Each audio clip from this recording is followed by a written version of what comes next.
The ayes to the right... Sorry, James. The ayes to the right, 60. The noes to the left, 362. The ayes to the right, 60. The noes to the left, 362. The noes have it, and look! Very much so. The question is that the main question, are that opinion, say aye. Aye! The contrary, no.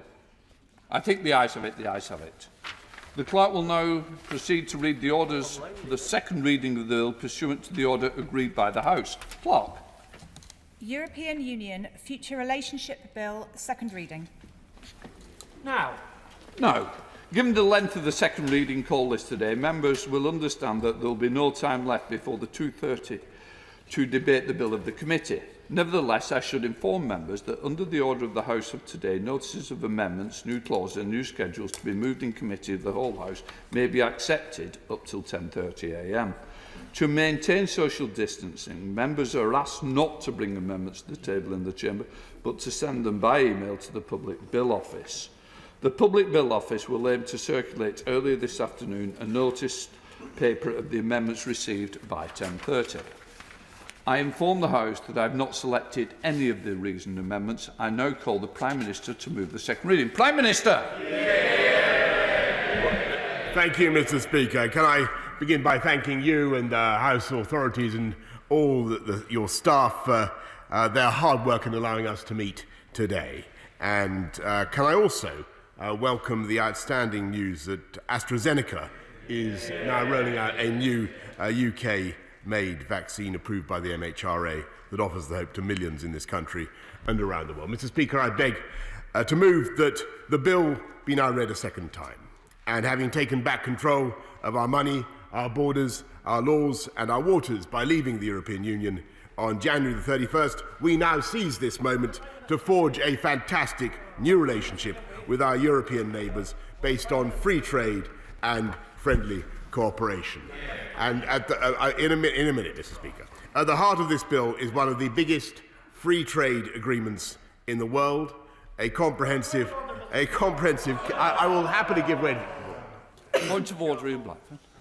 Mr. Speaker, I'm seeking your clarification. I'm just wondering how on earth the Prime Minister can talk about taking back control of waters when Scottish fishermen are going to have less access and less fish to catch as a consequence of his con deal. Can I just say, first of all, it's not a point of order. We're very limited on time. Can we please try and keep to a tight agenda to allow everybody the time to contribute? Prime Minister. Well, Mr. Speaker, I must nonetheless correct, although that was not a valid point of order, I must correct him in what he says, because in fact, under this deal, we have taken back control of our waters, and indeed Scottish fishermen from the get-go will have access to bigger quotas of all the relevant stocks, Mr. Speaker, and from the end of the transition period, as he knows full well. Sorry. Look, I understand it's an important day. It's important that we all get on the record. It's more important I also get to the Leader of the SNP. What I wouldn't like to do is run out of time by the number of times he wants to stand for interventions. If the Prime Minister gives way, he'll give way straight away. But please, let's try and get the debate underway. At least give yourself time to hear what he's got to say before you disagree. Prime Minister. Well, Mr. Speaker, with great respect to the right honourable, I do feel I must correct him, because not only will we take back control of our waters, we will increase Scottish fishermen's share of all the relevant stocks. Cod, for instance, going up by 47% to 57%. North Sea haddock going up by 70% to 84%. That's just next year, Mr. Speaker. And in 5.5 years' time, we take control of the entire spectacular marine wealth of Scotland. It is only the Scottish Nationalist Party, Mr. Speaker, that would hand back control of the waters of this country to the UK with spectacular hypocrisy, Mr. Speaker. And indeed, having said that they would... Sorry, it is a point of order. Point of order, Ian Blackford. Could you point out to the Prime Minister that the name of my party is the Scottish National Party? In fairness, I have pointed it out in the past. It is the Scottish National Party, Prime Minister. Mr. Speaker, I wish the right honourable gentleman to know that I am using the word nationalist with a small n, and I don't think And I don't think that he would disagree with that, which is semantically justifiable, I think, under the circumstances. And yet, in spite of that nomenclature, Mr. Speaker, they would hand back control of Scotland's waters and go back into the common fisheries policy. What this bill does, Mr. Speaker, is take back control. Absolutely not. Take back control of the spectacular marine wealth of Scotland and the rest of the UK. Because just in a moment, in the heart of this bill is one of the biggest free trade agreements in the world, as we've discussed in this chamber many times, Mr. Speaker, a comprehensive Canada-style deal worth over £660 billion, which, if anything, should allow companies to do even more business with our European friends, safeguarding millions of jobs and livelihoods in our UK and across the continent. In less than 48 hours, we will leave the EU single market and the customs union as we promised, and yet British exporters will not face a sudden thicket of trade barriers, but rather, for the first time in the history of EU agreements, zero tariffs and zero quotas.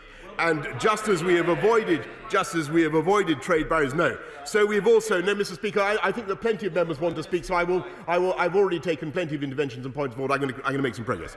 Just as we've avoided trade barriers, so we've also ensured the UK's full control of our laws and our regulations. And there is a vital symmetry between these two achievements, because the central purpose of this bill is to accomplish something that the British people always knew in their hearts could be done, and yet which we were continually told was impossible. We were told we could not have our cake and eat it. Do you remember how often we were told that, Mr. Speaker? Namely, that we could trade and cooperate as we will with our European neighbours on the closest terms of friendship and goodwill, while retaining sovereign control of our laws and our national destiny. And that unifying thread runs through every clause of this bill, and it embodies our vision, shared with our European neighbours, of a new relationship between Britain and the EU as sovereign equals, joined by friendship, commerce, history, interests and values, while respecting one another's freedom of action and recognising that we have nothing to fear if we sometimes choose to do things different. I give way with pleasure to the honourable gentleman. Thank the Prime Minister for giving way. Prime Minister, the devil is in the detail of anything that we have before us today. Can the Prime Minister confirm, as I hope it is, that we see the end of discrimination, the Hague preference is away, it's in the bin, the fact that the Killybegs Fishermen's Association are expressing dismay from the Republic of Ireland? Will the UK quotas be shared with Northern Ireland? Will there be tariffs for our boats from Portavogie, Ardglass and Kilkeel landing the fish they catch in Northern Ireland? And will the £100 million for the fisheries organisations, will that be shared equally across the whole of the United Kingdom? Those are real practical issues for us in Northern Ireland. Prime Minister, thank you. Well, I'm grateful to the honourable gentleman, and I can assure him that the entire UK will share from the programme of investment in our fishing industry, and to get ourselves ready across the whole of the UK for the colossal uplift in fish that we will obtain. And even before the end of the transition period, I think the honourable gentleman should know that we'll be fishing about another 130,000 tonnes more fish in the UK than we are, 130,000 tonnes a year than we are at present. And currently, that is an opportunity that we must work to seize. And we have much to gain. We have much to gain from the healthy stimulus of competition. And this bill demonstrates, therefore, how Britain can be at once European and sovereign. And I think you'll agree, Mr. Speaker, that our negotiators accomplished their feat at astonishing speed. It took nearly 8 years for the Uruguay round of world trade talks to produce a deal, 5 years for the EU to reach a trade agreement with Canada, 6 for Japan. We've done this in less than a year, in the teeth of a pandemic, and we've pressed ahead with this task, resisting all the calls for delay, Mr. Speaker, precisely because creating certainty about our future provides the best chance of beating COVID and bouncing back even more strongly next year. And that was our objective. So I hope the House will join me in commending my noble friend Lord Frost and every member of his team for for their skill, their mastery and their perseverance in translating our vision into a practical agreement. And let me also pay tribute to President Ursula von der Leyen, Michel Barnier, and all our European friends for their pragmatism and foresight, for their understanding that it is profoundly in the interests of the EU to live alongside a prosperous, contented and sovereign United Kingdom. The House understands that the significance of the fact that this agreement is not EU law, but international law. So there is no direct effect. The EU law will no longer have any special status in the UK. I think, Mr. Speaker, I've already given way quite a few times to the right honourable gentleman. And there is no jurisdiction for the European Court of Justice. Point of order, Ian Blackford. Mr. Speaker, I feel I have to point out to the House that the historic principle in Scotland, as established by law, it's the people of Scotland that are sovereign, and it's the people of Scotland that will determine to take them back into the European Union with independence. The Prime Minister, Prime Minister, just to say, as the leader of the SNP knows, it is not a point of order, and I'm desperate to hear what he's got to say in his contribution. Rather than use it up now, why doesn't he just save it to get others in? Prime Minister. Well, I'm grateful, Mr. Speaker. Of course, it was the Speaker of Scotland who took the sovereign decision, quite rightly, to remain in the UK, a once-in-a-generation decision. I think it highly unlikely the people of Scotland will take a decision to cast away their newfound freedoms and, indeed, the newfound opportunities, not least over the marine wealth of Scotland. We will be able to design our own standards and regulations, Mr. Speaker, and the laws that this House of Commons passes will be interpreted, and I know this is a keen interest to honourable and right honourable members, will be interpreted solely by British judges sitting in British courts. We will have the opportunity to devise new ways to spur and encourage flourishing sectors in which this country leads the world, from green energy and life sciences to synthetic biology. Yes, I give way to my right honourable friend. I'm very grateful to the Prime Minister for giving way on that point. Some of us had different views on Brexit, but those debates are now for the history books. And anyone in this House and in the country should recognise the benefits of an agreement that goes beyond a free trade agreement, from science to energy to security. But will the Prime Minister capitalise on the excellent news that we've had today on the vaccine? By pursuing an industrial strategy that puts science and technology at its heart, so that we can grasp the opportunities that come as the world bounces back from COVID during the year ahead.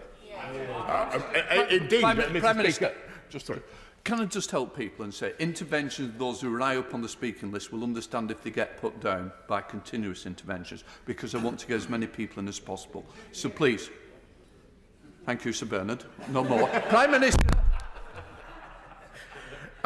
Well, I'm grateful to my right honourable friend, because I remember well working with him on his industrial strategy and his ideas for championing green technology and biosciences, and I can tell him that those ideas remain at the heart of this government's agenda, and we will certainly be using our newfound legislative freedom to drive progress in those sciences and in those investments across the whole of the UK. Because we will be free, Mr. Speaker, of EU state aid rules. We'll be able to decide where and how we level up across our country with new jobs and new hope, including with free ports and new green industrial zones of a kind I'm sure he'd approve of.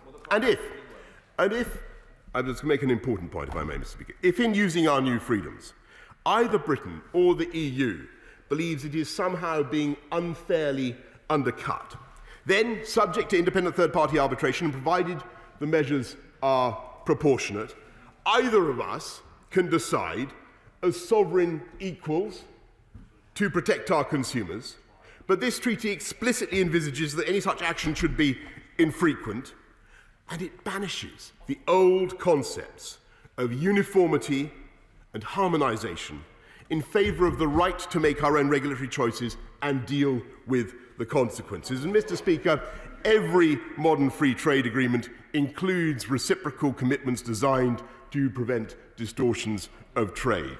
And the true significance of the agreement embodied in this bill is that there is no role for the European Court of Justice, no ratchet clause on labour or environmental standards, no dynamic alignment with the EU state aid regime, or indeed any other aspect of EU law. In every respect, we have recovered our freedom of action, and I give way with pleasure to the honourable gentleman who's been rising up and down, Mr. Speaker, many, many times. Thank you very much. But many honourable members will be facing a dire dilemma because they will feel that our country has been sold short. On the one hand, we have the Prime Minister's thin, terrible, burnt oven-ready deal, and on the other hand, we face the prospect of an even more damaging and destructive no-deal Brexit. So can the Prime Minister advise, given that services account for almost 80% of our economy, why is there so little for that sector within his deal? And in particular, why couldn't he negotiate equivalence and passporting rights for the all-important financial services sector? Well, Mr. Speaker, it wasn't quite clear from that intervention which way the Labour Party is going to go on this, but whether he's going to go with his right honourable friend, the leader of the Labour Party, and vote for the deal, or whether he's going to join other members of the Labour Party and continue to dither and delay, we on these benches are going to get on, and we will be free of the strictures of the Common Agricultural Policy. We'll be able to conserve our landscapes and support our farmers exactly as we choose. And on Friday, now coming to a point that's already been raised several times, and I will repeat it, Mr. Speaker, because it's a wonderful point.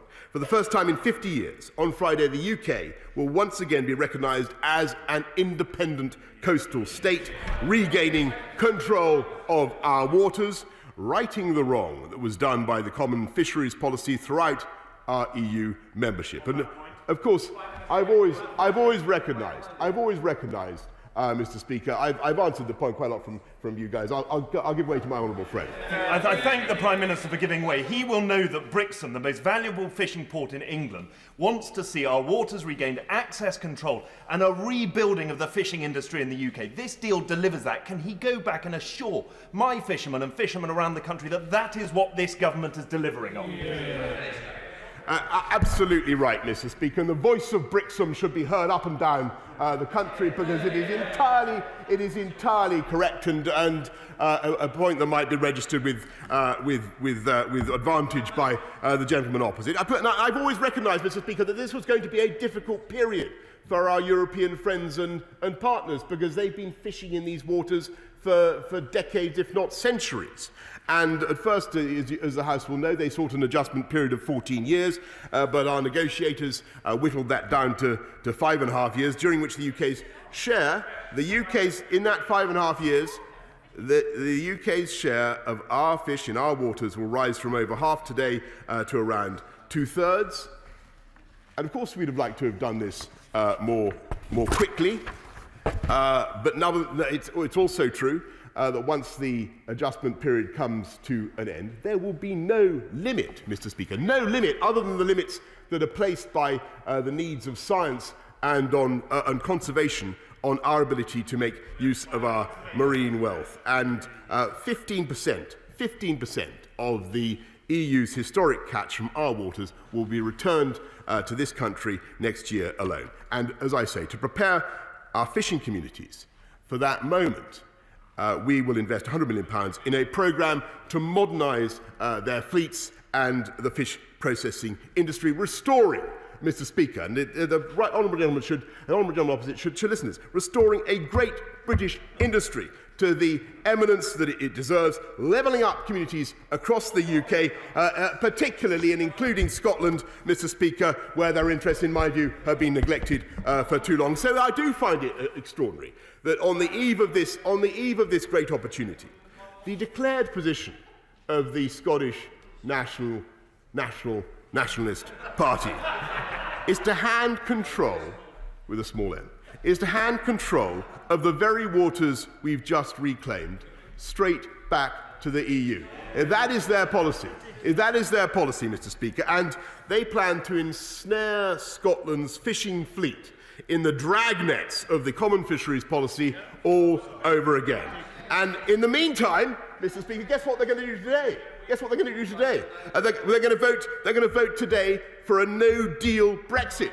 Or perhaps the gentleman opposite will tell me that he's going to vote for the deal.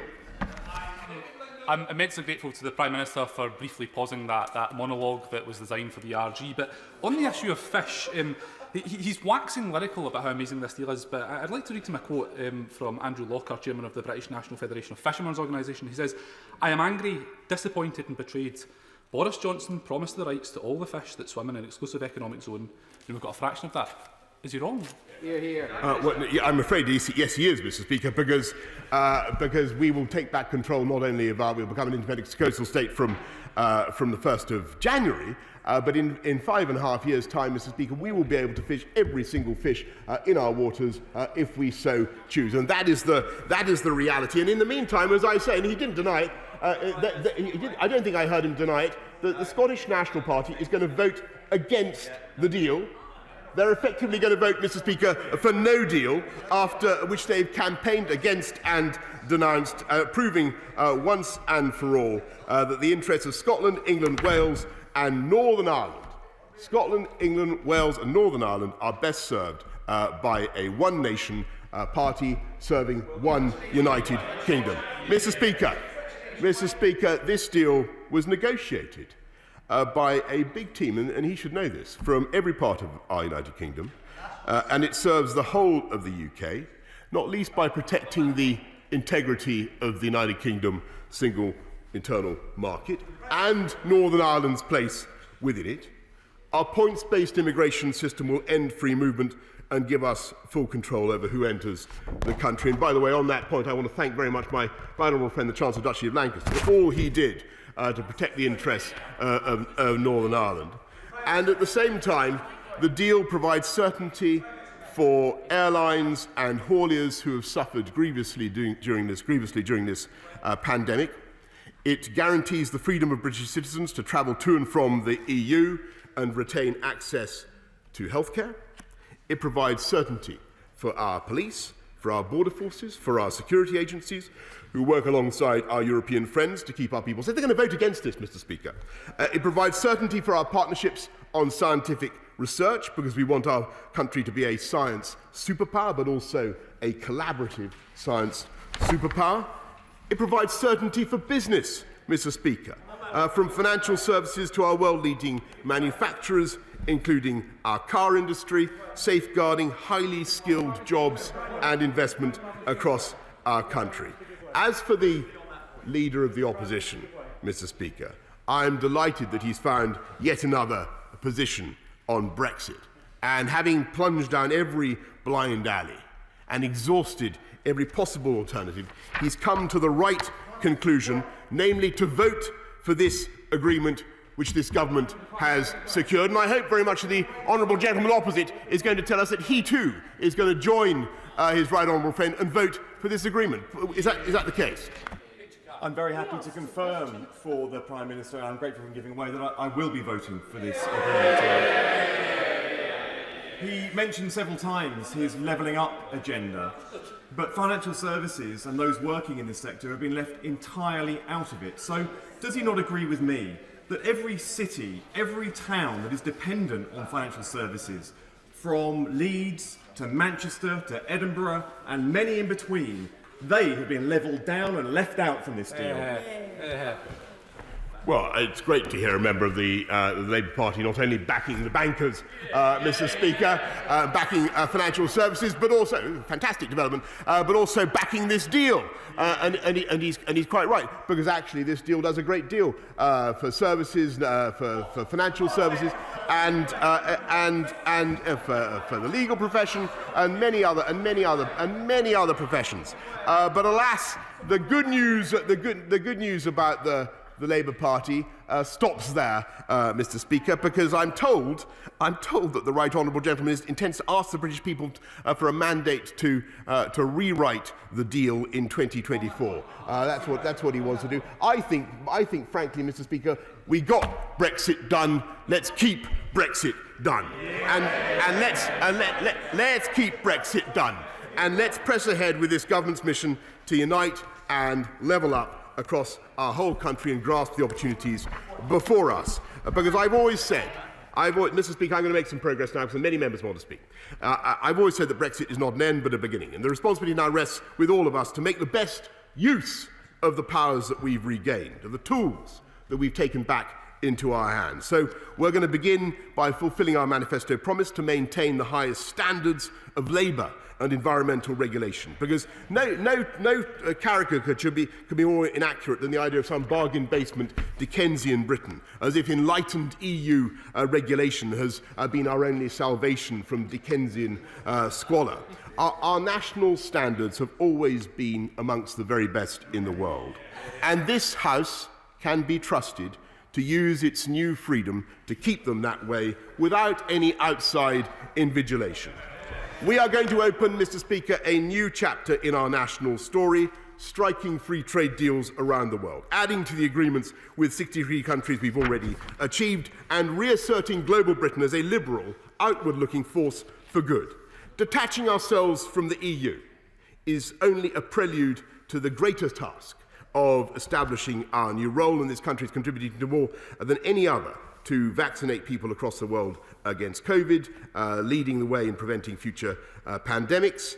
And we will continue to campaign for 12 years of quality education for every girl in the world. And I thank my right honourable friend, the Foreign Secretary, for what he's doing on that. We will continue to lead the drive towards global net zero as we host COP26 in Glasgow next year. And I hope and believe, and I think actually the tone this morning has given me encouragement in this belief, Mr. Speaker.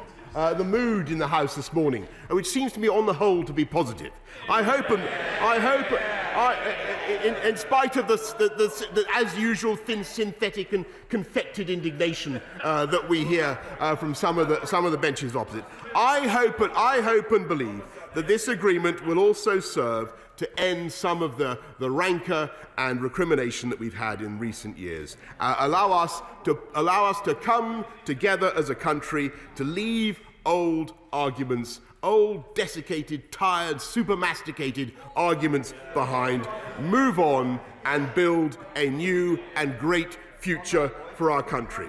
Because those of us, Mr. Speaker, who campaigned for Britain to leave the EU never sought a rupture with our closest neighbours. We never wanted to sever ourselves from our fellow democracies, beneath whose soil lie British war graves in tranquil cemeteries, often tended by local school children, testament to our shared struggle for freedom and everything we cherish in common.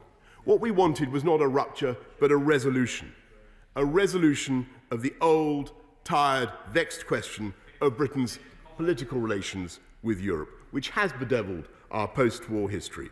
First we stood aloof, then we became a half-hearted, sometimes obstructive member of the EU.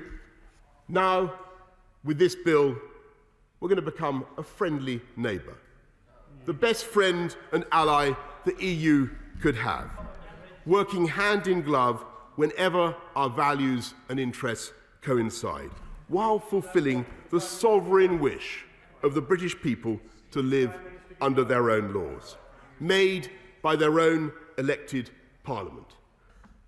That is the historic resolution delivered by this bill, and Mr. Speaker, I commend it to the House.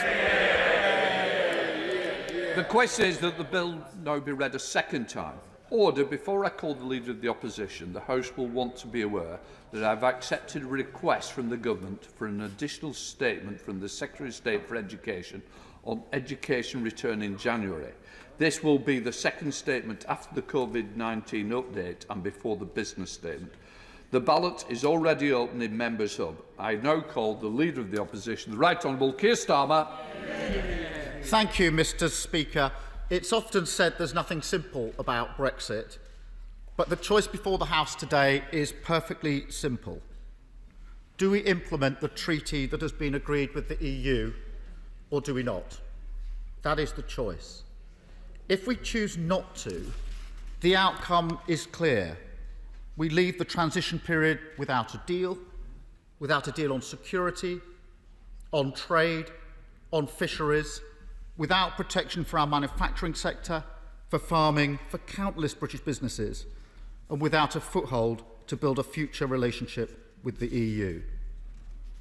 Anyone choosing that option today knows there is no time to renegotiate, there's no better deal coming in the next 24 hours, no extensions, no humble addresses, no SO24s. So choosing that option leads to one place: no deal.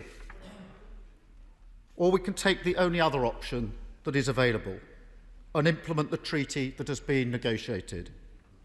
Now, this is a thin deal. It's got many flaws, and I'll come to that in a moment. But I will in just a minute. But a thin deal is better than no deal. And not implementing this deal would mean immediate tariffs and quotas with the EU, which will push up prices and drive businesses to the wall. It will mean huge gaps in security, a free-for-all on workers' rights and environmental protections, and less stability for the Northern Ireland Protocol. Leaving without a deal would also show that the UK isn't capable of agreeing the legal basis for our future relationship with our EU friends and partners. And that matters, because I want Britain to be an outward-looking, optimistic and rules-based country, one that does deals, signs treaties and abides by them. I will in just one moment. It matters that Britain has negotiated a treaty with the EU Commission and the 27 member states. And it matters ultimately that the UK has not gone down the blind alley of no deal. It means that our future relationship starts on the basis of agreement, not acrimony. I give way. Grateful to the right honourable gentleman for giving way and for setting out the position of the Labour Party. But he used to have 6 tests for any Brexit deal that he would be willing to support. How many of those tests does he believe the agreement actually meets? Mr. Speaker, there's only one choice today, which is to vote for implementing this deal or to vote for no deal. And those that vote no are voting for no deal. And I'm going to give way again to the honourable gentleman. If he's voting no, does he want no to succeed at 2:30 this afternoon when the House divides? Does he want no to succeed in the vote? I give way to him. Extremely grateful to him for giving way, but I'm afraid the leader of the Labour Party has accepted the spin of the government. This is actually a binary choice between deal and no deal. I think it says a lot about the way that his position has changed over recent weeks. Mr. Speaker, this is the nub of it. Those voting no today want yes. They want others to save them from their own vote. They want others to save them from their own vote. Voting no, wanting yes. That's the truth of the situation, and that's why my party has taken a different path. I will give way. I congratulate the right honourable gentleman on doing the patriotic and right thing today. But I think it would be of quite a lot of interest to the country to know that if he'd been responsible for these negotiations, what deal would he have negotiated? Well, a better one than this for the reasons I'm about to lay out. I will go into some of the detail, not too much of the detail, but if anybody believes what the Prime Minister's just said about financial services, then they haven't read the deal.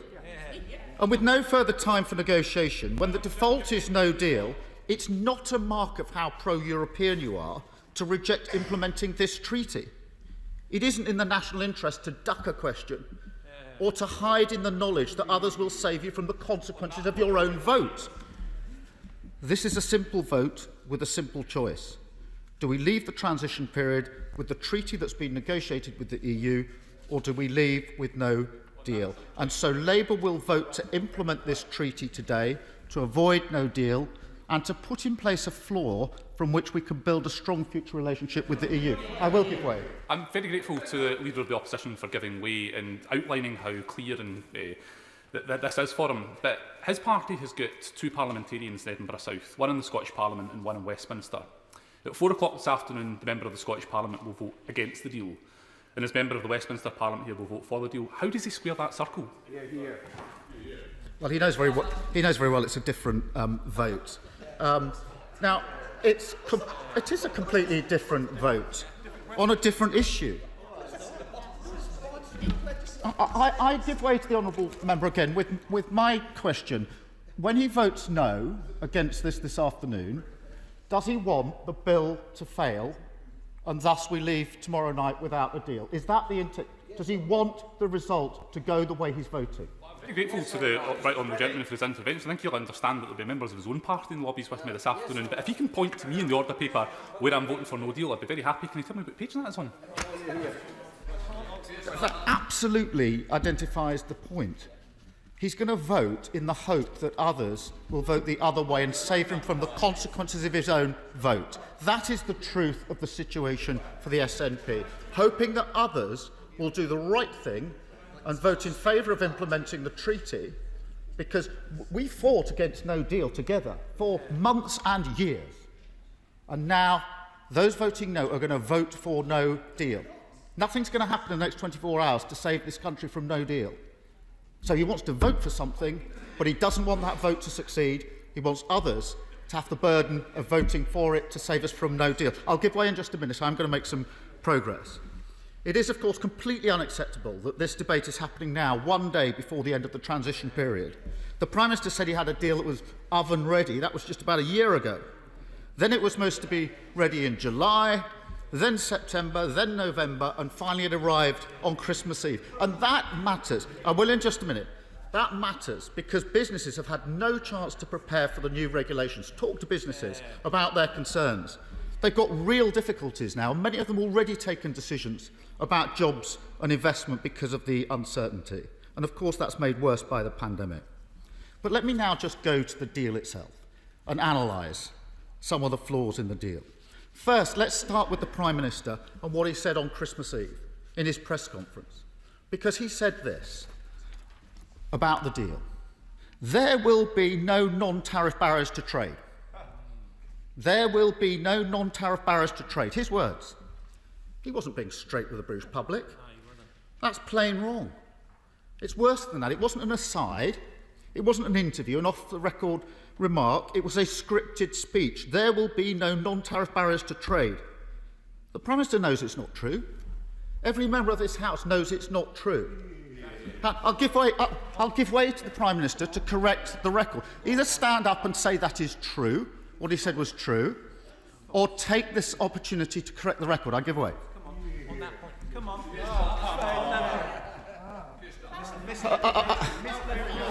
Mr. Speaker, the right honourable gentleman knows perfectly well this is a zero tariff, zero quota deal, and perhaps he could tell us, since he says he would have negotiated a different and better deal, perhaps he could tell us whether he would have remained within the customs union and within the single market, and perhaps he could tell the House a little bit about how he proposes to renegotiate this deal and build on it and take the UK back into the EU, because that remains his agenda, Mr. Speaker.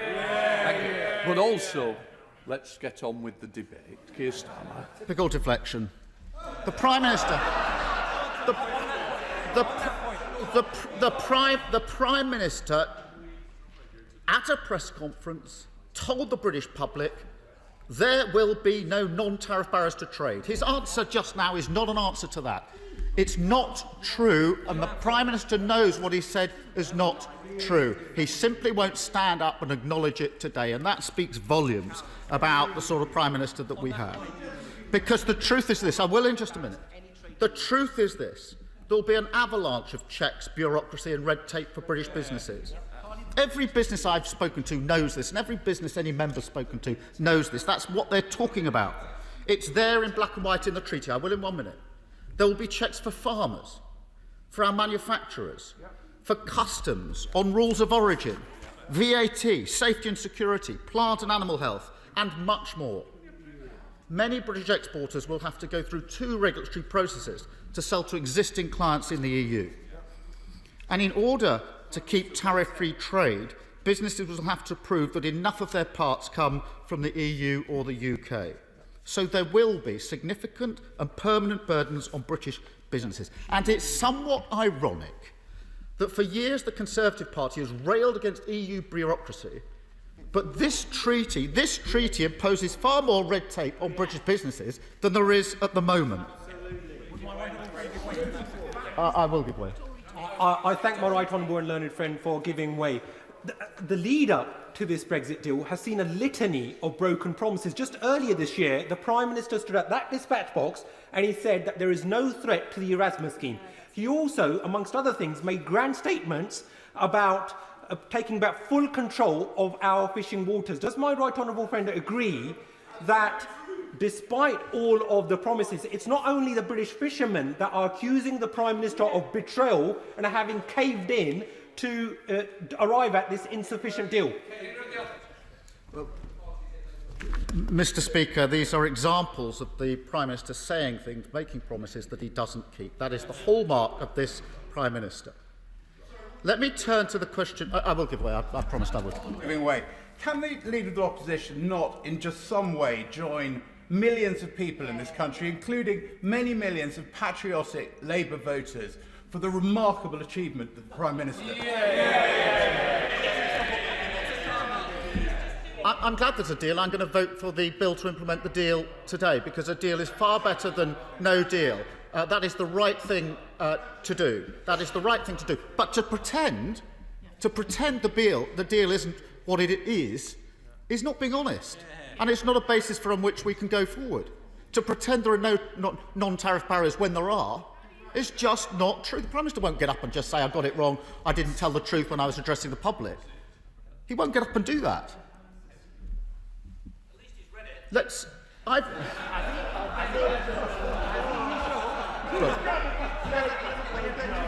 The Prime Minister says I don't know. The Prime Minister says I don't know what I'm. The Prime Minister says I don't know what I'm talking about. There will be no non-tariff barriers to trade. Will there be no non-tariff barriers to trade, Prime Minister? Yes or no? Oh. The ox is now on his tongue, I see. Mr. Speaker, let me turn to services. Because whatever the Prime Minister says, there's very little protection for our services in this deal. It is a gaping hole. We're primarily a services economy. Services account for 80% of our economic output, and we've got a trade surplus with the EU in services. But what we've got in this text doesn't go beyond what was agreed with Canada or Japan. The lack of ambition here is striking. And the result is no mutual recognition of professional qualifications. Talk to doctors, nurses, dentists, accountants, pharmacists, vets, engineers or architects about how they will practice now in other EU states, where will have to have them agreed with each state separately in different terms and conditions. And anybody who thinks that that's an improvement really does need to look again at this deal. It will make it harder, just 1 minute, it will make it harder to sell services into the EU and be a huge disincentive to businesses to invest in the EU. There's also a very thin agreement on short business travel, which will, for example, make it much harder for artists and musicians. And Prime Minister, they want to know what the answers to these questions are, not just comments from the bench. On financial services, even the Prime Minister himself has accepted, I don't know whether he sticks to this or whether this is one he won't own now, that the deal doesn't go as far as we would have liked. So pretending it's a brilliant deal just isn't on. We've got to rely on the bare bones of equivalence arrangements, many of which aren't even in place, that can be unilaterally withdrawn and at short notice. That's the reality of the situation. So we're left to wonder, either the Prime Minister did not try to get a strong deal to protect our service economy, or he tried and failed. Which is it? Let me turn to security. The treaty does offer important protections when compared to the utter chaos of no deal. For example, DNA and fingerprints. There are third-party arrangements to continue working with Europol and Eurojust, and I work with Europol and Eurojust, and I know how important that is. But the treaty does not provide what was promised, which was a security partnership of unprecedented breadth and depth. It does not. And anybody today who thinks that it does, again, hasn't read the deal. We will no longer have access to EU databases which allow for real-time data shared, such as the Schengen Information System, for missing persons and objects. And anybody who thinks that's not important needs to bear this in mind. That's used on a daily basis. In 2019, it was accessed and consulted 600 million times by the UK police. 600 million times. That's how vital it is to them. That is a massive gap in this deal, and the Prime Minister needs to explain how that is going to be plugged. Let me then turn to tariffs and quotas, because the Prime Minister's made much of this deal delivering zero tariffs and zero quotas. It does. Aha. Aha. Thank you, Prime Minister.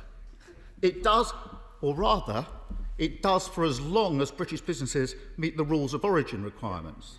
It does as long as the UK doesn't step away from a level playing field on workers' rights and environment. He says rubbish. He says rubbish. I have read it, I've studied it, I've looked at it, I've been looking at nothing else for 4 years on this. If the Prime Minister doesn't realise, he's pretending that he's got sovereignty and zero tariffs and zero quotas. He hasn't. The moment he exercises the sovereignty to depart from the level playing field, the tariffs kick in. This is the...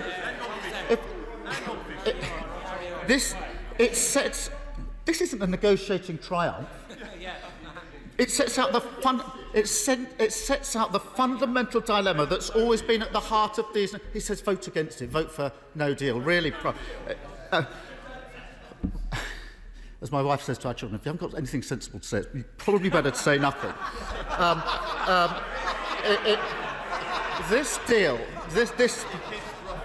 it sets out the fundamental dilemma that's always been at the heart of these negotiations. If we stick to the level playing field, there are no tariffs and quotas. But if we don't, British businesses, British workers and British consumers will bear the cost. The Prime Minister hasn't escaped that dilemma. He's negotiated a treaty that bakes it in. And it poses the central question for future governments and future parliaments. Do we build up from this agreement to ensure the UK has high standards, that our businesses are able to trade as freely as possible in the EU market with minimal disruption, or do we choose to lower standards and slash protections and in that way put up more barriers for our businesses to trade with our nearest and most important partners? For Labour, this is clear. We believe in high standards. We see this treaty as a basis to build from, and we want to retain a close economic relationship with the EU that protects jobs and rights, because that's where our national interest lies today and tomorrow. But I fear the Prime Minister will take the other route, because he's used up so much time and negotiating capital in doing so. He's put the right to step away from common standards at the heart of the negotiation. So I assume that he wants to make use of that right as soon as possible. If he does, he has to be honest with the British people about the costs and consequences of that choice on businesses, on jobs and our economy. If he doesn't want to exercise that right, he has to explain why he's wasted so much time and sacrificed so many priorities for a right that he isn't going to exercise. Mr. Speaker, after 4.5 years of debate and division, we finally have a trade deal with the EU. It's imperfect, it's thin, and it's the consequence of the Prime Minister's political choices. But we have only one day before the end of the transition period, and it's the only deal that we have. It is a basis to build on in the years to come. And ultimately, voting to implement this treaty is the only way to ensure that we avoid no deal. And so we will vote for this bill today. But I do hope that this will be a moment where our country can come together and look to a better future. The UK has left the EU. The Leave Remain argument is over, whichever side we were on. The divisions are over. We now have an opportunity to forge a new future, one outside the EU, but working closely with our great partners, friends and allies. We will always be European. We will always have shared values, experiences and history. We can now also have a shared future, and today's vote provides the basis for that. Thank you, Mr. Speaker. I'm now introducing a 4-minute limit for backbenches. Theresa May. Thank you, Mr. Speaker. I welcome this deal and I will be supporting it today. And I welcome the fact that the official opposition will be supporting this deal. But I did listen with some incredulity to what the Leader of the Opposition said. He said he wanted a better deal. He had the opportunity in early 2019 when there was the opportunity of a better deal on the table and he voted against it. So I will take no lectures from the Leader of the Opposition on this deal.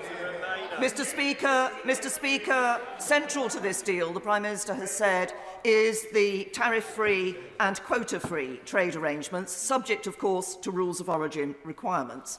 It would have been unforgivable for the European Union not to have allowed tariff-free and quota-free access, given that they signed up to that in the political declaration signed with my government in November 2018. One of the reasons for supporting this deal is the security arrangements that have been put in place, which are very important. Access to PNR and PROM are important. There's an issue of the timeliness of access to those, and the other databases like ECRIS. I hope in operational terms, in practice, we will see little change to the ability to investigate as a result of the good relationships that have been built up. But I do say that I think the EU has made a mistake in not allowing us access to SIS2. I understand that was a principle that they set, that we could not have that access, but I think that that is something that we should aim to try to find some resolution of that in the future, because it is an important database. It does help us in our fight against modern slavery, child abduction, and identifying criminals across our borders. One area where I am disappointed in the deal is in services. It is no longer the case that UK service providers will have the automatic right of access to provide services across the EU. They will have to abide by the individual rules of a state. I understand if you're a lawyer advising on UK law, in the Czech Republic you will have to be resident, in Austria you will have not to be resident, just as an example of the difference of those rules. And the key area is financial services. In 2018 in Mansion House I said that we wanted to work to get a financial services deal in the future arrangement, treaty arrangement, and that would be truly groundbreaking. It would have been, but sadly it has not been achieved. We have a deal in trade which benefits the EU, but not a deal in services which would have benefited the UK. The arrangement treaty is clear that future negotiation on these points is possible, and I hope that the government will go to that negotiation with alacrity and vigour, particularly on financial services. Of course, there is a whole structure set up under this treaty. One thing this treaty does not do is excise the EU from our lives, because there's a whole structure of committees set up, some of which, like the Partnership Council, will be able to amend this arrangement, make determinations on its operation and interpretation, without, as far as I can see, any formal reference to this Parliament. Now, sovereignty has been underpinned the negotiations since Article 50 was triggered. Sovereignty does not mean isolationism. It does not mean we never accept somebody else's rules. It does not mean exceptionalism. And it is important, as we go forward, that we recognise we live in an interconnected world. And if the United Kingdom is going to play the role that I believe it should play, in not just upholding, but encouraging and promoting the rules-based international order, and in ensuring that we promote the interests and value and strengthen multilateral institutions like the World Trade Organization, we must never allow ourselves to think, as I fear some in this House do, that sovereignty means isolationism. But I say to all members across this House, today is the time, as I have said before, to put aside personal and party political interests, which sadly too many have followed in the past. Vote in the national interest for the whole UK and support this bill. We now come to the Leader of the SNP, Ian Blackford. Thank you, Mr. Speaker. And it's a pleasure to follow the... The gentleman wants to remain up there. I'm certainly not going to take interventions from there. I think it's better remains quiet. Thank you, Mr. Speaker, and it's a pleasure to follow the former Prime Minister, the Right Honourable Member for Maidenhead. Can I wish you and all staff and members a good new year when it comes tomorrow evening? And if I may, can I just very quickly reflect on the sadness of the events that took place in the 2nd of January 1971 in Glasgow, when 66 predominantly young people lost their lives in the Ibrox disaster, including 5 from one village and 5 from Markinch. And I'm sure the whole House will want to remember those that sadly lost their lives at that moment. Mr. Speaker, when this bad Brexit deal was published, one of the very first public images that were released showed the Prime Minister raising his arms aloft in celebration. When I saw that image, my thoughts immediately turn to the European nationals who have made their home here, because they're certainly not celebrating. During the 4 years and more of this Brexit mess, the main emotion they have felt is worry. Worry about staying here, worrying about their jobs, and real worry for their families. In Scotland, these citizens are our friends, they are our family, they are our neighbours. So before this Tory government forces through a deal that rips us out of the European Union, the single market and the customs union, let us get this message out to Scotland's 234 EU citizens. Scotland is your home. You are welcome. Hear, hear. The value we place on European citizenship, that real sense of belonging to the European Union, cuts to the very core of this debate. Scotland is at heart a European nation. It always has been. Forcing our nation out of the EU means losing a precious part of who we are. Because Scotland didn't become European when the United Kingdom joined the EEC 40 years ago. Our relationship with Europe predates the United Kingdom by some way.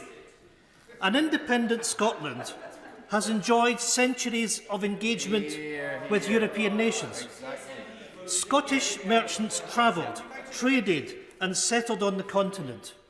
We shared citizenship with France, and we appealed our nationhood to Rome. Scotland was European before it was British. That European history and heritage goes back to our nation's place in the Hanseatic League in the 15th century. Scotland was central to a trading alliance that forged connections and commerce from the North Atlantic, the Netherlands, Germany, Scandinavia and the Baltics. We were a European trading nation right up until many of our privileges were ended by the Treaty of Union. 3 centuries later, here we go again. Westminster seeking to end our access to those European relationships by removing us from today's Union of Nations across our continent. Westminster ending free movement of people and the access to labour that is so crucial to our economic success. Westminster seeking to end our automatic right to live, to work and to get an education in 27 member states of the EU. Rights that our generation had, rights to be taken away from our children and our grandchildren. And for what? Mr. Speaker, it was way back on the 11th of July 2016 that the former Prime Minister, the member for Maidenhead, first spoke the infamous words, "Brexit means Brexit."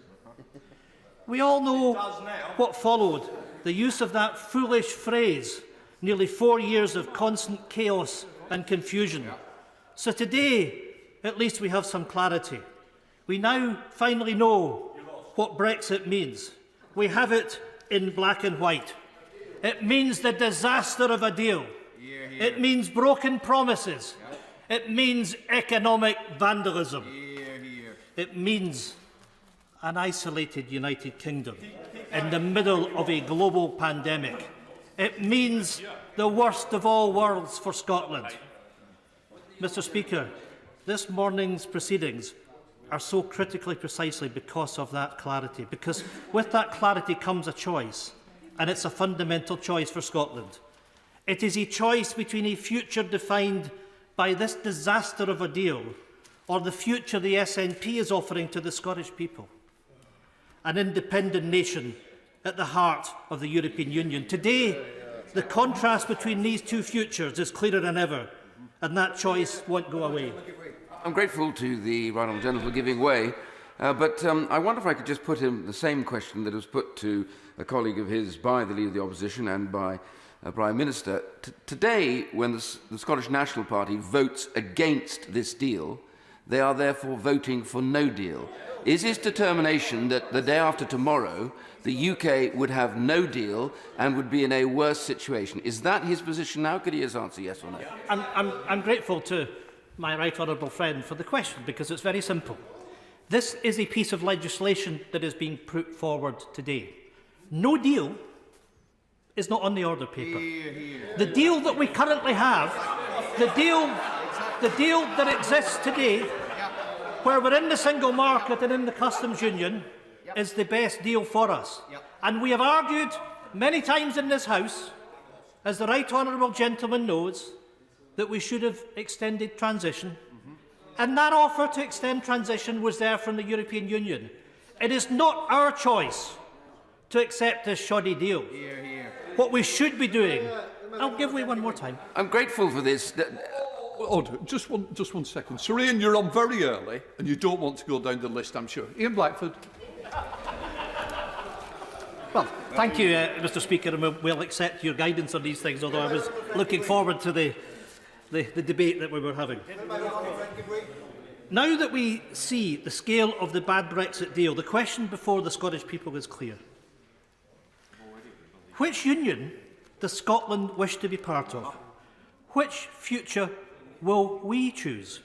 This broken Brexit Britain or the European Union?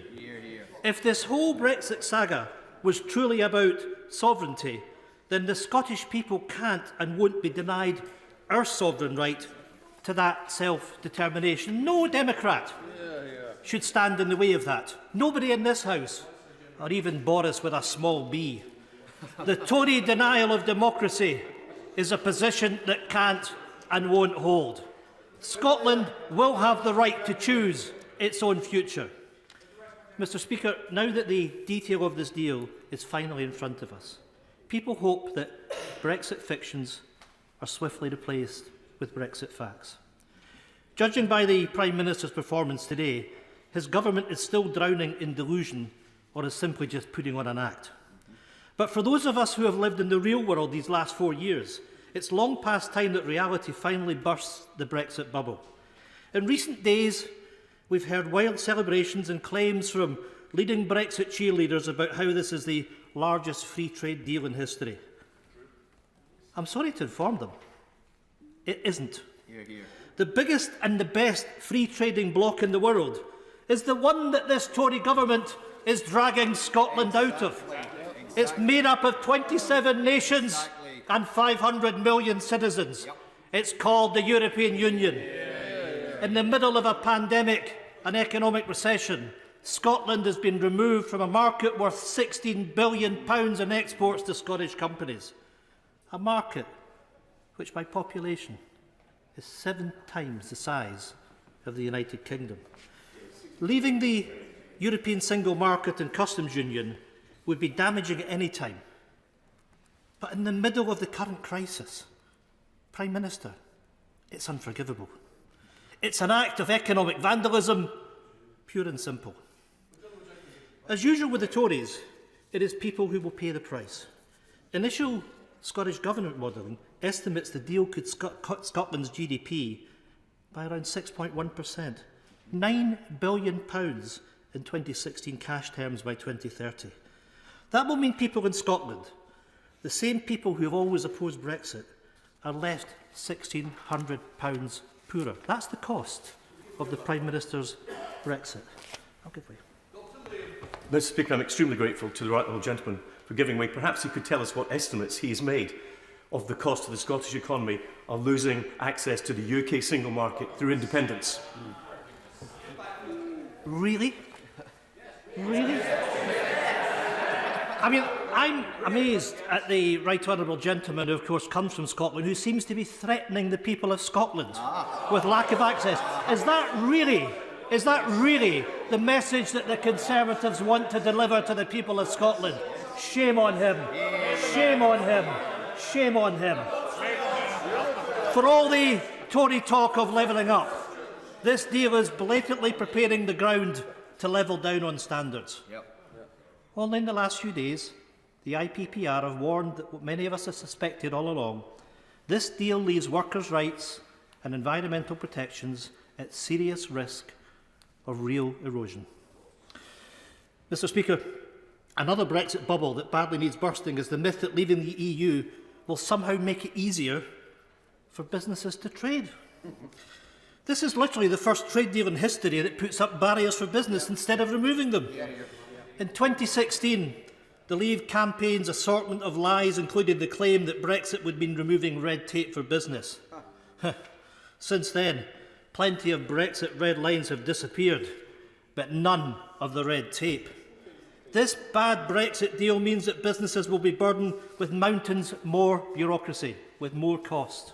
If the Prime Minister wants to disagree with that, I'll certainly give way to him. But presumably, the Brexiteers think that's okay, because that tape will now be coloured red, white and blue. It means, well, I hear the Chancellor of the Duchy of Lancaster saying it's how they tell them. You tell that to fishing businesses that all of a sudden are going to have to fill in customs declarations. And why? At his behest. Why? Based on his narrow ideology. That's the answer. Mr. Speaker, that means more delay, paperwork and checks. Well, if he wants to deny that, rise to his feet.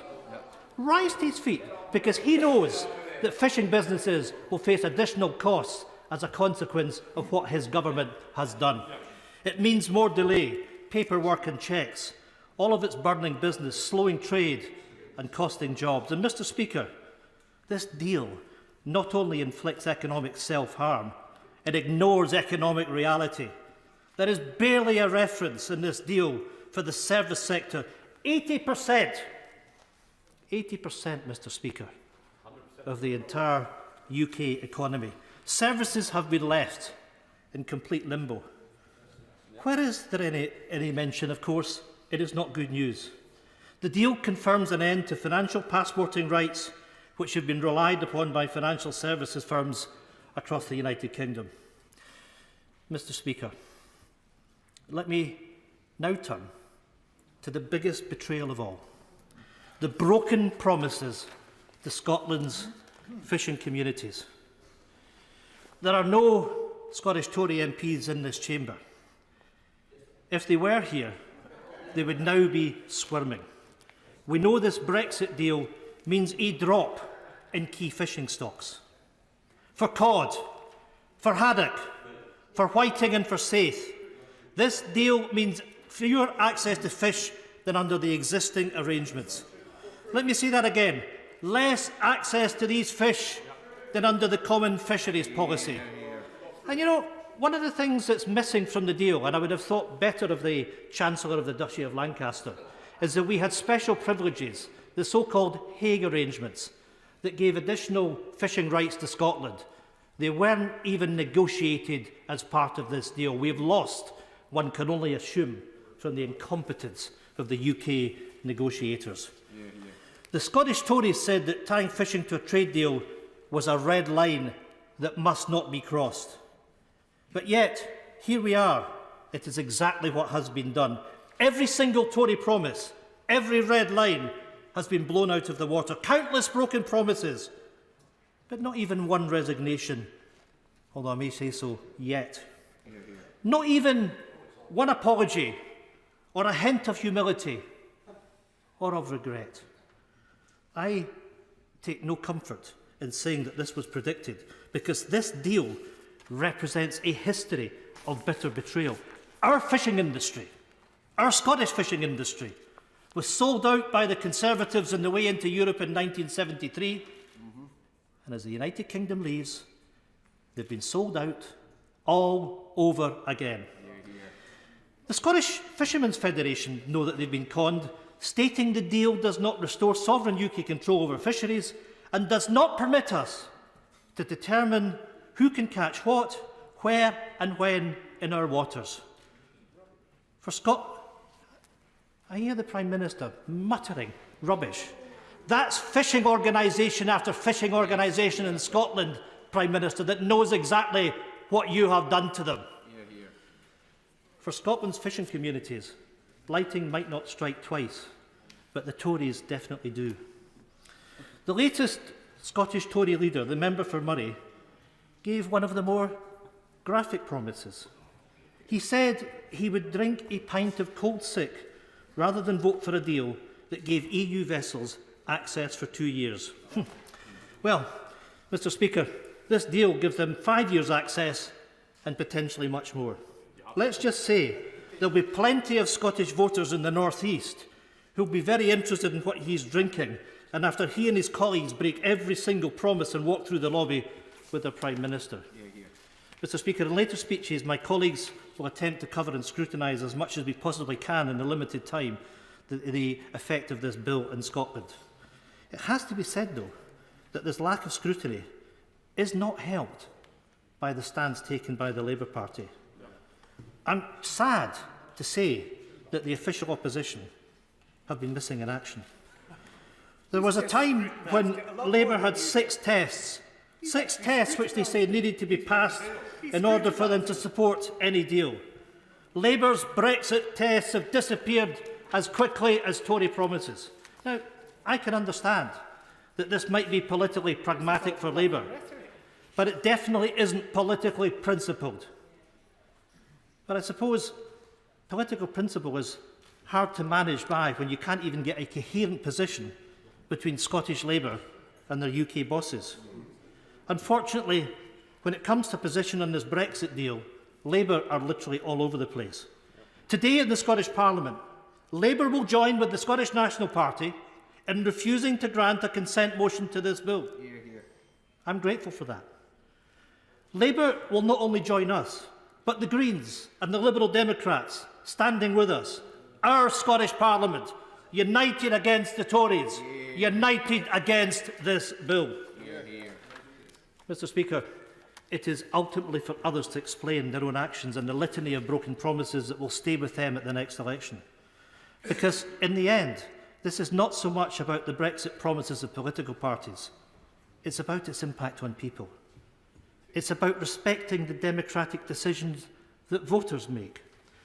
Both England and Wales voted to leave the European Union. They have decided that their future lies elsewhere. Let me make this clear. I may not agree with that decision, but I do, and my party respects it. This legislation respects it, and it forms a pathway to the future. The people of Northern Ireland voted to remain in the European Union. Due to the efforts of both Michael Barnier and the Irish Government, the protocol protects the peace process. It means Northern Ireland avoids a hard border and stays in the European single market. I support that protocol and its protection of a hard-won peace. This deal respects that. That being said, the Scottish Tories, including Baroness Davidson and the former Scottish Secretary, threatened to resign if Scotland was not offered the same deal as Northern Ireland. I say to both of them now, there is still time. We are still waiting. Mr. Speaker, the only nation, the only democratic decision that has been ignored are the voices and the votes of the Scottish people. None of this deal respects the choice that we made. I would genuinely ask members to reflect on that reality. Imposing this Brexit, imposing this deal, means imposing a future that Scotland's people did not vote for and does not want. Let us not forget that one of the central claims of the Better Together campaign in 2014 was that if we stayed in the UK, we would be staying in the European Union. That's the promise that was made. We were also told that if we stayed in the United Kingdom, we were to lead the United Kingdom. On the day after the referendum, that all changed. Scotland was told to get back in its box. Right through the Brexit process, Scotland's voice has been ignored by Westminster.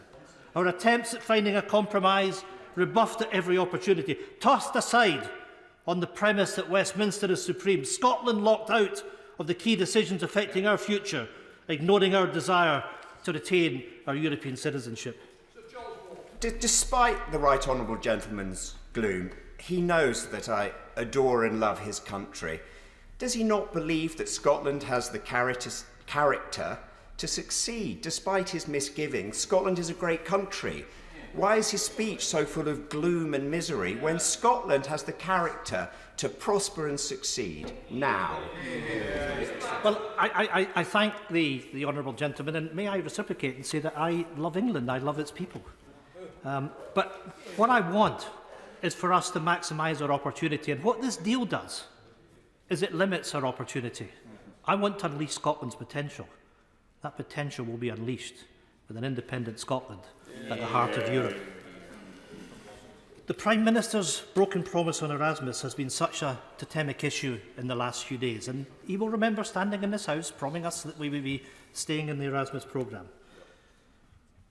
That betrayal denies our young people the opportunities European citizenship has given us. It denies them the European freedoms that we cherish, living, working and studying abroad. Around 200,000 people have taken part in Erasmus, including around 15,000 UK university students each year.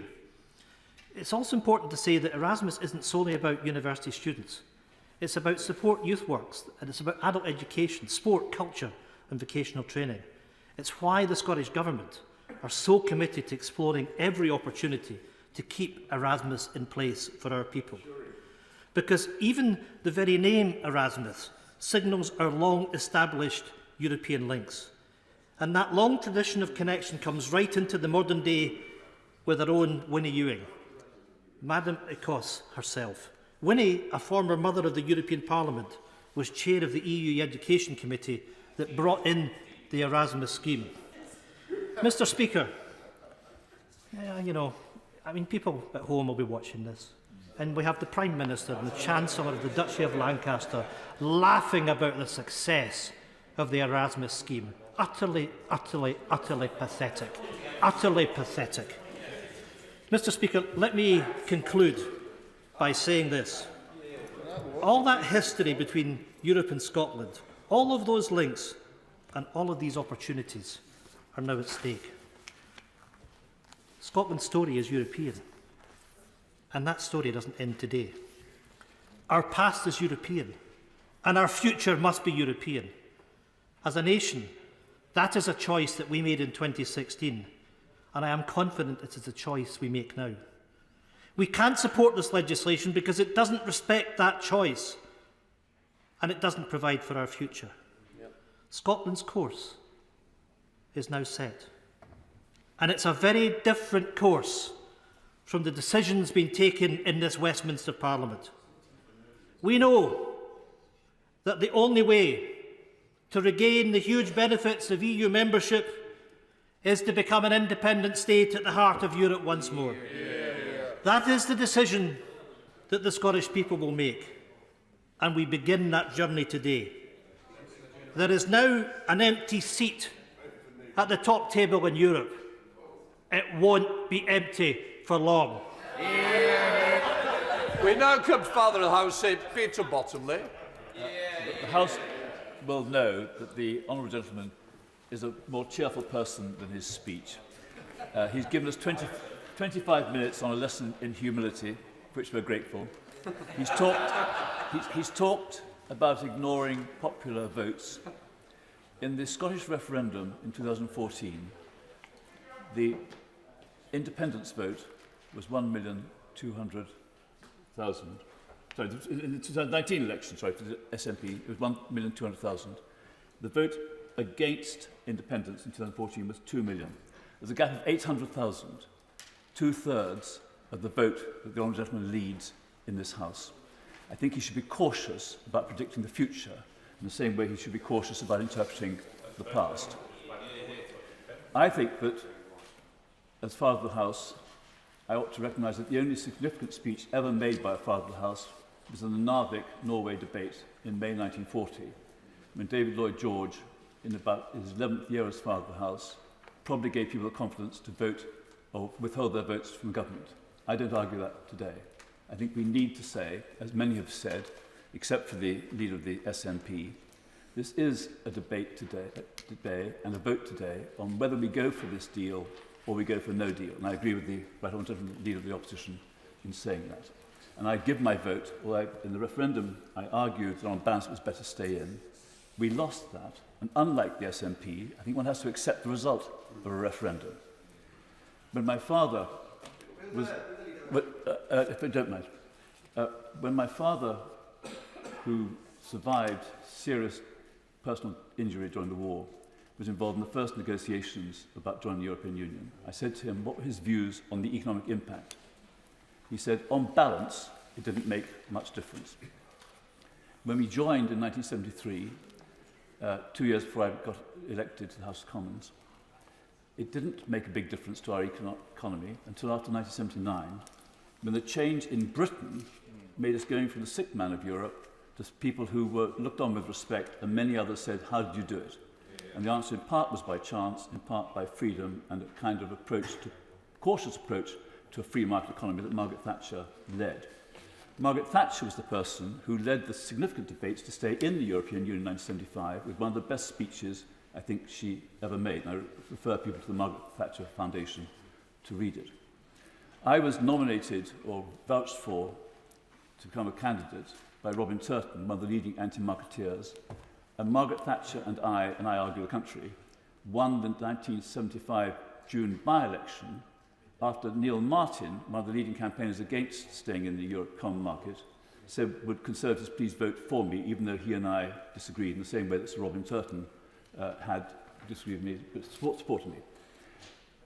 So, we often take down powers we don't normally expect, and the Prime Minister could probably vouch for that himself. I believe that we've got to make a success of our present situation, and we've got to make sure that, as one of my friends kindly said, we're opening a new chapter in a vibrant relationship with our continental cousins. We can, some of us, look with affection to the past. We look with some admiration to what's been achieved in this last year, and to look with confidence to the future. I think we ought to stop using this as an argument for Scottish independence. We ought to accept that the Labour Party has, in many of its proud traditions, putting the national interest before party interest. And I say to the Prime Minister, as I said to him in reasonable privacy one day, we want a leader we can trust, we want a cause which is just, so will you please lead us in the right direction in future? Thank you. We now go to Margaret Beckett.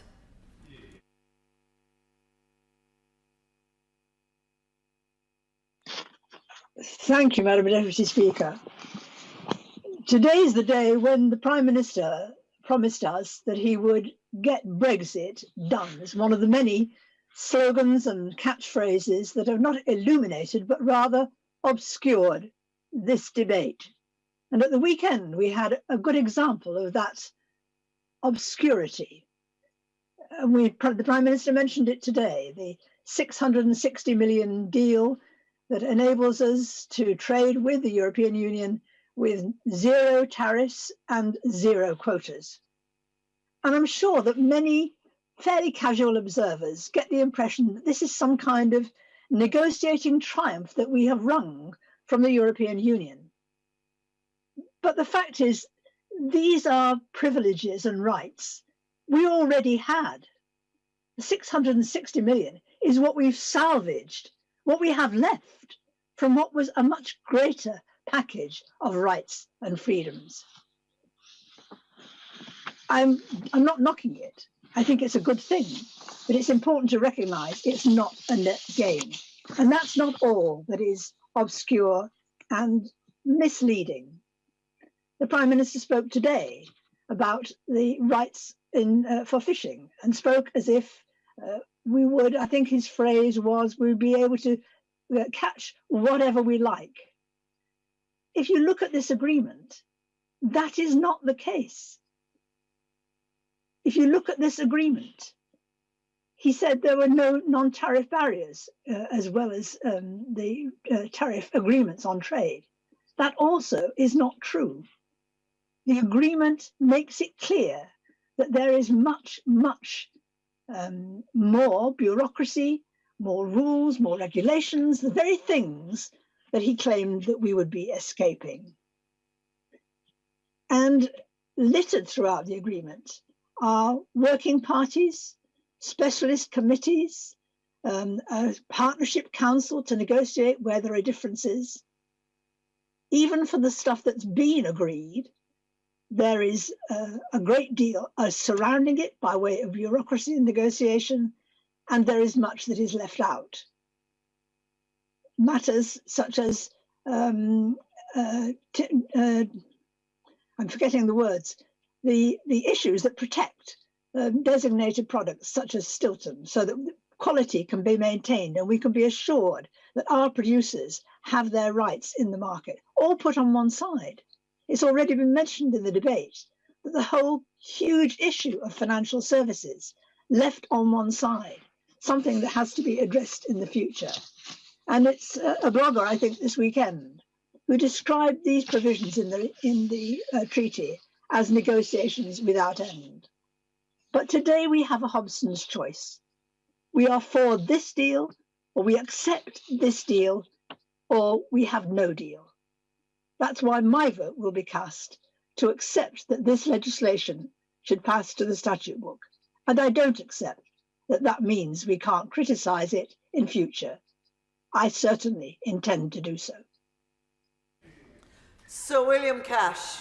Madam Deputy Speaker, in these historic days, as we regained our freedom and our independence, I pay a profound tribute to our democracy and to the sovereignty of the mother of our parliaments, but above all to the voters in the referendum and the general election last December, and of course to our Prime Minister, who against all the odds led us out of parliamentary paralysis last year to victory, delivering us from 48 years of subjugation to EU laws and European court jurisdiction and regaining our sovereignty.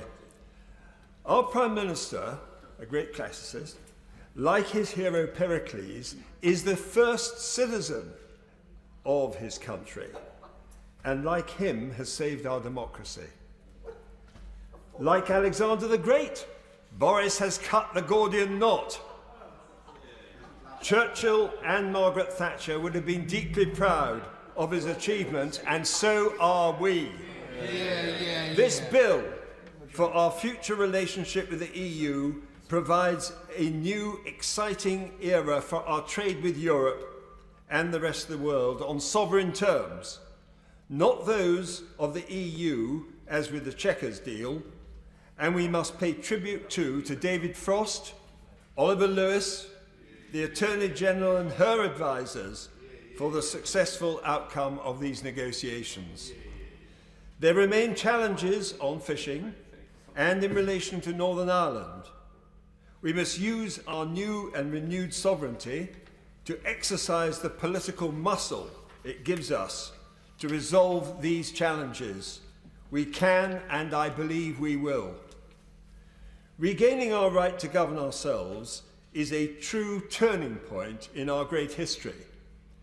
It compares in peacetime only with the restoration by Monk in 1660 on the absolute condition of parliamentary consent, then followed by 1689, the Hanoverian succession, and the evolution of our modern parliamentary democracy, which has been the bedrock of our freedom and enabled us, with the leadership of Churchill, to repel the danger of conquest in May 1940. In April 1990, I was asked by Margaret Thatcher to lunch at number 10 with members of the Cabinet. Margaret Thatcher asked me, what did I feel about Europe? I replied, Prime Minister, your task is more difficult than Churchill's. He was faced with bombs and aircraft. You are faced with pieces of paper.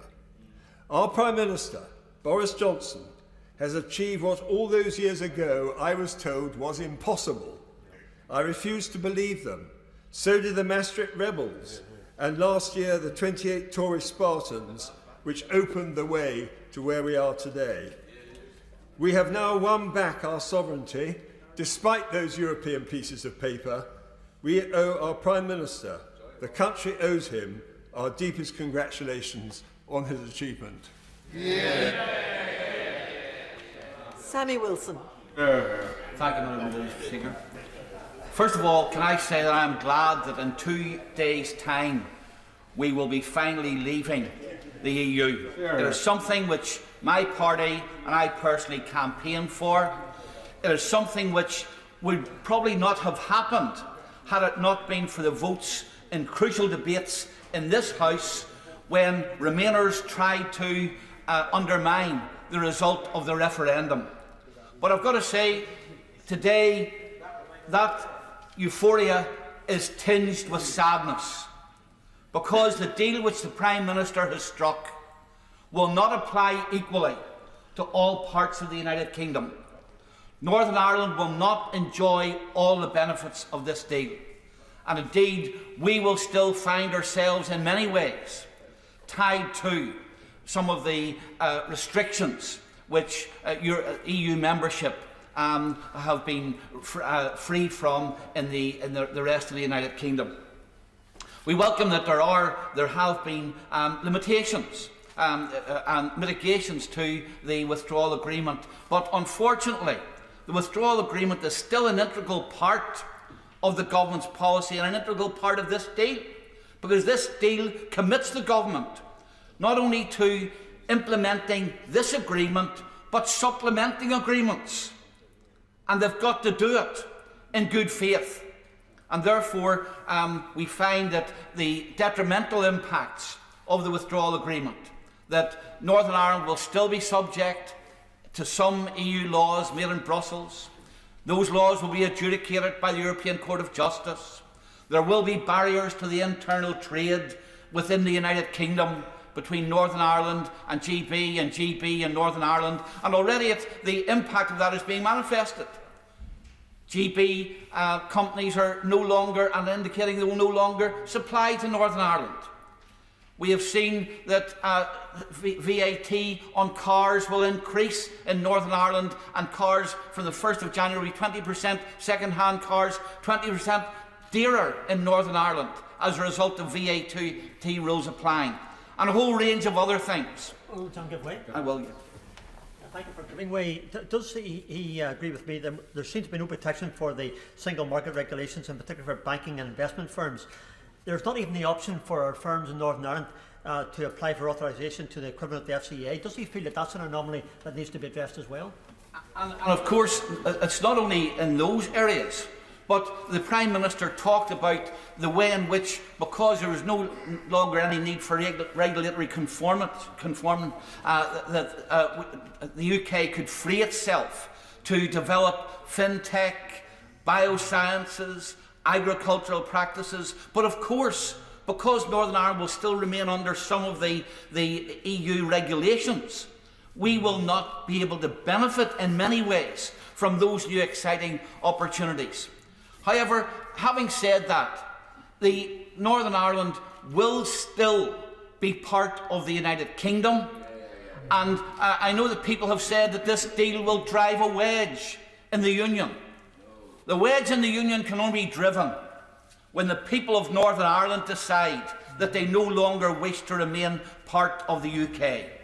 And I believe that when it comes to a choice between joining the Irish Republic, a small nation which will bob about in the storms of economic chaos that will result in the future, and being anchored to the 5th largest economy in the world, which will prosper under Brexit, then I believe that that choice will be an easy choice for the people of Northern Ireland. What I would say, though, to the Prime Minister is, Prime Minister, there will be economic damage as a result of our exclusion from this agreement. But there are opportunities. There's a joint committee. There's a review of the agreement. There's the fact that we now have parliamentary sovereignty. There's the fact that the government can act unilaterally to undo economic damage. And we will continue to press you and your government, Prime Minister, to live up to your promises that Northern Ireland will not be disadvantaged as a result of the deals which you have done. Let me finally say that we will not be voting for this deal today. And I think the reasons are obvious, because we're excluded from many of its benefits. That does not mean that we have any common cause with the petulant remainers in this Parliament who want to undo the referendum. It is because we are disappointed Brexiteers. It is because we are people who believed that the United Kingdom should leave as a whole, and that is not happening. And for that reason, we will not be voting for this deal today. Syrian Duncan-Smith. And Deputy Speaker, it's a privilege to be able to speak in this debate and to follow the honourable gentleman who I consider a friend. Can I start today by congratulating, I was going to say my right honourable friend, but I should perhaps say my right honourable friend, the member for Athens, as our friend for Stone has declined him as a modern Pericles. But he does deserve the full plaudits on this delivery of this trade deal. And he is entitled, I think, to a moment of satisfaction, because despite what all those doomsayers have said perpetually about his process through this is that he would not achieve a deal. There was no chance of that, and therefore we would have to leave on no deal. But he has defied that, and he has shown us that actually consistency, determination and optimism are key drivers in any negotiation, and I thank him for that. And I also want to thank those who were the negotiators, Lord Frost and others of his team, who have delivered this in the face of quite a lot of difficulty. But for me, it brings to the end a 29-year period when, back at the time of the Maastricht Treaty, and I just entered Parliament, I was faced with the choice of whether I would vote for what I saw as a huge extension of powers from the what became the European Union. And I made the mistake, Madam Deputy Speaker, of entering the smoking room to have my honourable friend, the member for Stone, lay his arm upon my shoulder, and my career was ruined thereafter. But I chose directly as a result of those blandishments to vote against Maastricht. I don't regret it, but I do say that it was from that moment onwards that I was certain that the United Kingdom would leave the European Union because it was getting more and more centralised, and it was not what we had joined. I voted to join, and therefore I am pleased now that we have delivered on that, and it is my right honourable friend that has done that. And I say to those who are going to vote against this today, they cannot escape the reality. To be fair to the opposition, he made it very clear that if you vote against this today, you are voting for no deal. You don't have to have it written on a piece of paper, because that would defy any logic that this place is about. So those who are voting against this, I give way to Jonathan. I don't believe that's the case. We're voting on the merit of the agreement, and the reality, the agreement is introducing a whole layer of extra bureaucracy for citizens and businesses in the UK. It's a charter for red tape. Well, do you know, I always love colleagues in this place trying to explain their actions, but there comes down to one simple point. We all know in this House, if you defeat an objective, you are left with what was there before. And what is there before, in this case, is no deal. And I'm sorry for him if he thinks that he wants to vote against something because it's wrong. He's voting at the same time, therefore, for the status quo. The status quo is we leave the day after tomorrow with no deal. And there is no escaping that, I'm afraid, no matter what they wish for. And I welcome this deal. It's not perfect. Nobody here is going to say you can get a perfect deal, because there are two sides in this discussion. But it is a huge advance on where we might have been. We take back control of our sovereignty. We are a sovereign nation again.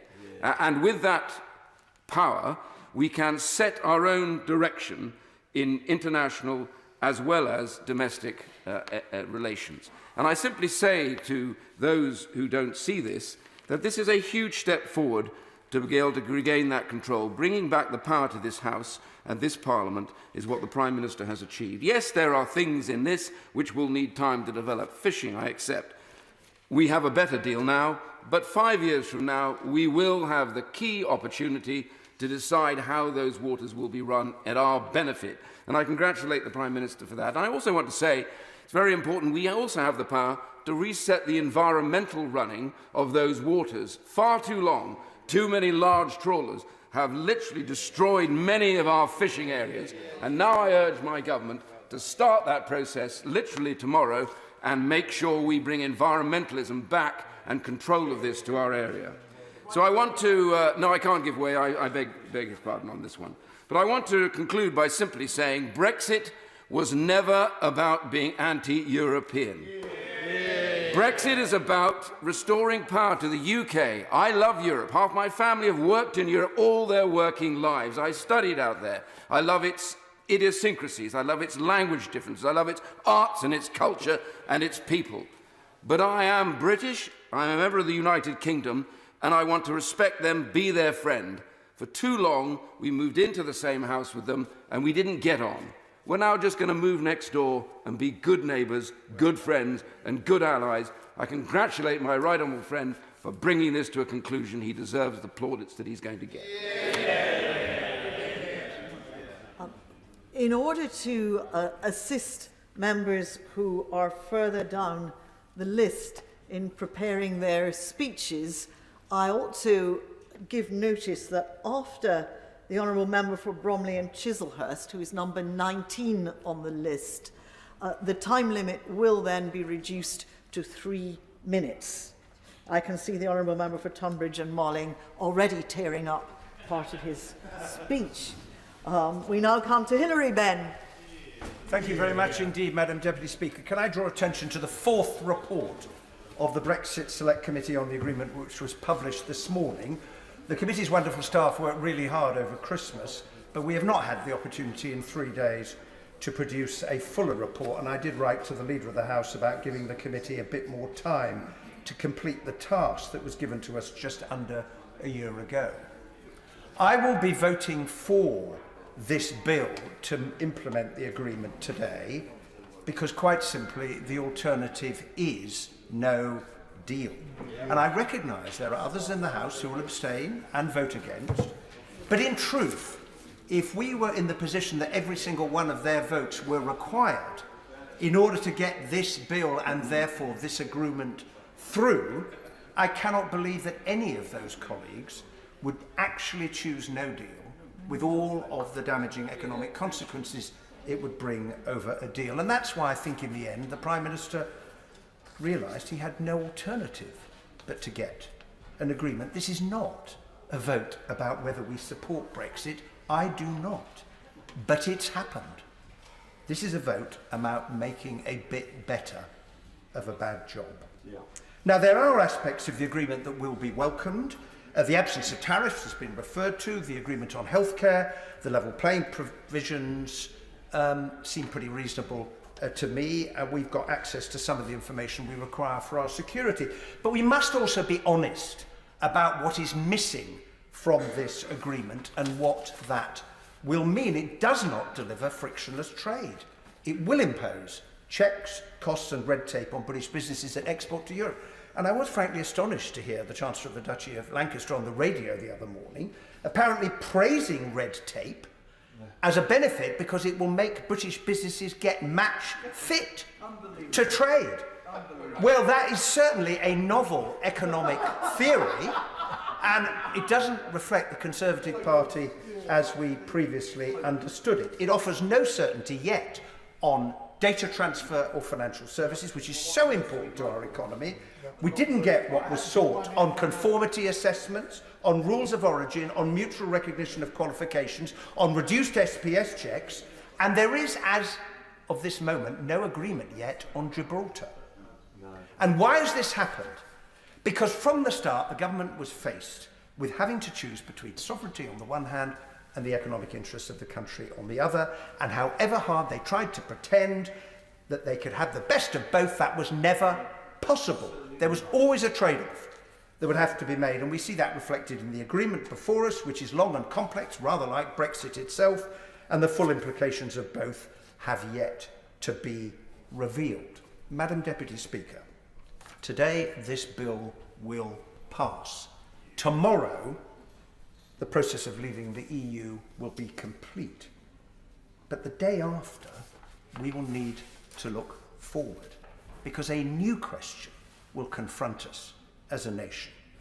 What kind of relationship do we now wish to have with our biggest, nearest and most important trading partners and friends? And the other reason why I'll be voting for this bill today is, for all it has failed to secure, it at least provides a foundation on which in the years ahead we can build what I hope will be a strong economic and political relationship with our European friends.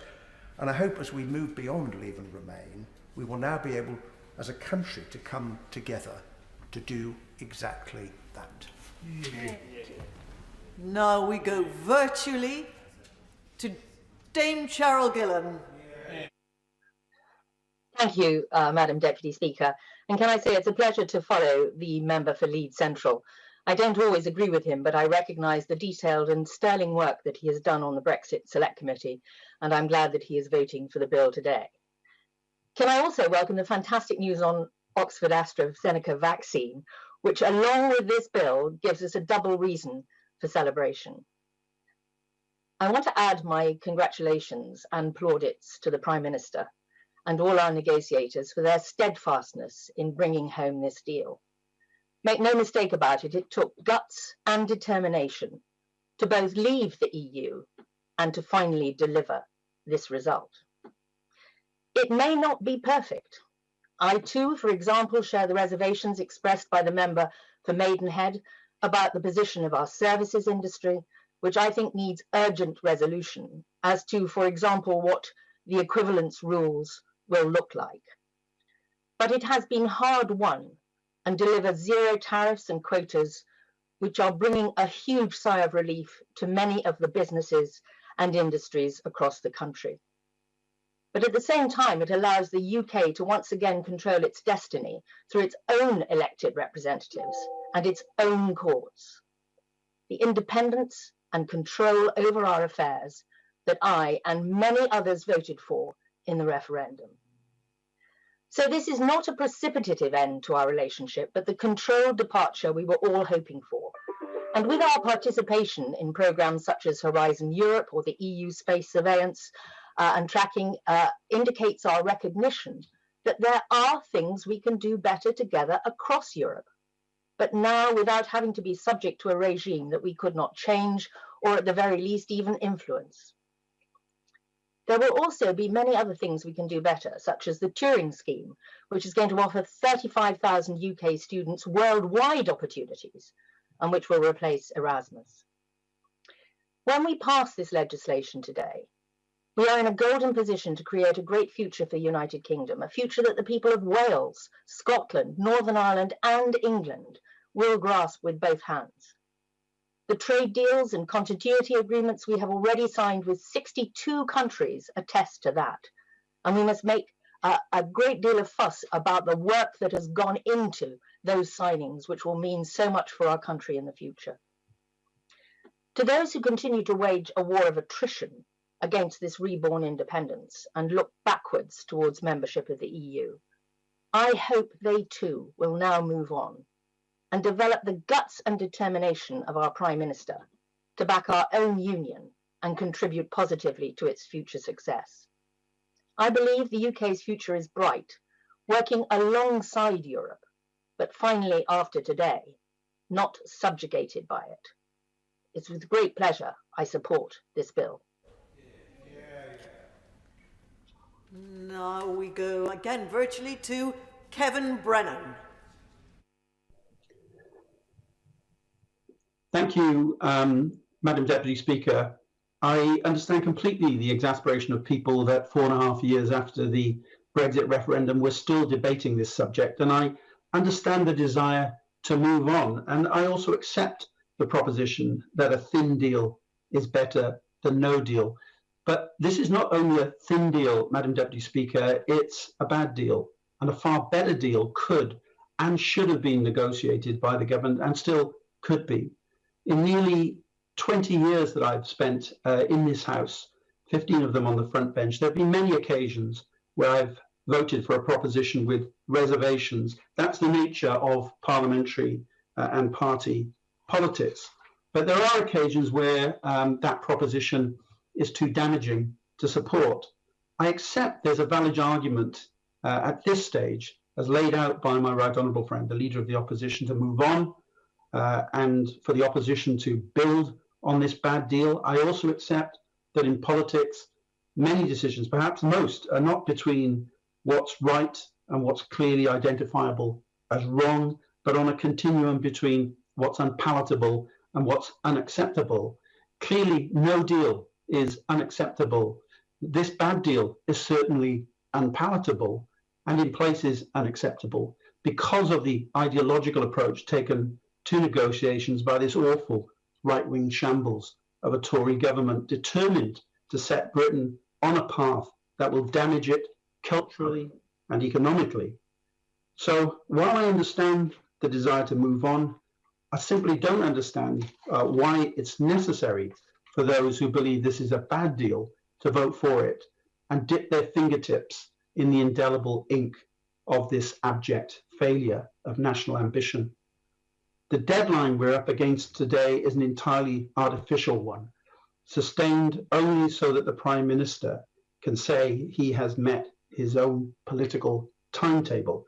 The truth is that the transition period could have been extended, or the deal could have been introduced on a provisional basis to allow this House to thoroughly scrutinise it line by line, rather than follow the take it or leave it by lunchtime timetable that the government has artificially manufactured today.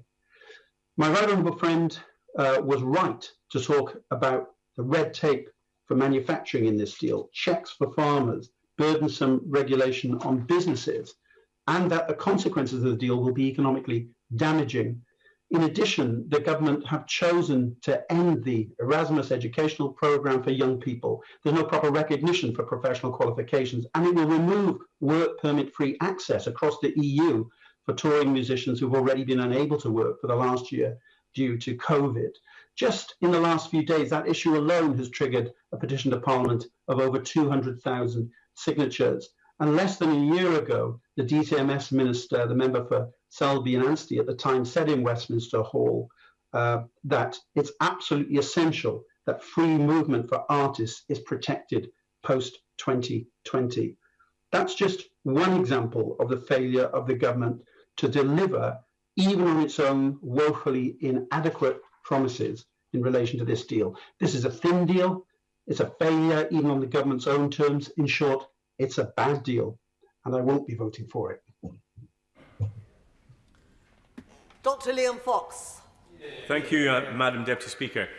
Those of us who voted and campaigned to leave the European Union did so for a number of reasons. I was always a constitutional leaver. For me, the test of this bill is, does it return the sovereignty that we sought? And the answer is yes. Why?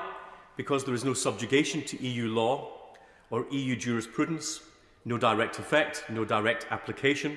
Retention of any of these would have been incompatible with a sovereign state, and in fact, from our accession to the EC through various EU treaties, all of these elements were incompatible with the concept that those who live under the law should be able to determine those who make the law.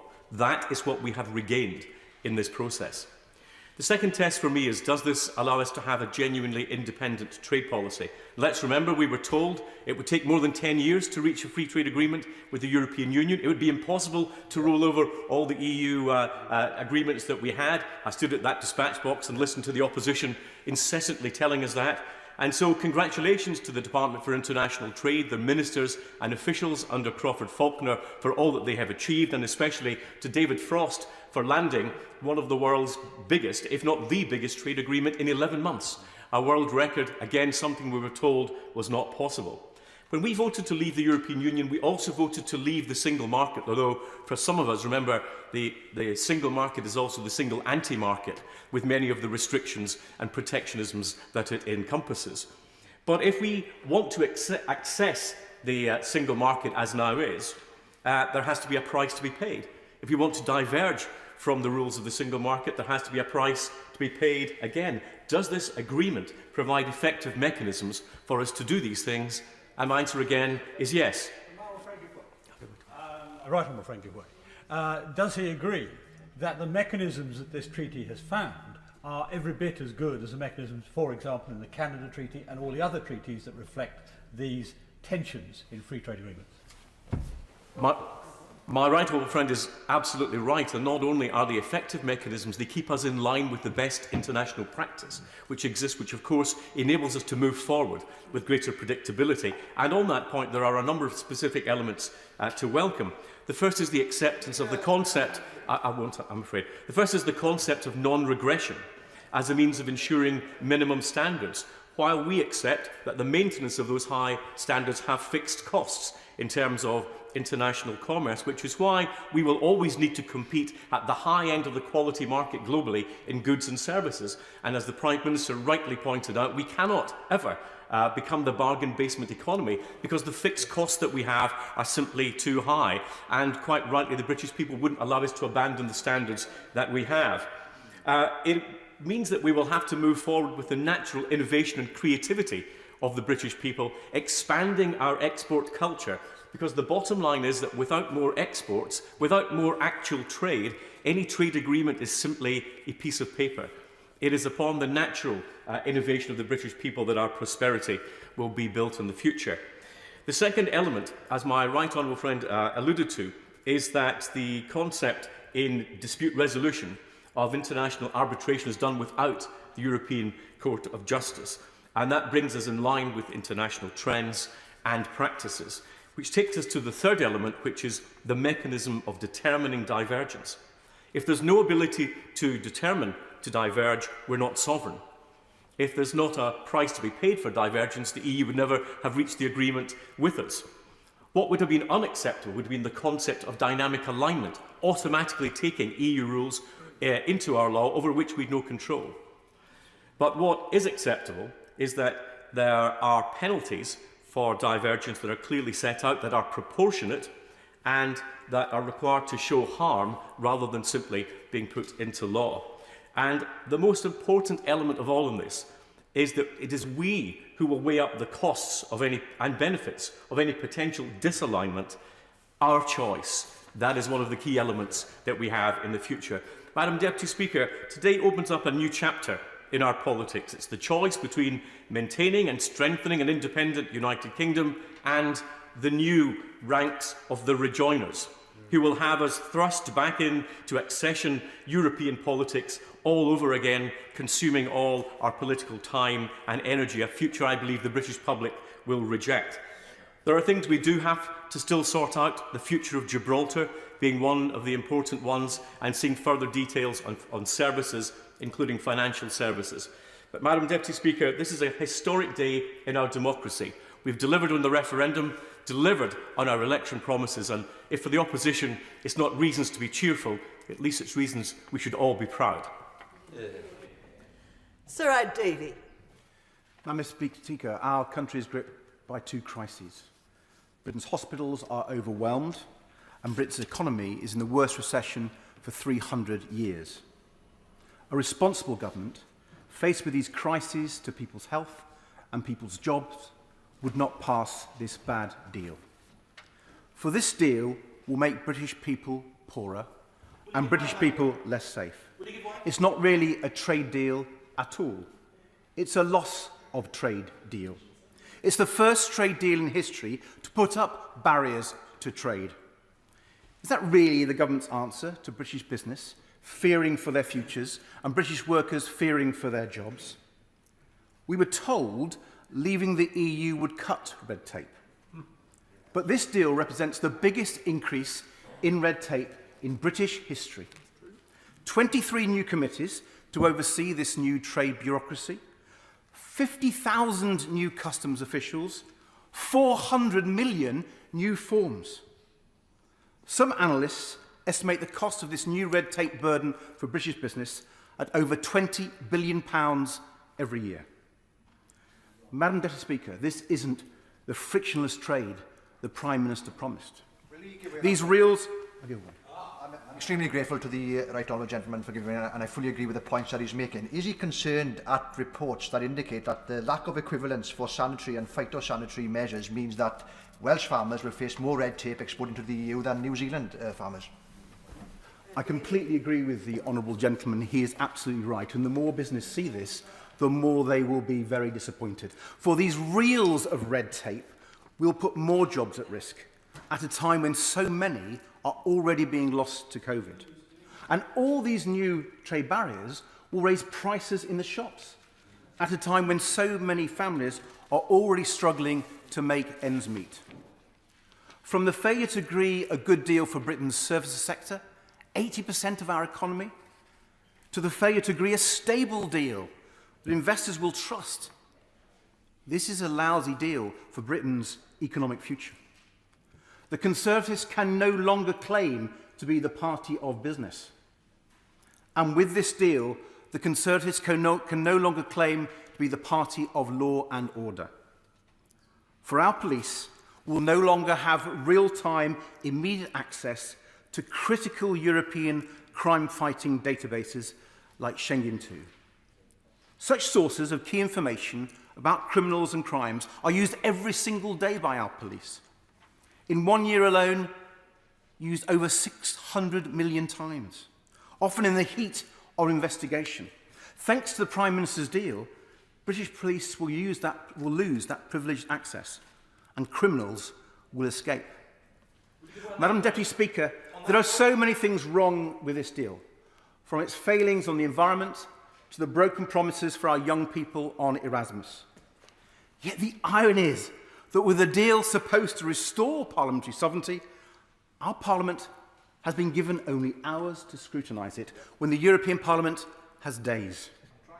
And business has just days to adjust to this deal. Liberal Democrats called on the Prime Minister to negotiate a grace period to help businesses adjust, forgetting, of course, this government no longer cares about business. So, Madam Deputy Speaker, the government leaves us no choice but to vote against this deal tonight.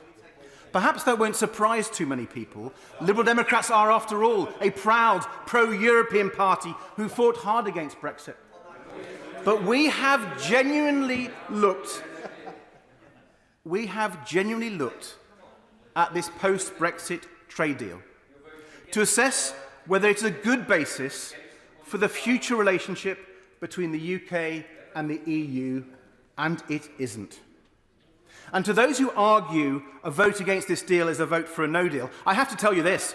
The Liberal Democrats have led the charge against a no deal when this Prime Minister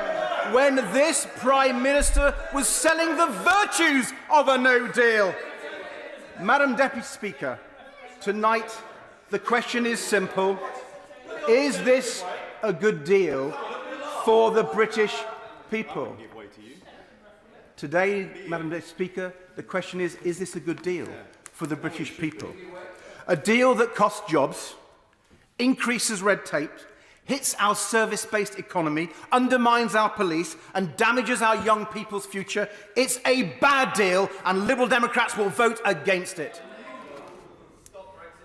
Now we go virtually to Neil Parish. Thank you very much, Madam Deputy Speaker. I want to start by congratulating the Prime Minister and his negotiating team for a deal which preserves tariff-free and quota-free trade with the EU worth over £660 billion. I also want to welcome the AstraZeneca Oxford vaccine that will help deliver our health in the future, and all the great work that all our health workers are doing in our communities and across the country fighting COVID. I hope that all members opposite will join us in voting for the Future Relationship Bill today to support our farmers, our fishermen, our car industry, and finally delivering on the referendum result. The public have consistently voted to leave the EU over the last 4.5 years, including in Tiverton and Honiton. But farmers in my constituency and across the whole of the United Kingdom will be pleased to see that we are leaving with a deal. Sheep farmers across the industry, across the whole United Kingdom, who are facing tariffs of almost 50%, will breathe a huge sigh of relief this Christmas. Our fishing industry can also be assured that the agreement recognises UK sovereignty over our waters and puts us in a position to rebuild our fishing fleet, coastal communities, and also processing more of our fish into the future. We are gaining 25% more fish, worth 146 million for our fleet over the next 5 years. And we can go further with the right to exclude EU boats should we want to.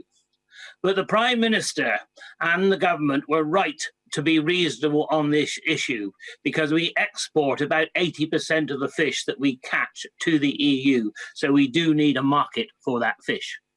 We also need to cooperate with this agreement so that we are not constantly fighting with the EU and ending up in arbitration. I think there are incentives on both sides within the deal to keep promises and to be proportionate. Clearly, there will be some practical challenges over the next few weeks and months for our businesses.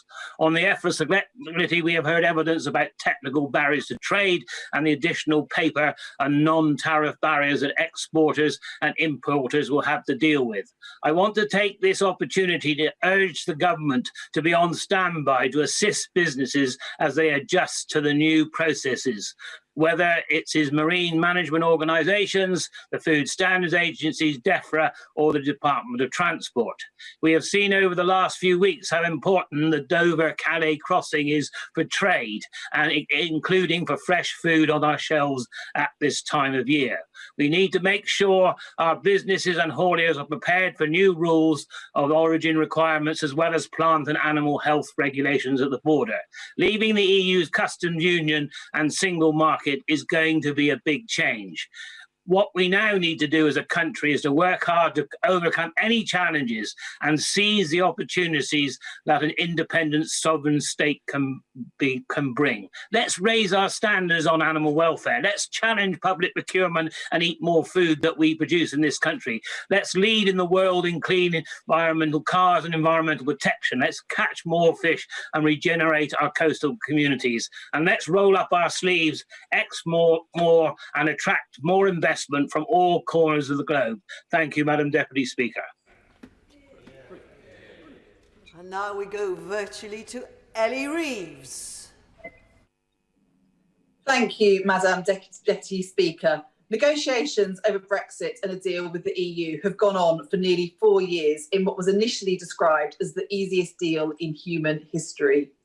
The decision to leave has led to a significant devaluation in the pound, along with reduced business certainty and investment in the UK.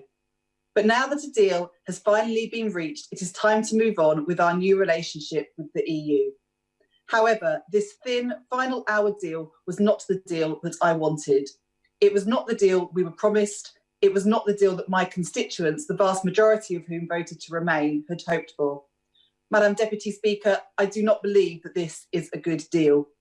Indeed, it will never compare to the deal that we had before, which allowed for free movement, studying abroad, access to healthcare, access to the single market and the customs union. In the last Parliament, I consistently called for a second referendum and voted to remain in both the single market and customs union. But the debate has moved on from them. Things that seemed possible in 2018 and 2019 were no longer a reality after the general election. So today, the choice is stark. This deal, a bad deal and a bad outcome, or no deal, a disastrous outcome for the country and for my constituents. Given the choice this country currently faces, I cannot in good conscience sit on my hands and abstain on the biggest vote I have faced since my election in 2017, and in effect say I don't mind either way if we leave with a deal or not. I also don't think it will be credible for the opposition to sit on the sidelines on an issue of such fundamental importance. Nor can I vote against a deal when the alternative, no deal, is a complete disaster. The responsibility for this bad deal lies squarely with the Conservatives. But this is the deal that Labour will inherit if elected in 2024, and it will be our responsibility to build on it and to make it succeed in the future. And as a starting point, I call on the government today to restore the UK's participation in Erasmus. Opting out will deprive thousands of young people of opportunities and sever countless potential links between UK nationals and our European neighbours. I lived and worked in Italy under a EU scheme as a teenager, and it fills me with sadness that the same opportunities will no longer be afforded to my children and my constituents. And as an MP proud to have a large number of constituents who work in the creative industries, I urge the government to do everything possible to secure a cultural work permit that gives visa-free travel throughout the 27 EU states for creative professionals to perform shows and events, along with customs exemptions for their touring equipment. Finally, the level playing field commitments on labour and environmental standards are limited. They are not dynamic and do not require the UK to uphold current levels of protections in all instances.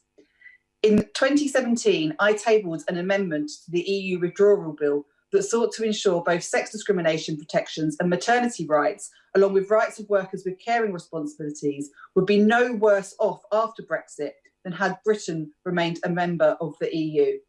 This deal gets nowhere close to achieving that.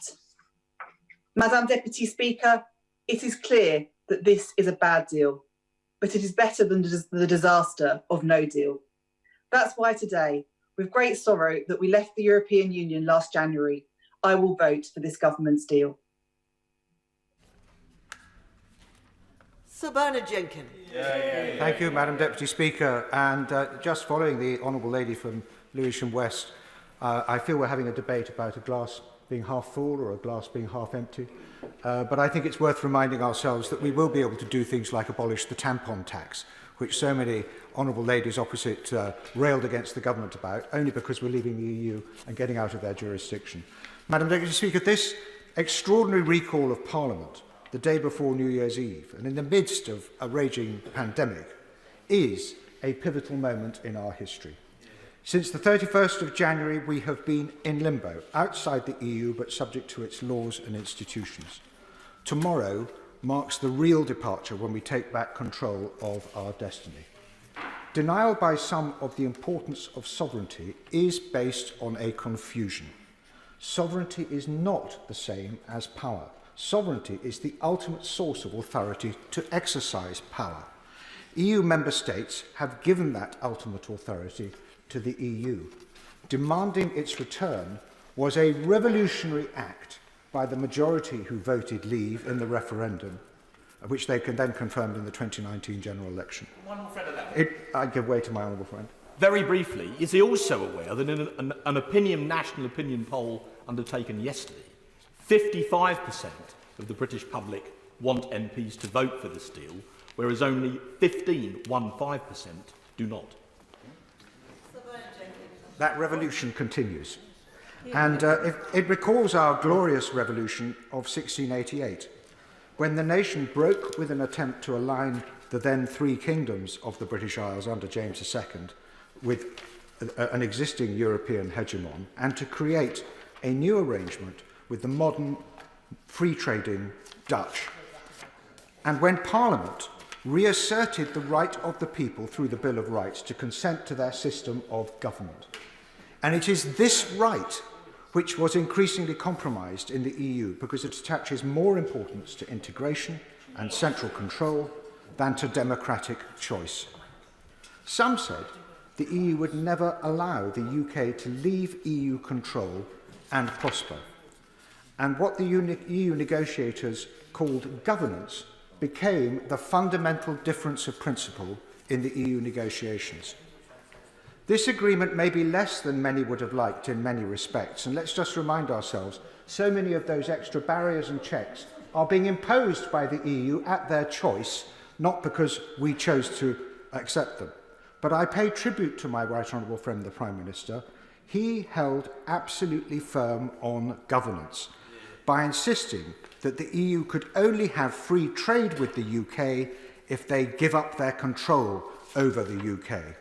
And as the ERG Legal Advisory Committee has confirmed, this agreement treats the EU and the UK as sovereign equals. Now, I've no doubt that the EU will continue to do everything it can to assert what it intends the provisions of this agreement should mean. And then this is the new challenge. For 2 generations, our system became institutionalised by the EU, but we now have the reciprocal right to insist on our view of fair interpretation with equal vigour. And we must do that. Only then can we seize the great opportunities that exist for our reborn nation. And a final word about Scotland. It is striking that the government has agreed an institutional framework for relations between Whitehall and Brussels, and even between this Parliament and the European Parliament, while no such formal frameworks exist in our own country between the 4 parliaments and the 4 governments. Those who want to strengthen the Union and to strengthen trust within our own Union of Great Britain and Northern Ireland must address this with urgency. And I hope as Chair of the Liaison Committee to help the government do precisely that. I will go virtually to Liz Saville-Roberts. Diolch yn fawr iawn, Dir Pilafarydd. This deal is a bad deal for Wales. The government dragged out the negotiations until Christmas, and now it's being rammed through Parliament just to avoid proper scrutiny. Who would have thought that taking back control would prove so false so soon? And with the Tories and Labour now committed to working hand in hand to enable the deal, it is a done deal, a stitch-up, it'll pass. The dominant Westminster parties have worked together to make all other options impossible. Our vote today is therefore reduced to a symbolic rubber stamping exercise that makes a mockery of sovereignty. But let's get one thing on record. We are brought here to implement this legislation, not to ratify it, to rubber stamp a virtually unseen document which is the government's creation. In law, the Tory executive hold the power to wave this through, but they need the cover, the pretense of democracy. Let's be clear-eyed here. The Tories have choreographed this delusion by dither and delay at every stage of the negotiations, and the Tories own every spin and twist of this dance macabre, and Labour are their willing partners. There is no question that this is a bad deal for Wales. In fewer than 48 hours, people and businesses will face significant new barriers to trade when our economy is already in crisis due to COVID-19. Welsh farmers who sell their lamb to the EU will now face complex paperwork and new produce checks. The 140,000 jobs in Wales's manufacturing sectors, including automotive and aviation, will be hampered with disruption to the complex cross-border just-in-time supply chains. This deal will also lock out our young people from opportunities granted as a right to other parts of the UK. The Erasmus programme opened doors to education, training and work for many, many young people in Wales, but these doors are now shut in their faces. While many people in Wales did indeed vote for Brexit, nobody voted for the immense damage this Tory deal will cause, or for Wales to lose our voice in shaping our future. As has been the case throughout the negotiations, Wales will likely be excluded from the mechanisms included in this deal that will govern our future relationship with the EU. This is a government that scorns checks and balances, that disrespects devolution and centralises power for where its political interest lies. It is a betrayal of working people who were promised greater prosperity and control over their own lives from this government. What Wales needs now is a new deal, a relationship with Westminster which would enable us to be a good neighbour rather than a tenant tied into a bad contract. This means control over our economy, our justice system, our welfare arrangements and our natural resources, and a political system where decisions are made with true and direct accountability in the best interests of everyone who lives here, a truly independent Wales. Plaid Cymru will stand up for the interests of the people in Wales and vote against this bad deal. Diolch yn fawr iawn. I remind honourable members that after the next speaker, the time limit will be reduced to 3 minutes, but with 4 minutes, Sir Robert Neal. Madam Deputy Speaker, I promised my constituents at the last two elections that I'd do all I could to ensure that we left the European Union with a deal rather than without one. And I shall therefore vote for this bill today, because even though the bill does not go as far as I would have liked in some areas, it nonetheless is a basis upon which we can build a constructive relationship for the future. That is in our interests as a nation, that is in the interests of the European Union, our friends and neighbours too. There's understandably been much talk of sovereignty and control, and I recognise the force of that.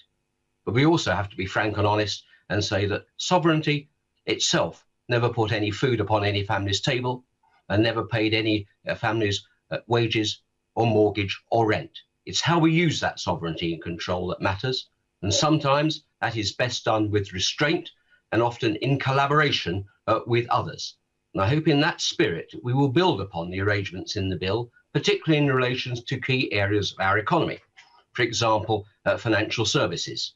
I welcome there is some reference to financial services in the bill, but there's much more to do there.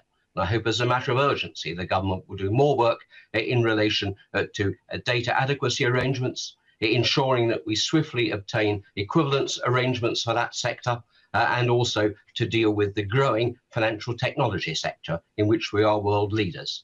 So work to do, but something upon which we can build. And for that reason, I know the City Corporation and the financial services sector welcome the bill. I also welcome the legal services chapter. But again, there's more that we can do around extending the definition of mutual recognition of professional qualifications beyond lawyers as it currently is, because very often accountants and others work in multidisciplinary teams now. I'm pleased with the work that has been done on relation to justice and security cooperation. though I do hope that we will be able to find a better means to deal with the SIS2 information systems access, because we've had compelling evidence of the importance of this to the Justice Committee. Again, here's something we can build upon. But I hope also there will be a spirit of cooperation where we can deal with other matters which are of critical importance, which are not directly covered by the bill. For example, agreeing early accession to the Lugano Convention on civil justice cooperation and enforcement of judgments. There's no reason now why this should not be pursued with the utmost speed so that we can ratify as soon as possible. And finally, there is a matter of an obligation which we have to the people of Gibraltar. And I refer to my entry in the Register of Interests as chairman of the All-Parliamentary Party Group for Gibraltar. We gave a clear undertaking to the people of Gibraltar, who, although they voted overwhelmingly to remain in the European Union, are equally determined to remain part of the British family, that we would not leave them behind and would not leave the European Union without securing a deal for them too. I hope that when he responds to the debate, the Chancellor of the Duchy of Lancaster will confirm our government and our nation's continuing commitment to use every endeavour in the coming days to get a deal for the people of Gibraltar that protects their interests and respects their British sovereignty. We gave our word. Our future reputation in a global world will depend upon our ability to keep our word, and there is a swift and immediate instance where we can be seen to do so. That's a matter of political and moral obligation. Against that basis, I think there are constructive things that we can do, set aside perhaps divisions of the past and work together as a nation collaboratively with our friends and neighbours and those who we have given our word to support and assist. I will support the bill today. Now we go virtually to Dr. Philippa Whitford. Thank you very much, Madam Deputy Speaker. Despite the government doing their best to limit parliamentary scrutiny, we now see how the promises of the 2016 Leave campaign, led by the Prime Minister, compare with reality. Despite all the promises to the fishing industry, the vast increase in quota has not been delivered. Even after 6 years, half of the 87 fish stocks listed in the deal produce no gain or less than a 1% shift of allowable catch from EU to UK fishermen. Only 13 stocks will produce more than a 5% shift. Indeed, the removal of the ability of EU and UK fishermen to swap quota means landings of many key species like cod and haddock will actually be less than now. The Prime Minister's claim of no non-tariff barriers is patently laughable, and the costs of customs bureaucracy and seafood devaluing in lorry queues means many fishermen will be worse off after Brexit. In exchange for this poor deal, we will pay a high price as individuals. Our loss of EU citizenship, the right to study, work, love and live anywhere in 31 other countries, a right we have all enjoyed but are taking away from the next generation. The loss of recognition for professional qualifications, and over 4 million EU and UK citizens, like my husband, having to apply for the right to remain in their own homes.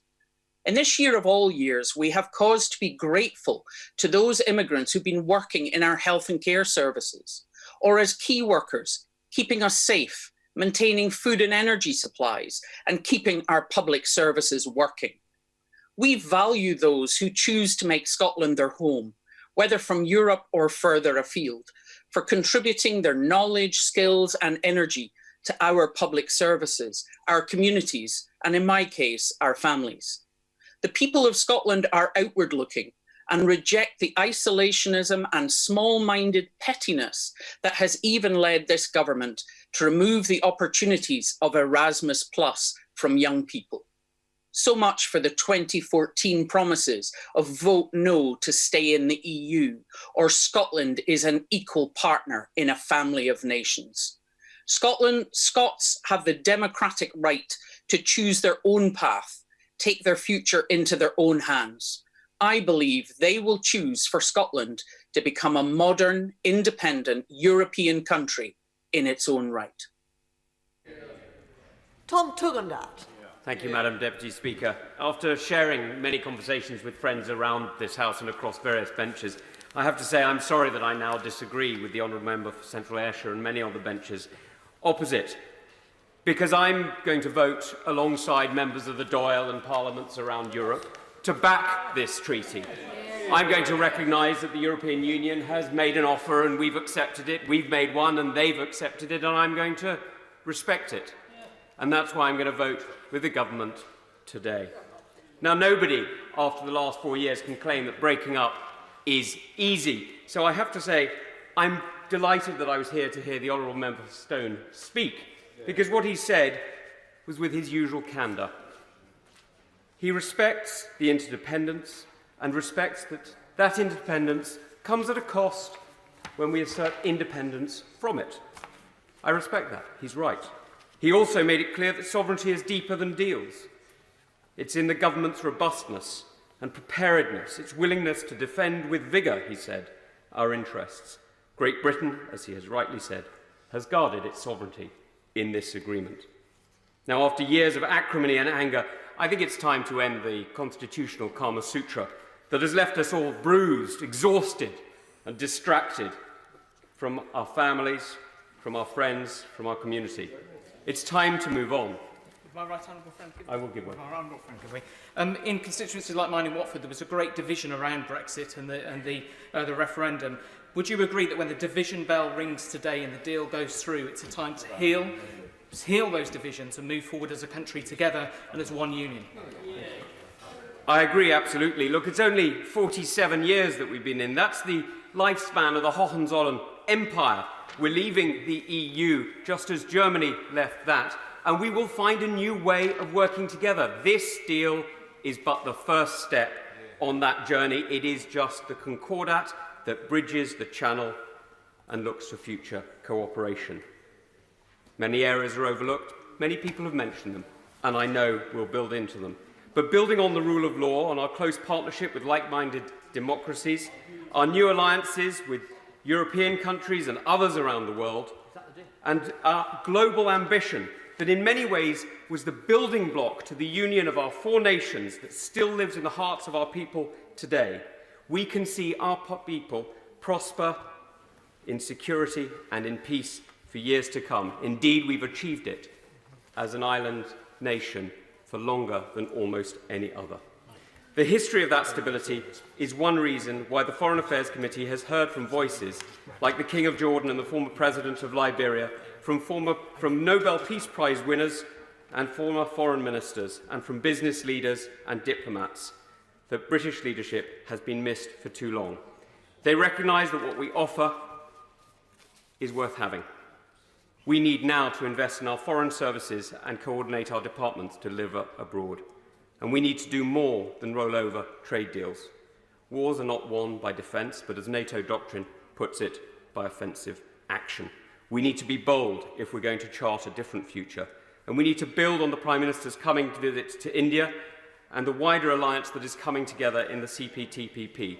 We would be welcomed hugely, and I have been told clearly, by many, particularly by the Pacific democracies.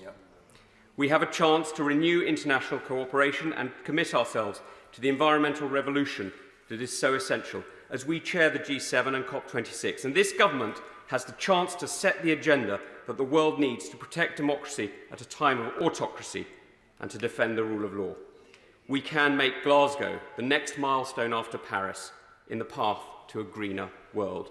Britain will succeed if we remember our friends in Europe, the Commonwealth and the world, if we renew our alliances and build new partnerships, and if we develop new, greener markets and industries, innovate and invest in ourselves.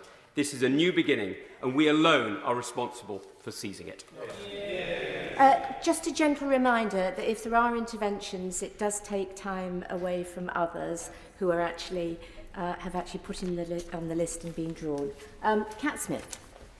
Thank you, Madam Deputy Speaker. Today we are faced with a choice between this flawed deal or no deal, and I don't welcome this deal. There's plenty in it that I don't like, but I accept it. I accept that it is better than no deal. It is the least worst option on offer today. It's the least worst option for business, it's the least worst option for supply chains, the economy and for jobs.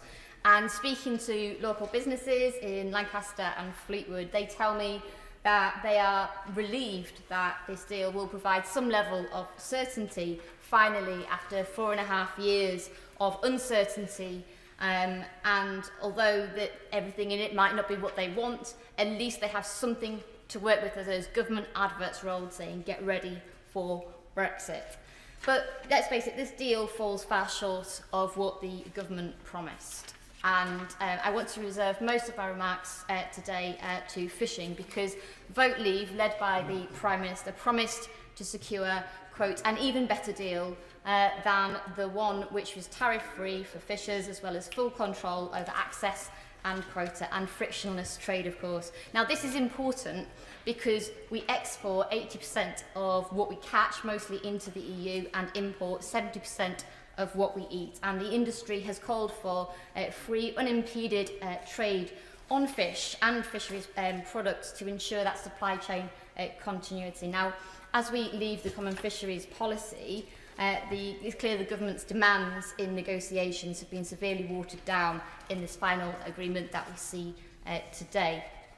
And when it comes to overpromising and under-delivering, this Prime Minister certainly has form, because the reality is that the communities like my own in Fleetwood, who voted to leave the EU on bold promises about the regeneration of fishing, are going to be left very disappointed. And I want to make a few remarks about the £100 million promise that has come from government in recent days. And I say this: it better be more real than the promise of £350 million a week for the NHS that was plastered on the side of a bus. But that £100 million will not be enough to truly transform coastal communities up and down these islands who desperately need that investment, and that is the reason why many of them chose to vote to leave the European Union. So I will vote for this bill today, because I think that the old divisions between leave and remain are over, and the two options before us today are leaving with a flawed deal or leaving with no deal tomorrow.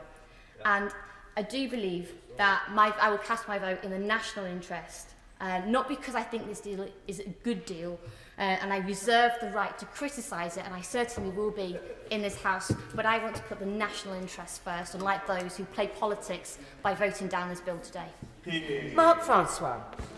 Thank you, Madam Deputy Speaker, for allowing me to participate in this historic debate today.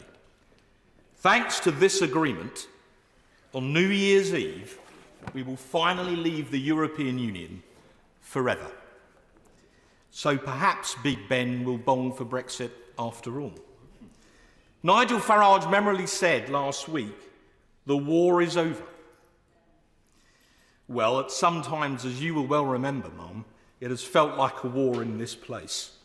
So perhaps we should now take on board the advice of the prophet Isaiah, who said, and they shall beat their swords into plowshares, and their spears into pruning hooks. Nation shall not lift up sword against nation, neither shall they learn war anymore. In that case, perhaps I and my Spartan friends should now lower our spears too, but perhaps keep them to hand, just in case one day someone, perhaps the leader of the opposition, should try and take us back in. My colleagues in the European Research Group have fought long and hard for this day, and we have sometimes been lampooned or even vilified by the Remain-dominated electronic media for our trouble, when all we have ever wanted is one thing: to live in a free country that elects its own government and makes its own laws here in Parliament, and then lives under them in peace. Well, now, thanks to the Prime Minister, who kept his word to the country and got Brexit done, who did exactly what it said on the tin, as our Star Chamber has verified, we can do that. So what I call the battle for Brexit is now over. We won. But I suspect the battle for the Union is now about to begin. We're about to write a new chapter in what Sir Winston Churchill called our island story. But now, after a truly epic struggle, we will do it as a free people.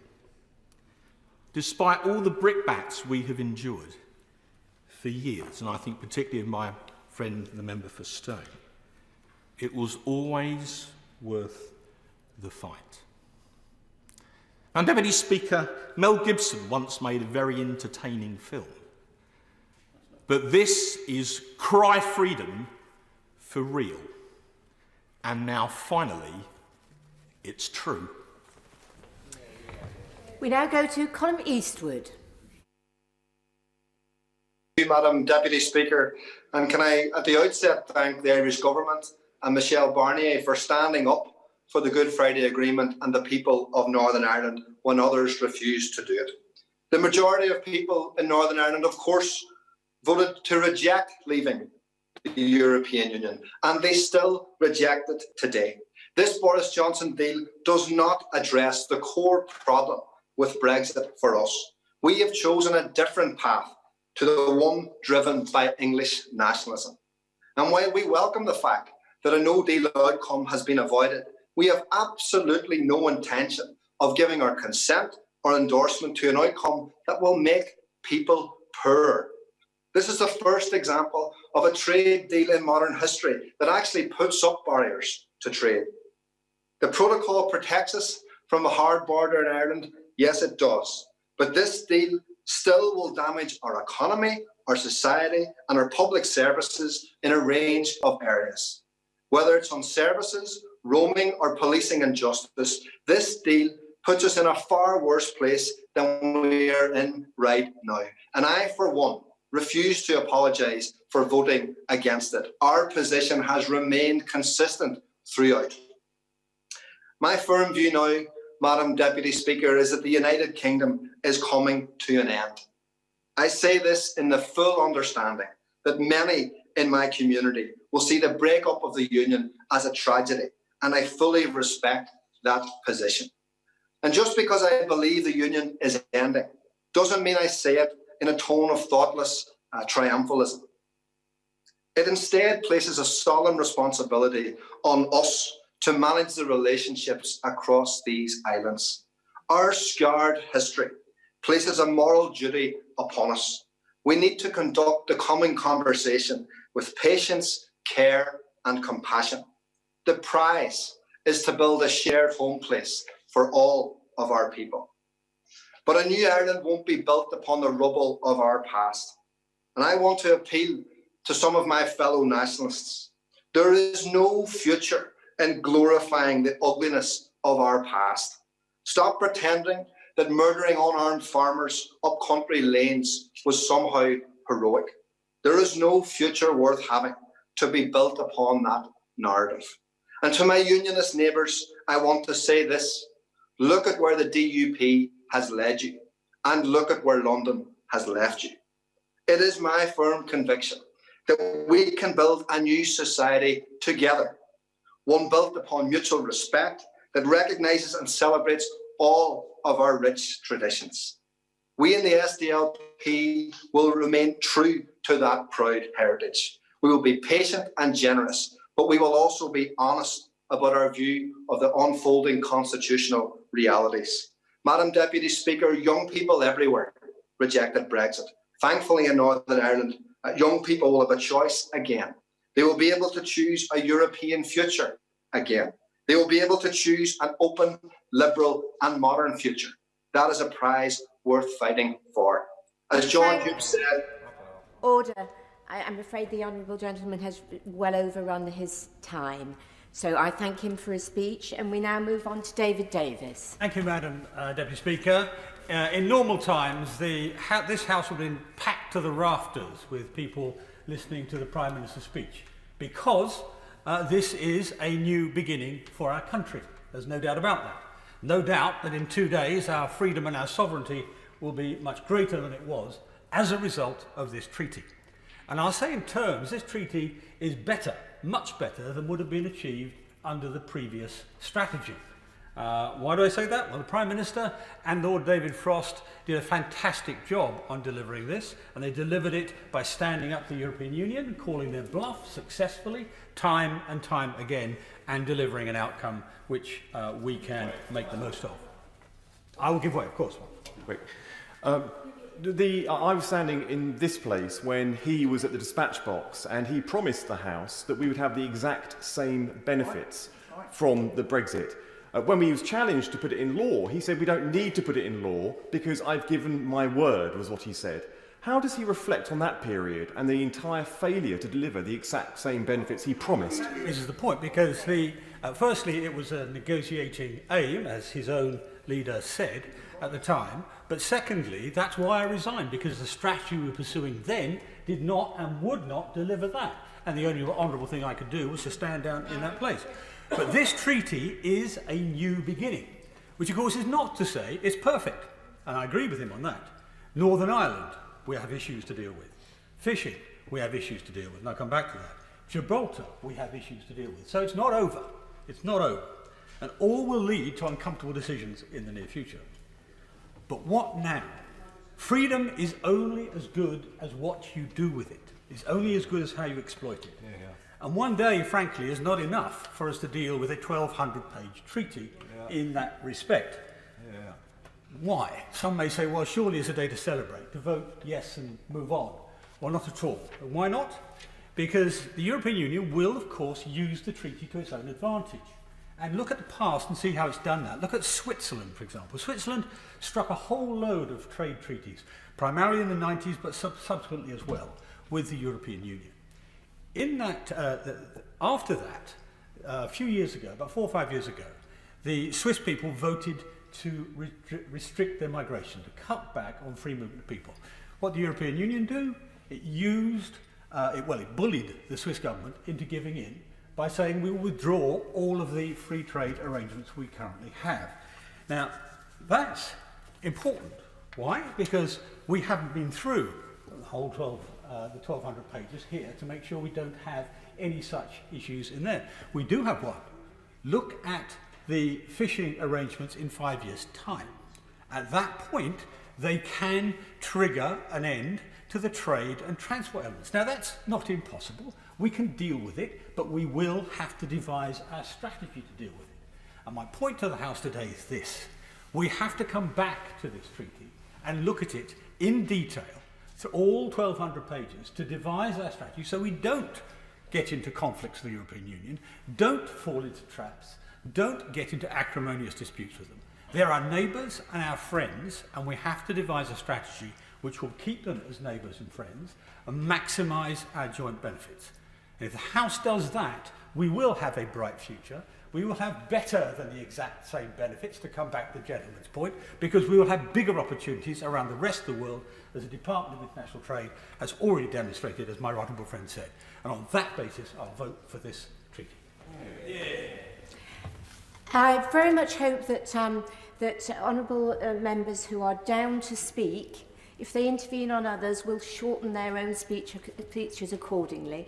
And if people do want to take interventions, it's probably a good idea to run a little short, as the right honourable gentleman just did. We now go to Barry Shearman. Madam Deputy Speaker, thank you so much. Can I, in my brief contribution, say I feel very strongly about Europe. We are leaving the European Union, but we're not leaving Europe. And I was inspired. I'm a war baby. I was born on the worst day of the Blitz of London in London. And so when, after the war, after that terrible period in European history, the move to start a Europe that would make, in the future, with the watchword, to make war unthinkable. That was very inspirational, and also a Europe that would be wealthy and powerful and be a great influence on the democracies of the world. That spirit we still need again, Madam Deputy Speaker. I am on the Select Committee on the future relationship with Europe, so I've been privileged with hearing a great deal of evidence. And I am sure that although this isn't the best deal you could possibly have, it's a much better deal than I expected, so I will be supporting it in the division lobbies tonight. But I will say that this is the time for the renewal of the European spirit. We are still in Europe. This agreement that we have is a building block. We can build on it, and we must build on it if we are going to make this world a safer place, a more secure place, if we are going to stand up to the threats from global threats from China and from Russia, and from the threats from COVIDs and the threats from global warming and climate change. Europe must work together. And can I just say, if all the evidence, I have to say, we also ought to thank Michel Barnier, who was a tough Barnier, but a true European, also Ursula von der Leyen, who was an inspired leader, and also the support behind people should recognise from Angela Merkel and President Macron, because inspired leadership across Europe gave us in part this deal, not just the true Brits fighting for a good deal. It is a good piece of statesmanship that has come through, and I applaud it. Thank you. We now go to Cheryl Murray. Thank you, Madam Deputy Speaker. I was really pleased that the Prime Minister secured this deal that will mean so much to so many, and I support it. I was, however, disappointed that this got linked to our fishing waters, and to say fishermen are disappointed is an understatement. I share their disappointment. I do understand that the EU originally demanded access to our 6 to 12 mile limit for 40 years, and negotiators have managed to reduce that to 5.5. In order to give the industry certainty, I hope that we will see July 2026 as an end date enshrined in legislation, and the government will compensate for this to happen. I also ask that we take advantage of our newfound freedom from the European Court of Justice to ensure the restoration of the principles enshrined in Margaret Thatcher's Merchant Shipping Act of 1988. We must make sure that all UK quota is available for UK-owned boats. The disastrous factor-tame ruling must be reversed. I would ask that licences issued to foreign-owned vessels fishing in our 6 to 12 mile limit are stringently enforced. The right of arrest given to the Royal Navy Police must be extended beyond the 6-month period, with any breach of our own rules resulting in impounding the vessel and gear. Canada showed the way with the arrest of the Astay in 1995. A minimum landing requirement in UK ports should be introduced, with the limit set after consultation with industry representatives, in order to ensure no obstruction for UK vessels who land in other ports in other countries. We must also take advantage of this 5.5-year window to rebuild our fishing infrastructure, including new vessels using the generous £100 million from the Treasury. And I hope the Chancellor can look at a little bit more, but I do understand the economic times we are in. Any grant aid must be distributed throughout the whole of the United Kingdom and benefit fishing vessel owners, as well as port infrastructure and processors. We must prepare ourselves for 2026. As an independent coastal state, the Minister can take decisions to free the UK from a fisheries management regime which has been hampered by the constraints of the CFP. We can honour our obligations under UNCLOS, but also be flexible to ensure all UK fishermen can benefit from this partial freedom and take the steps we need to ready ourselves when we, and we must, really take back complete control of our waters in 2026. I will be supporting this deal this evening. We now go to Diane Abbott.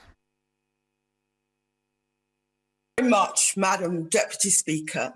This is the most important and consequential piece of legislation on British-EU relations that I've taken part in over 30 years in this House. So let me say from the beginning that I will not be voting for this Tory Brexit deal today. But I should also say that will not be because I don't respect the result of the 2016 referendum. I think I have rather good Eurosceptic credentials.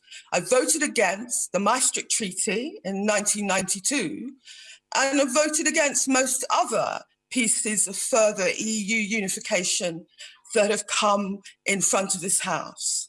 But I voted against the Maastricht Treaty, not because I was opposed to freedom of movement, or because I had a fear and concern about EU migrants, or because I had the notion that migrants drove down wages. I voted against the Maastricht Treaty and other aspects of further EU integration because of a concern for fundamental issues of democracy and accountability. So let me say that by driving this historic deal through Parliament in one day with no time for proper scrutiny, this government is trashing democracy. So this is a deal which falls short in many policy areas, but I wanted to talk about security. The government claimed that it was going to get, and I quote, a security partnership of unprecedented breadth and depth. On the contrary, our access to Europol has been compromised, our access to Eurotrust has been compromised, we won't have access to the European arrest warrant, and we will no longer have access to EU databases which allow for real-time data sharing, such as the Schengen Information System, which are very valuable to our police and the National Crime Agency. This database was consulted over 600 million times by UK police forces in 2019. So in closing, Madam Deputy Speaker, let me say this. I have the greatest respect for the result of the 2016 referendum, but this shoddy deal falls short. It fails the British people, it fails my constituents, and I have to meet my responsibilities as a member of the British Parliament and vote against it today. We now go to Damien Green. Thank you, Madam Deputy Speaker. There are huge complexities in this deal, but there is a very simple choice before us today, this deal or no deal. As someone who campaigned hard for Remain in 2016, I've held two views very strongly since then, that it would be wrong to try to overturn the result, as many of my friends believed, but also that leaving with no deal could be a terrible option for this country. So today I will vote enthusiastically for this deal, and I congratulate the negotiating teams on both sides for showing at the final stretch that kind of practical pragmatism, which ironically has always been held up as a positive British contribution to EU proceedings. And I should also say that I'm very grateful that the British negotiators spent some time and trouble to share and discuss matters with the Conservative One Nation caucus in recent weeks. There's no time today to go into the details, although indeed today is a triumph for the government, triumph for the Prime Minister, but not a triumph for Parliament, as this degree of scrutiny is clearly pretty laughable. But it is worth registering two specific points, both of things that need to be built on. The first are the security arrangements.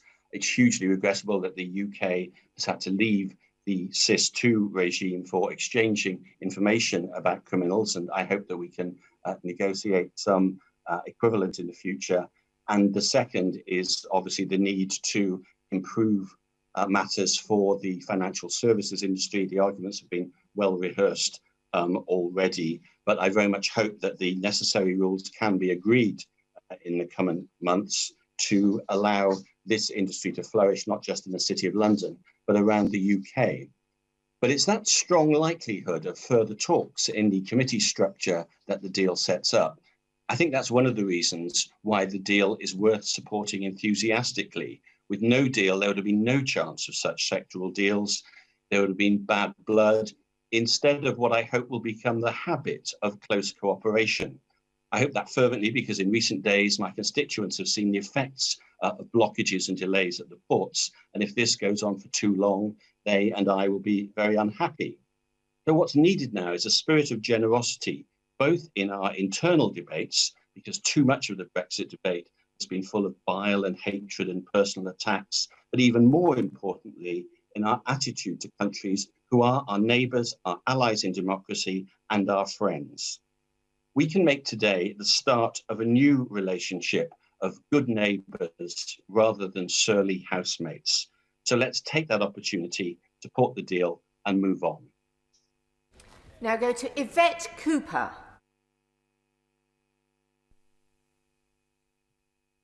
Thank you, Madam Deputy Speaker. I'm glad that the government and the EU have agreed a deal. As the transition ends tomorrow night, our country should start the process of building new relationships and a future outside the EU based on an agreement and a plan, not on the acrimony or chaos that no deal would have heralded. This is not the deal that the Prime Minister promised everyone, on services which are left out, on red tape which will go up, and on security cooperation which will go down. And he should level with people about those problems, not make impossible promises.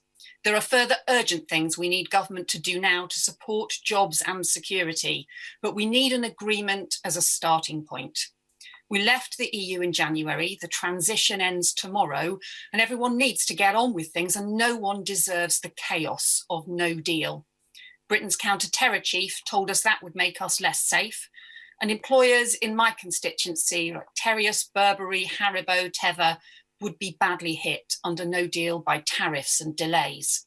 So it is in the national interest and in our local interest for this Brexit agreement to pass through Parliament now, and I shall vote for it today. But we need urgent action to improve the deal for this country, because I'm glad that it includes continued security cooperation on criminal records, DNA, Europol and extradition, although arrangements will be more bureaucratic. But there is a huge gap for us. Tomorrow night, the police and border force will have to remove access to the details of 38,000 wanted suspects and criminals from the EU on the SIS2 criminal database they check hundreds of millions of times a year. And the replacement Interpol information system database is much slower and weaker. That makes our security response weaker too. There isn't a proper trade deal on services. And there will be massive increase in red tape for businesses, 11 million customs forms that have to be filled in, and those costs will hit jobs and investment. So we need to look forward to the things the government need to do now, once this Brexit agreement is in place, to support security and jobs. Resources for the police to operate the new arrangements. Look again at SIS2 and work to improve Interpol. A new trade plan for services to reduce customs red tape, a proper industrial policy to support communities, and higher, not lower, environmental and labour standards. And we need urgent action to heal the divides, because the ultimate test of the Prime Minister's deal and future plan is what he uses it for, whether to strengthen the United Kingdom or to divide and destroy it. Whether he pushes Scotland away, deepens the divide between North and South. So far in the North this year, we've not seen any of the levelling up the government promised. We've seen power and control centralised. Our communities still want a fair deal. That is what we should unite around now. Brian. Thank you very much, Madam Deputy Speaker. Now, it's a matter of public record. I've had my points of difference with this government and this Prime Minister since the Brexit referendum, but unlike many, I never questioned that we had a clear result from a free and fair referendum, and I always hated the rather, I thought, unkind view that people who voted leave were somehow hoodwinked or too daft to know what it was that they were doing. There were just two red lines that I and I think my constituents insisted upon. One was a transition period, the key ask of business, if we remember, and the other was that we leave with a deal in place between the UK and its closest neighbours, our largest trading partner. This doesn't seem like radical thought to me. As I said to the Prime Minister on Christmas Eve, I pay huge tribute to him for his statecraft and for sticking to the word that he gave me, both publicly and privately, that he wanted a deal with the EU and that he would do everything in his power to secure one. So I will support the deal today, not just because it avoids the no deal many feared, and so many of our opponents spent an election campaign just 12 months ago warning would herald some form of national apocalypse. How ironic that they will vote today for the hardest Brexit of all. And I listened with interest to the leader of the Liberal Democrats confirm that. But because it's a good deal for Britain, Madam Deputy Speaker, and it does what we promised at the election last year, The Prime Minister said he would get Brexit done, and a European Union withdrawal agreement of last year was passed within days of securing a majority in this place to allow that. That was the oven-ready deal, and we shouldn't allow others to rewrite history. The Future Relationships Bill before us today didn't go anywhere near the oven until the 11th hour, but it's come out very nicely and I welcome it. Ultimately, though, it is just a framework.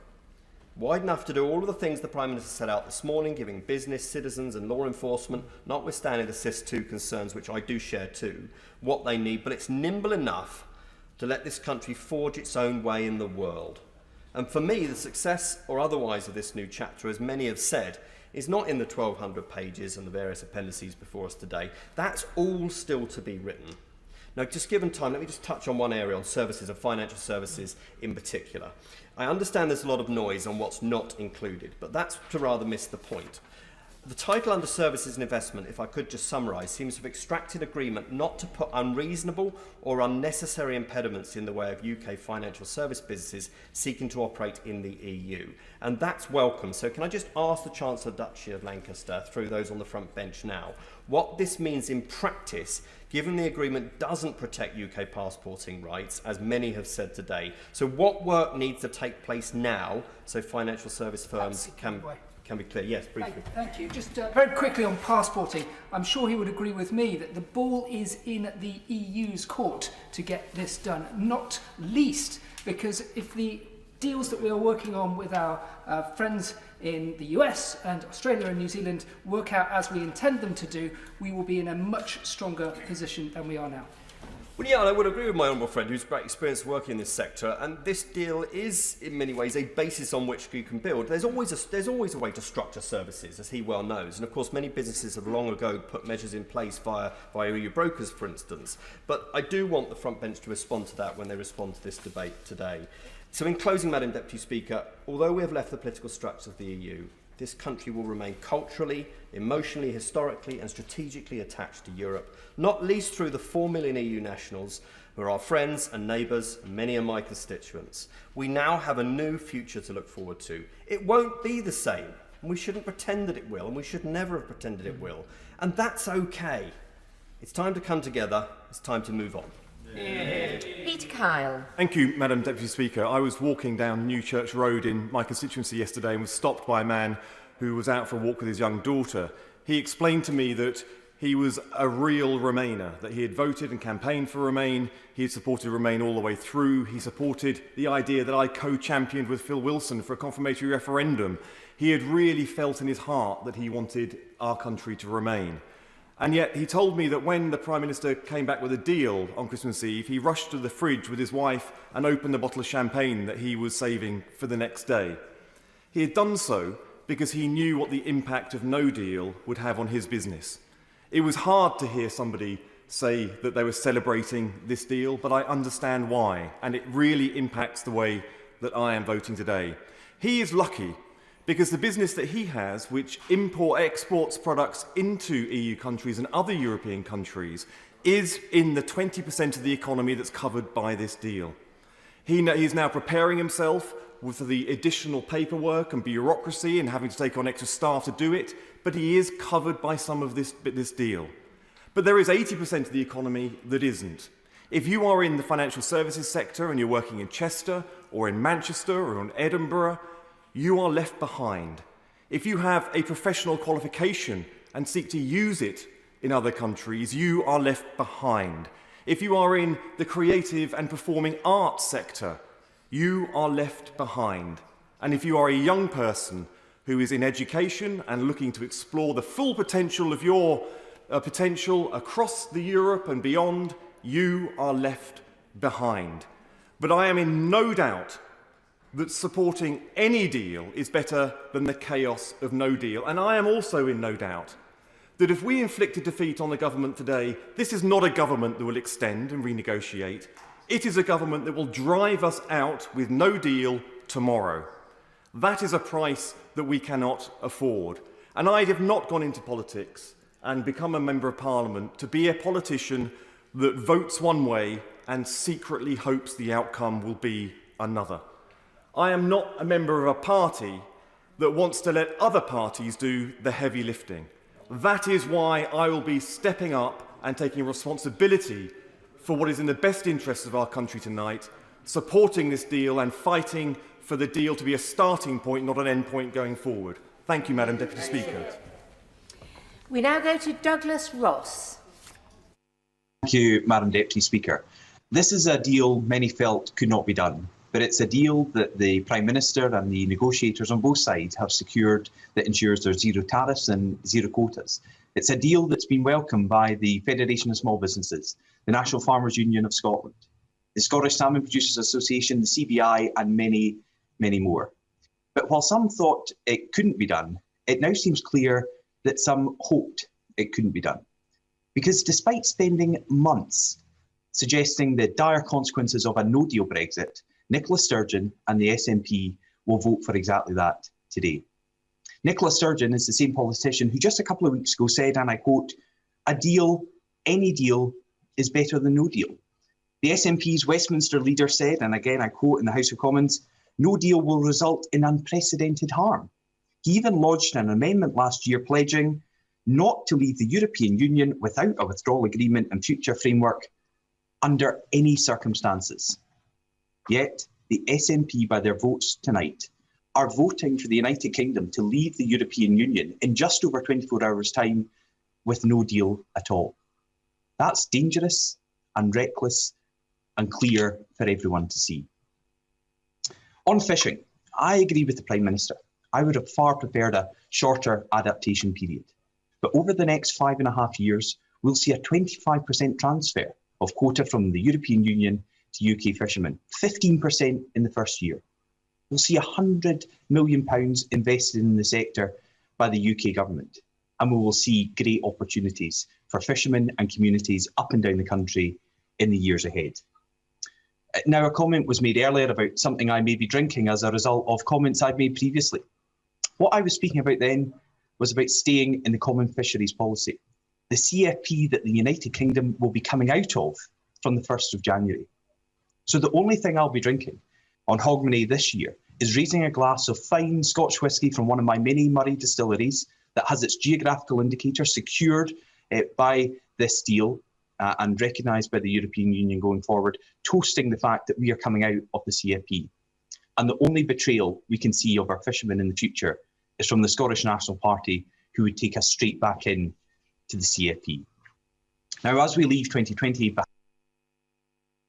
with a deal and renewed hope in our fight against COVID-19 as a result of this morning's great news about the second vaccine being made available for use in the United Kingdom, here in Scotland, we have to get the focus back on supporting jobs, individuals, families and communities, because over the last 13 years, they've been so badly let down by the SNP Scottish Government.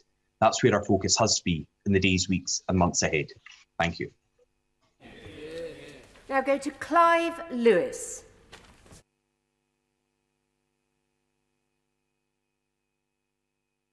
I think the honourable gentleman is not unmuted. Can you now hear me, Madam Deputy Speaker? Can, yes. Thank you very much. Thank you, Madam Deputy Speaker. Members of this House have been recalled to vote on legislation we were given no sight of until yesterday to implement a trade deal we've barely seen and had no input into whatsoever.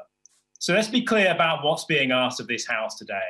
And that's for a blank cheque to be issued to this government to implement a deal that is devoid of democratic oversight. Let's also put to bed that this vote today is about deal versus no deal. This is false framing used to hold this House to ransom. Members are today tasked with democratic oversight of how a done deal, which we can't amend, will be implemented. Does the restoration of sovereignty not extend to democratic oversight by the elected members of this House? Or is sovereignty only to be restored to the executive? It's a great irony that members of this House are allowed less democratic oversight of the deal's implementation than of our friends in the European Parliament. They have until the end of February to scrutinise and ratify the deal. So, Madam Deputy Speaker, change is what the public was promised. More control over lawmaking, more power for people in this country, less done by bureaucrats behind closed doors. How are those promises fulfilled? Through less scrutiny, less accountability, less democracy. Where in this bill is the clause restoring sovereignty to where it should rightfully be, with the people of this country? Change was demanded, more control was promised, and yet what we are presented with today is ironically more of the same. Unaccountability, power concentrated in the hands of a few, an over-centralised government evading scrutiny to act in favour of vested interests and impose decisions from the top down. With mere hours to debate this legislation, members of this House are being asked to act as a rubber stamp and forgo our obligation and responsibility to democratic oversight. Take, for example, that many of the regulatory bodies and mechanisms used to settle disputes between the EU and the UK will be set up without any further scrutiny or oversight from Parliament. Brexit has shone a light on the deep democratic deficits in our arcane political system. To make good on this change demanded, a new and codified constitution should give over sovereignty from this place to where it should rightfully lie, with the people of this country. So we now urgently need to forge a modern democratic settlement to protect the hard-won rights and freedoms which are now at risk from being run over roughshod by this executive. An executive we know is champing at the bit to capitulate to the deregulatory demands of turbocharged capitalism. So I cannot, in good conscience, support a process that runs roughshod over checks and balances. I will not vote for more centralisation of power or comply with the erosion of an already weak democracy. I will play no part in giving this government a blank cheque to bulldoze through democratic oversight, and I will not be voting in support of this legislation. Conor Burns. Thank you, Madam Deputy Speaker. This is the day that has been so long in the coming. From the inspiration of Margaret Thatcher's speech at Bruges, when I was elected National Chairman of the Conservative Students and vetoed by the Lord Speaker, who was then chair of the Conservative Party, because I was leading the student opposition to the Maastricht Treaty, to as a young research assistant, as an undergraduate at Southampton University, crafting amendments to the Maastricht Treaty for my honourable friend, the member for Stone. And why were we doing that? Why were we opposing that treaty? Because we could see the destination, a flag, an anthem, a currency, a parliament, citizenship. And we passionately believed you didn't need to be citizens of a trading organisation. And Madam Deputy Speaker, that is why Leave won the referendum. Because the European Union, on the journey that it's now on, is not right for the character of Britain. And we would not have won that referendum were it not for the leadership of my right honourable friend, the Prime Minister, and, by the way, the intellectual heft of my right honourable friend, the Chancellor of the Duchy. When the Prime Minister resigned as Foreign Secretary, he spoke from somewhere around here in his resignation statement, and he said, "Mr. Speaker, it is not too late to save Brexit." He said, "We must take one decision before all others, and that is to believe in this country and what it can do." I remember those words being met with deep scepticism, and that was the generous ones, to outward hostility. Some of us believed then that we needed to make him Prime Minister. The chances seemed at that time vanishingly small. He himself said he had about as much chance of becoming Prime Minister as being reincarnated as an olive, or decapitated by a frisbee, or blinded by a champagne cork. Madam Deputy Speaker, there were moments where we thought the hat-trick of all three was more likely than him becoming Prime Minister, and he believed that himself. Today is, above all, a personal triumph for the Prime Minister. I give way to my honourable friend. I'm very grateful to my right friend for giving way. The people of Stoke-on-Trent, North Kidsgrove and Tork absolutely believe in this Prime Minister, hence why I'm fortunate to be in this place on these Conservative benches. And would he therefore agree with me that this not only just delivers on the Vote Leave pledges, but also delivers on the pledges made in the 2019 Conservative Manifesto? Absolutely agree with my honourable friend, and I will say to him, knowing the Prime Minister as I do, he will not let his constituents down, and he will be rightly rewarded at the next general election for how the Prime Minister will deliver for him and his constituents. But today, we are talking, I think I'd be testing the patience of the Chair. Perhaps my honourable friend from Chipping Barnet would welcome an intervention in another minute when she makes her speech. We're today talking about the future relationship. Madam Deputy Speaker, today marks the day where the British dog finally leaves the federalist manger. Our European friends can now pursue their ambitions unencumbered by reluctant Brits. We are no longer a reluctant and truculent member, but a sovereign equal and a close friend. Madam Deputy Speaker, we would be deluding ourselves if we believed that leaving the European Union is in and of itself a panacea, a solution to the challenges the United Kingdom faces. The new freedom that we take up as an independent sovereign country will be daunting. It will test our institutions who are not used to having to make these decisions for themselves. It will take time to adjust. When I was a trade minister looking at international trade agreements, I sensed the profound interest there was around the world in doing business with the United Kingdom. Our businesses will have to step up and seize those opportunities that those new free trade agreements will create. We could be on the dawn of a new golden era for this country, and I relish the reality that today we are at last again masters of our own destiny. I will emphasise again that I don't want to stop people taking interventions, but if they do so, I believe that it would be very helpful to other colleagues if they then shortened their speeches accordingly, because it is stopping others coming in.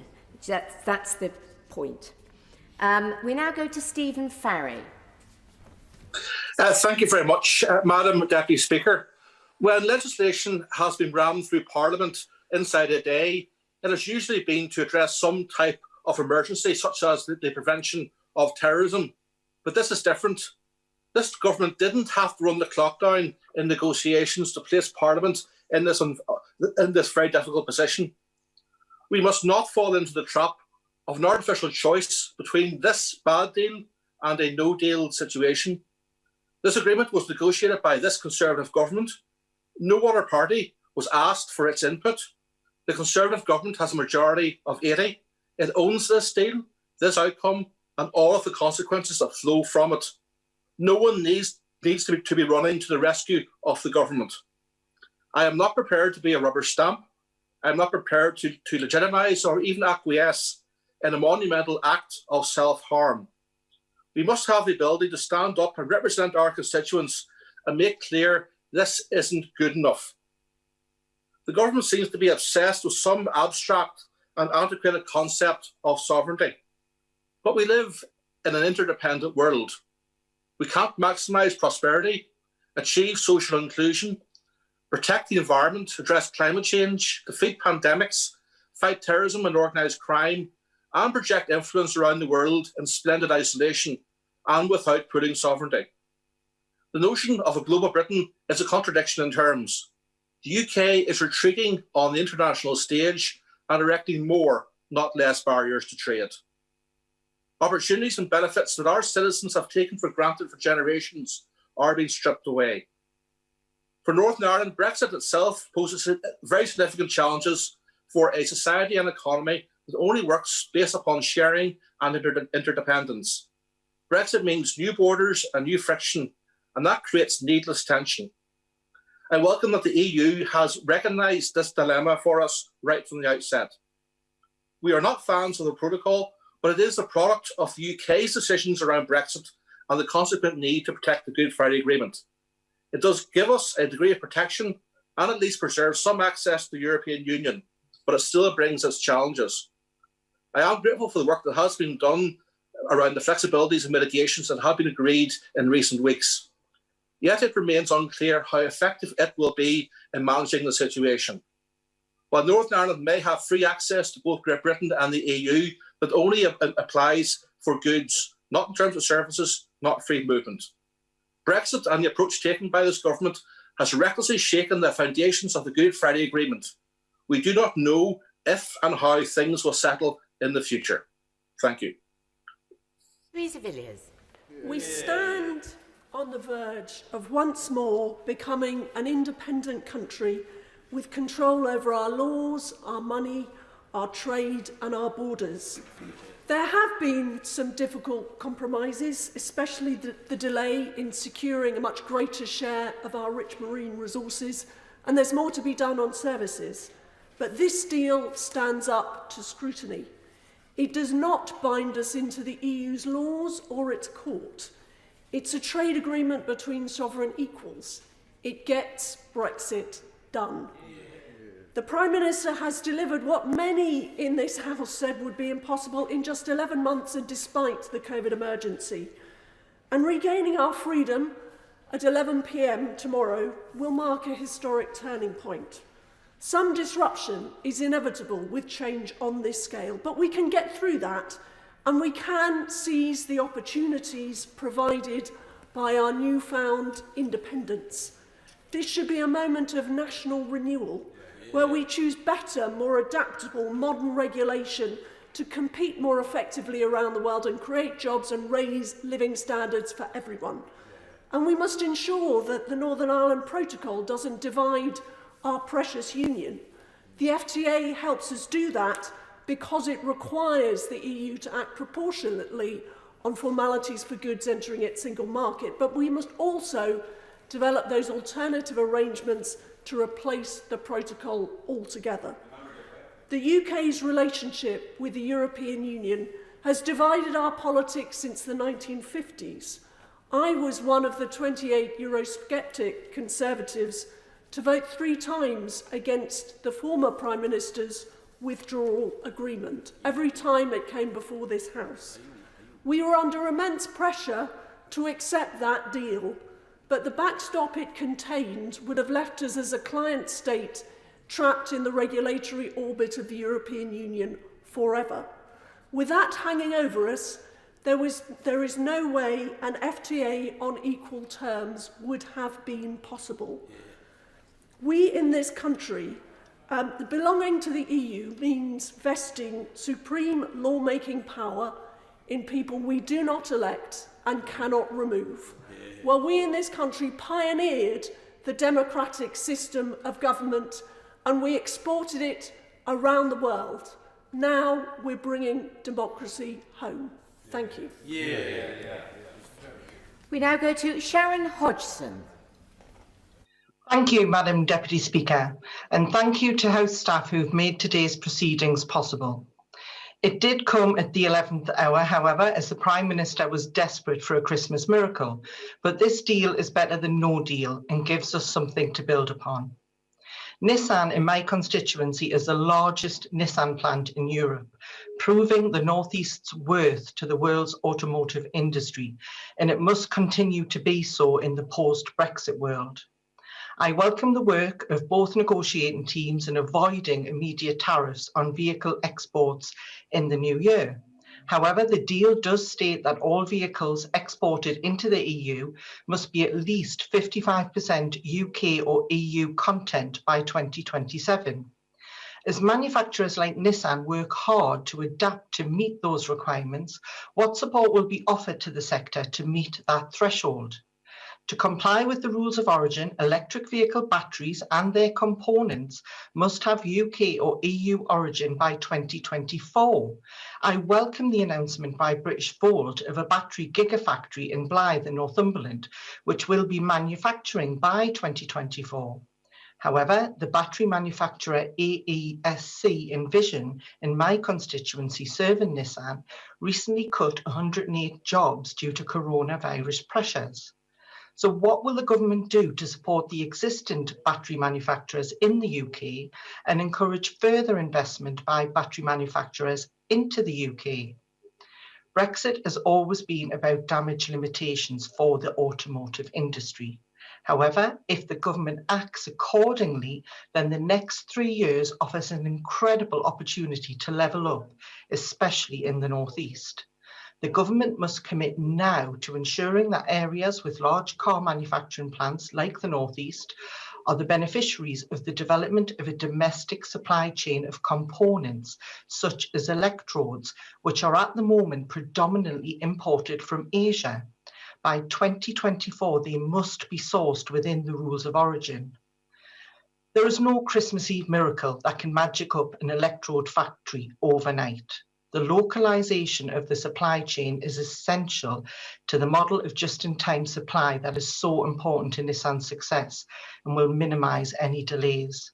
So will the government commit to developing a localized supply chain in its upcoming refreshed industrial strategy to ensure that our automotive giants like Nissan can continue to trade tariff-free? We've got the deal, which I will be voting for, but we're not at the end of the road for the UK automotive industry just yet. So I look forward to the Minister's response. Now go to Mel Stride. Thank you, Madam Deputy Speaker. And it's been quite a journey from the gridlock of the last Parliament to today, considering this legislation on a new deal with the European Union. I welcome it and join others in congratulating the Prime Minister on what I think is quite an extraordinary achievement. This deal overall ticks all the boxes of the zero tariffs on goods and zero quotas. It retains or brings back our sovereignty, our control of our money, and of our borders. But of course, as is always the case, it is in the detail that we will find the imperfections and the questions to be asked, and the Treasury Select Committee will be very active over the coming weeks and months in carrying out that scrutiny. We will be looking at the questions around the level playing field and the issue of regulatory divergence. It remains to be seen how the mechanisms in this agreement will ultimately set the balance between fair competition and the pursuit of legitimate competitive advantage, or allow for appropriate government support for the sectors that we wish to develop further.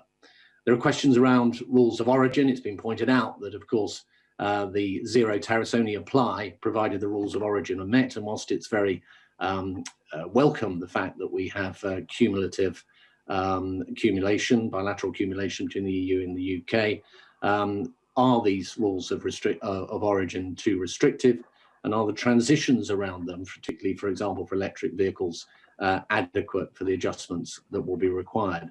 There are questions around sanitary and phytosanitary regulations, around our access to services, which on the face of it looks pretty good in this agreement, but there are many annexes with exceptions that have been set out. And of course, the critical issue of access for our financial services, such an important part of our economy. And we will await the memorandum of understanding with great interest and expectation. And it will not just be the nature of how equivalence is set, it'll also be whether the European Union has the ability to withdraw those arrangements and that equivalence at short notice, which could be so damaging to that sector. And we will have the Governor of the Bank of England appearing before us before this recess is out to discuss just those issues. And finally, there will be the issues around, of course, trade frictions and how prepared or otherwise we are over the coming weeks and months to deal with those. So, Madam Deputy Speaker, today we move on. And if we play it right, this will lead to better relationships, not worse relationships with our European neighbours.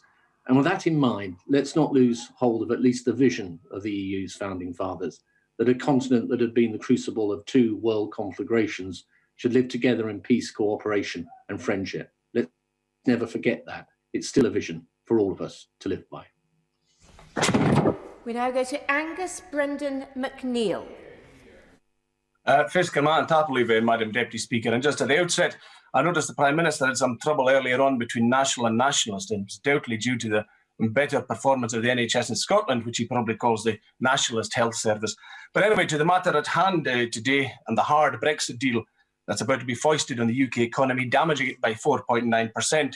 It's noticeable that the New York Times said that this trade deal is heavy on goods, where the EU is a surplus, and light on services, where the UK is a surplus. It is, as ever, they said, the big guy winning, and the EU is winning this one. But this, in the UK context, is the Tories' deal. It is their hard Brexit. They've ended up with a trade bloc for the UK that is smaller than the UK. Ireland's out, Northern Ireland's out, and Scotland is leaving too. The fact is the UK had the Rolls Royce of deals, but the Brexiteers have bypassed this, gone down past the second-hand car shop. They haven't even wanted a motorbike. They are in the back now of the bicycle shop telling us that the unicycle is the best possible thing to do, and they're extolling the virtues of the unicycle. But people know better and can see through this Tory deal. They should be absolutely frank about what they mean by tariff-free access. Under this deal, tariff-free access means lots of more paper access. And that is what the bureaucrat is king. Their achievement, the achievement of Brexiteers, is to turn the unelected European bureaucrat into the king, because UK businesses and exporters must now satisfy the new kings of the UK, the EU bureaucrats. And my shellfish producers and many others on the west coast of Scotland are unfortunately going to know about this. The trade deal damages the economy, as I said, by 4.9%. And they talk of shiny new trade deals. Well, take that 4.90 in context, as 4.9% as a 4.90 for context. The USA trade deal is only worth 20 pence if it ever happens. An Australia trade deal is only worth 2 pence if it ever happens. And a New Zealand trade deal is only worth a penny if it ever happens. This all costs, and it is the Brexiteers that have foisted this upon the UK economy. The British Poultry Council tell us the price of chicken, UK-produced chicken, in the UK is going to rise by 5% as a result. Gibraltar and the Falklands have been cast aside. We've got a deal, they've told the Falklands, but you don't, too bad. It's effectively what I've been told by those islands. They talk about sovereignty. Well, they should know and should see that last week France showed them that they had sovereignty, full sovereignty, independent sovereignty. And Brexiteers, dear Brexiteers, they're in the EU as Scotland will be soon. And this takes me to the context of the future. 54% in Scotland in 2014 voted for a UK in the EU, but 62% of Scotland voted for the EU. Now, with 17 to 18 polls showing Scotland going for independence, it's pretty clear that Scotland is a nation that is not a Brexit nation. It's a nation heading for independence. And the 6th of May this year should hopefully determine that for us. It's time for Scotland to become a proper nation, not under the self-centred UK. Now go to Nikki Aiken. Thank you, Madam Deputy Speaker. On the 23rd of June 2016, 72% of the electorate in the cities of London and Westminster voted to remain in the European Union. I was one of them. Like so many, I felt unsure and worried by the referendum result. But the majority of the UK electorate had spoken with a clear message. They felt left behind, ignored and alienated by those in this House, but more so by the unelected EU bureaucrats who had so much influence over their daily lives. Madam Deputy Speaker, I am a Democrat, and although I did not welcome the Brexit referendum result, I accepted it. Last year's general election was viewed as a second referendum on our EU membership, and voters in places including Ashfield, Sedgefield, Burnley, West Bromwich gave their verdict a second time. They have changed the look and feel of the Conservative Party for the better, and I'm proud to call Blue Wall Conservatives my colleagues. I'm also proud of what this government has achieved, securing the largest ever trade deal with our closest partners within 12 months. And to have achieved this while dealing with a global pandemic is frankly incredible. I pay tribute to all those involved on both sides, and I pay personal tribute to the Prime Minister, who never gave up and showed such personal determination to the very end. Although financial services are not covered in this deal, I'm pleased to report that the City of London Corporation welcomes the trade deal and the joint declaration on financial services regulatory cooperation. Let's hope future progress and further progress with equivalence can be secured between the EU and the UK and other areas such as data sharing and mutual recognition of qualifications. Perhaps with the UK outside the EU, it is natural to feel a competitor. However, being competitors does not need to mean we are opponents. Successful UK financial markets will benefit the EU and vice versa. Both the EU and UK can thrive and continue to work together on areas of mutual concern, including the green agenda, the digitalisation of the economy, and the response to COVID-19. I appreciate that some of my constituents will never come to terms with the fact that the UK has finally left the EU. But most do wish to unite this country and live and trade on friendly terms with our partners across Europe. I say to everyone, it is now time to put the last torrid years behind us and work together to rebuild our economy following the pandemic.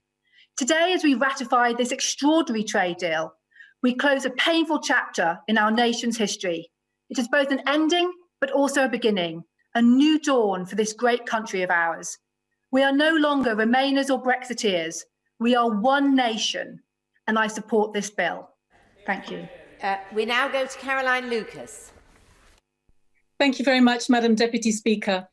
This hardest of Brexit deals for which there is no mandate is one that cuts British jobs, sidelines our services sector, undermines hard-won protections for the environment, workers' rights and consumers, and turns Kent into a diesel-stained monument to hubris and political myopia. It's a deal that condemns us to live in a poorer, more unequal, more isolated Britain. and it leaves us less equipped to rise to the greatest challenge that we face, the nature and climate emergencies. This deal does not have the explicit informed consent of the British people, and I shall vote against it later today. Now, some will say that those of us who voted down some less damaging forms of Brexit must take some responsibility. I can see that argument. But given such a narrow referendum result, on the back of the most cynical, toxic, and mendacious political campaign ever fought in this country, and on an issue of such profound national importance, I believe it was right to campaign for a confirmatory referendum on the terms of any departure. And I want to tackle head on the ludicrous accusation that to vote against this deal is to support no deal. This is clearly not the case. Whatever the opposition parties do, sadly, the government has a majority of 80 and this deal will pass. And that's why I do regret the official opposition's decision to vote for a deal which they themselves admit will make this country poorer and hit the most vulnerable hardest of all. Now, more than ever, people deserve principled leadership based on conviction, not party political calculation. And whilst I understand why some would prefer to abstain, abstention is still acquiescence. It's standing aside and allowing something to be passed into law which is harmful for this country. And there are some things so serious and so damaging to which we should not acquiesce. I'm not prepared to acquiesce to the infliction of even greater economic hardship on my constituents. At this time of climate and nature emergency, I'm not prepared to acquiesce to lower environmental standards and less rigorous enforcement of them. I won't be complicit in the creation of a smaller United Kingdom with diminished global influence. And I won't turn my back on a project that is imperfect. Yes, of course it is. What project of such ambition would not be? But a project based on one of history's greatest and most noble experiments, bringing nations together to build peace out of the ruins of war. Now, more than ever, in a world racked by insecurity and division, we should be cementing relationships with countries that share our values, not deliberately, knowingly cutting our ties with them. Madam Deputy Speaker, I will not abandon what I believe, and I believe that leaving the EU is a profound mistake. Ironically, and too late, a majority of people in this country now agree. Voting against this deal is how we keep alive the belief in something better, and that is what I will do today. We now go to Ian Littlegranger. Madam Deputy Speaker, I'm sure the Right Honourable Lady from Brighton Pavilion will be delighted to hear I'm going to start with nuclear. I am delighted that part of this deal includes nuclear, not because it isn't right, but because it is vital for our future. If anybody wants to see a living example of EU cooperation, go down the road from where I am at the moment, you will find Hinkley Point Nuclear Power Station. It is an absolute burning example of what we have done with the cooperation of the French and others in making this an enormous success. But I would say to the government now, we should upskill. We are going to do sizable, and rightly so. I'm hoping that we'll get small, medium reactors throughout the United Kingdom, and rightly so. But to do that, we need to up our skills that were transferable around the world. And we now have the freedom to do that. EDF Energy has put an enormous amount of money into training facilities, not just down here in Somerset, but across the United Kingdom. Partly due to decommissioning, partly to do with new build, partly to do with running the existing fleet of Magnox stations. And we must embrace this because it is a future success. It is a success. So let's build on what we've got. And going from one to the other, I would like to also make a point about upland farming. The Right Honourable Member for Surrey Heath has been to Exmoor. He knows how tough it can be up on those hills and how tough it can be for any upland farmer. And I would urge the government, please, we now have freedom to do what we want. The agricultural bill's gone through, but we've got to build on that.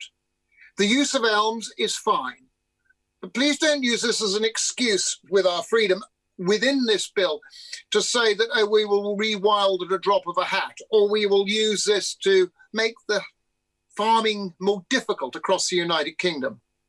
I also covered the lowest part of Somerset, which is the levels. The levels are beautiful. They are unbelievably well managed. We've been through hell in 14, and we've been through hell time and time again.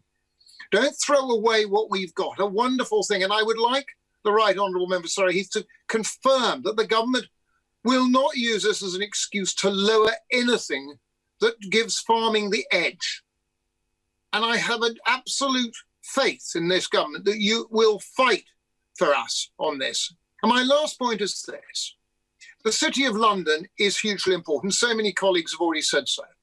But the devil's in the detail. And I think we've got to see what the government is going to do next. And I would like the Right Honourable Member to make a point when he winds this up, to not only allow us some time to discuss this, but time to put into his speech what we are going to do next to safeguard the City of London. Thank you, Madam Deputy Speaker. Mr. John Speller. Thank you, Mr. Deputy Speaker. And I'll be voting for the bill, as the choice to me is stark and is clear. The important question for me is, what do we do after Friday? Because that's when the real work will begin. Firstly, is the gaps that have already been identified, the situation with services, especially legal and financial, the position of travel for our huge cultural and arts sector, particularly our world-leading music industry, the rules of origin for manufacturing, not least the motor industry, whose revival has driven the Midlands engine. But what I want to focus on is not our relations with our neighbours, but how the British state will actually respond. The EU, imperfect as it is, has had to carry a considerable amount of weight for our own errors. The fault is not in our stars, but in ourselves. This is both in doctrine, the stubborn refusal of the civil service and governments to behave as others do to benefit our industry and our people, and also in chronic inefficiency and incompetence in implementation. The Prime Minister talked about free ports. Maybe he should actually focus on getting his Transport Secretary to sort out the gridlock at our existing ports. There's been a lot of talk today about fish, but as an MP whose constituency is probably about as far from the sea as you can get, I want to focus on industry. Again, the Prime Minister talked about state aid and regional policy, and also about our great biomedical industry. But it wasn't the EU, but the NHS bureaucracy who insisted on buying vaccines from abroad, which is why we only have limited capacity and why we're having to support them now. And also now we're belatedly recognising this and we're building a new plant.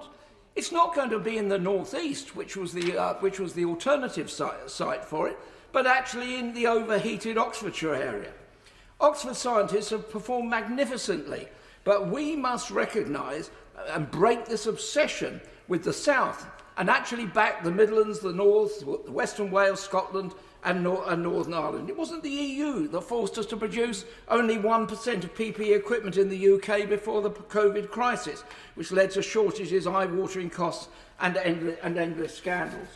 It wasn't the EU that forced the government to try to build the new ships for the Navy abroad, or trains from Germany rather than Derby, and buses from China rather than Ballymena or Falkirk, or police cars for the northwest from Korea rather than Ellesmere Port. It was our own misguided authorities.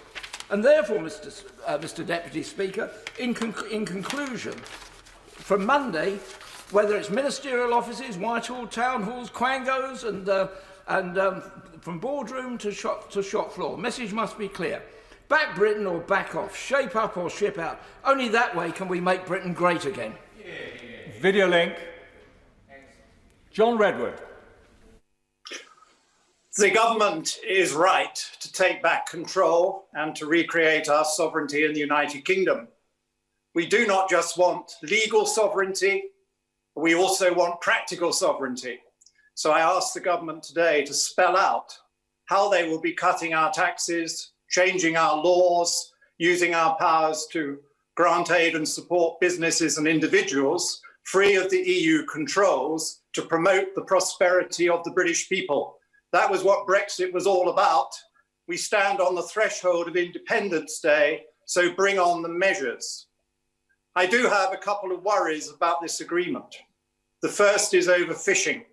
One of the great prizes of Brexit is to recapture control of our fishing stocks, to rebuild our coastal communities and our fishing industry. Will the government today promise to legislate immediately to prevent pulse fishing and over large trawlers that are doing enormous damage to our marine environment and to our fish stocks. We could at least do that as proof that we intend to rebuild our marine environment and our own domestic fishing industry. And will they set out the details of plans to train new fishermen and fisherwomen ready for the extra capacity we will need? Will they provide grant and aid schemes so that those individuals can acquire second-hand trawlers or commission new trawlers from British yards? So again, we are expanding the capacity of our industry. I'm also worried about the position in Northern Ireland. To what extent is our sovereignty damaged or impaired by the special relationships and special provisions of the Withdrawal Act? I thought they were going to be changed in this latest agreement with the EU. Will the government spell out more detail of what limitations there are on our power to be one United Kingdom in Northern Ireland, to set our own tax rates, to make our own agreements on trade internationally, and to set our own standards for products? We need to know, because we've already heard in this debate from Northern Ireland that it's becoming a matter of division within the Northern Ireland communities. It also has read across to Scotland. We know we have a battle to fight for the union in Scotland.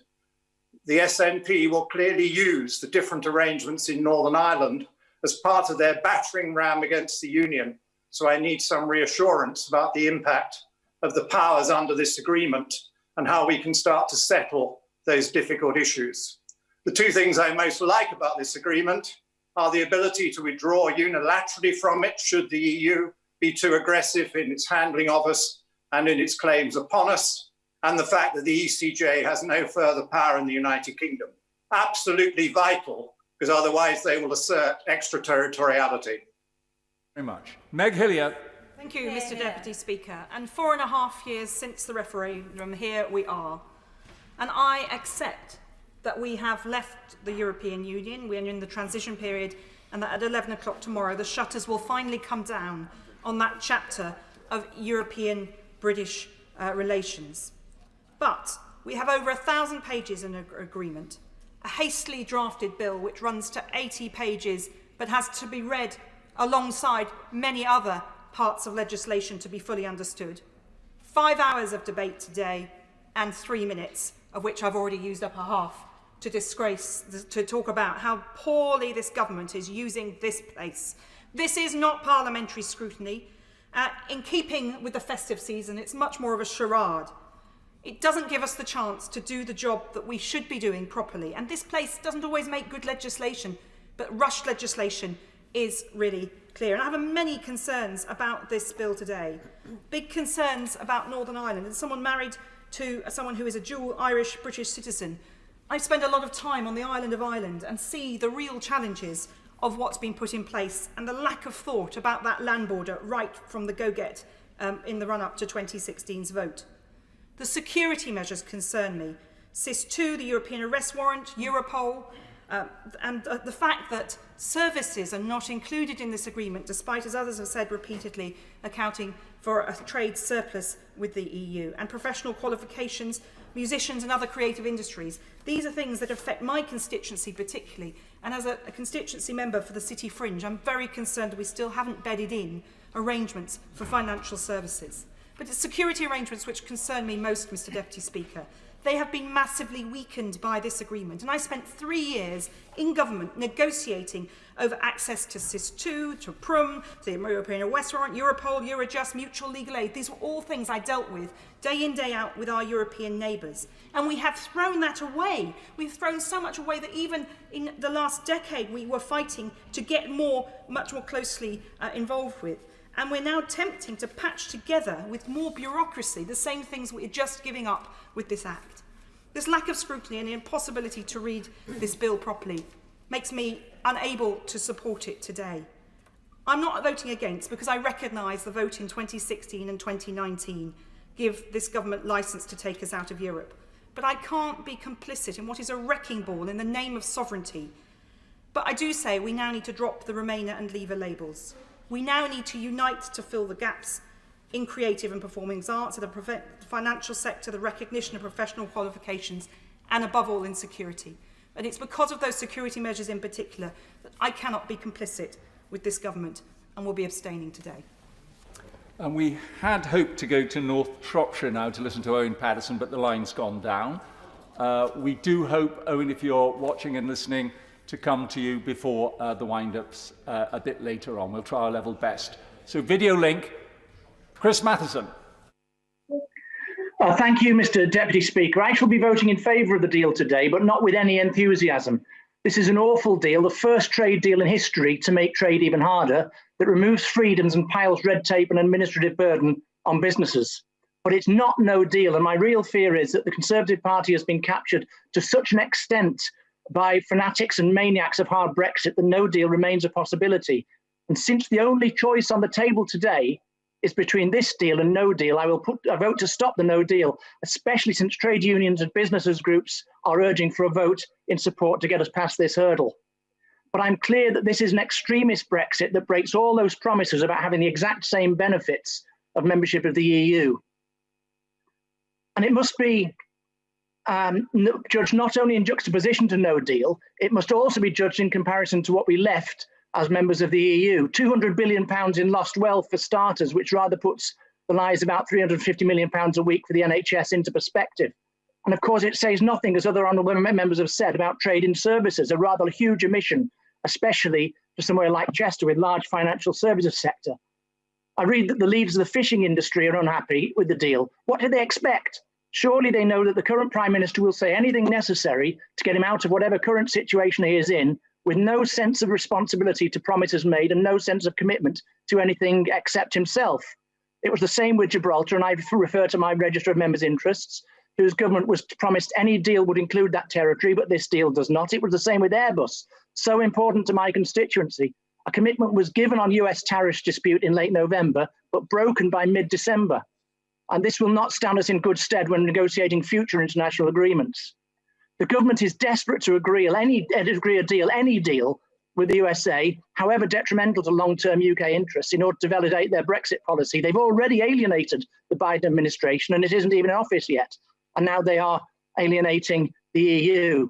In global terms, there are only three shows in town: the USA, China, and the EU. We've walked away from the EU, and now the Prime Minister announced we're going to be in direct competition with them.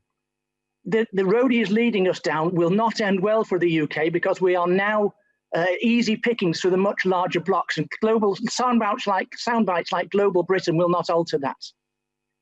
So the deal will make us poorer, and it will make us weaker and less secure, and it will make us less relevant globally. It's not no deal, but barely so. And I give notice that I consider it to be the barest of foundations on which to build back a better, more progressive relationship with our European neighbours and friends, in the long-term interests of the whole of the United Kingdom and all who live here. And that is what I intend to do. William Ragg. What this is about, Mr. Deputy Speaker, is sovereignty. Now, sovereignty is spoken of by some as a near-religious phenomenon, either through veneration or rejection. It is either doctrinal truth or else mumbo-jumbo, depending upon the bent of the beholder. However, it's far more prosaic than that. It boils down to the question of who governs, and does that exercise of government carry the broad consent of the people so governed? Admittedly, that's not quite as catchy as take back control, but it means the same thing. This agreement achieves this, which is why I shall support it. Now, perhaps the greater question that emerges today is not whether the vote shall be won, but rather what we now do with our regained sovereignty. These brief minutes are insufficient to the task of answering this question, aside from recommending not some 1,200 pages for study, but rather 11 pages of the late Lord Chief Justice Bingham's excellent book on the rule of law, namely chapter 12 on the sovereignty of Parliament. I always enjoy rereading this chapter, particularly its comment on the judiciary, which speaks to a wider point of parliamentary sovereignty. Bingham wrote, "The British people have not repelled the extraneous power of the papacy in spiritual matters, and the pretensions of royal power in temporal, in order to subject themselves to the unchallengeable rulings of unelected judges." Quite so, Mr. Deputy Speaker.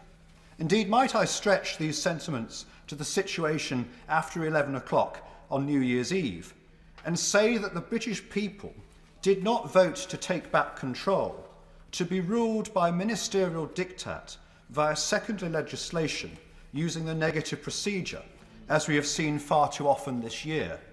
2021 will be a year for national renewal. It will also be for us as representatives and for the government as the executive to live up to the rediscovered responsibilities that come with sovereignty. Tracy Brabin. Thank you, Mr. Deputy Speaker. Thank you for calling me in this very important debate today. When the division is called later, I will be supporting this legislation. With only one day till the end of the transition period, voting to implement this treaty is the only way to avoid no deal. No deal would be nothing short of catastrophic for the producers, manufacturers, exporters and businesses of Batley and Spen and more widely across West Yorkshire. The bed makers, biscuit manufacturers, paint companies would all suffer. Keeping no deal on the table for so long has already caused enormous stress, job losses and uncertainty, especially cruel after such a challenging few months due to COVID-19. We've already heard today how many glaring omissions there are in this deal, but I would like to focus on one that would cause long-lasting devastation to one of our most successful exports, the creative industries. While Labour's amendment on this wasn't selected, over the last few months, Home Office officials have made it very simple for artists from all the EU to come to the UK in 2021 and beyond. They planned ahead, they consulted, they developed a single extension of the existing arrangements for artists from non-visa countries like the US or Canada, a temporary worker, creative and sporting visa T5. Issued by a sponsor, it doesn't cost a lot, it's proven to work, giving musicians from the EU 90 days to work in the UK. They also upgraded a scheme called Permitted Paid Engagement that makes it simple for almost anyone to visit for cultural reasons, academics, individual artists. Sadly, the government's brilliant negotiators failed to negotiate reciprocity for our simple and generous measures. And I hope the Minister, when he replies, can tell us, is this part of a cunning plan or just a mistake? Because we know that members of the government's front bench support a creative passport. So why do we have this glaring omission? Because this failure will impact on young artists trying to break through in the EU, musicians working in EU bands and orchestras subject to border delays, the perception from EU festival organisers that could mean British artists overlooked. Also the cabotage rule that means UK-based trucks can only have 3 drops at EU venues, which means EU companies becoming more cost-effective. And of course it's easy to focus on stars, but this is about haulage companies, producers, production crew, technicians, artists, professional musicians, dancers and actors, all who contribute to the £111 billion industry. And it's no wonder a petition calling for the government to remedy this has been signed by over 195,000 times and rising. The bill places bureaucracy, carnets, costs and delays where there once was frictionless trade, and I hope the Minister will lay out his plans to support this vital British sector. John Barron.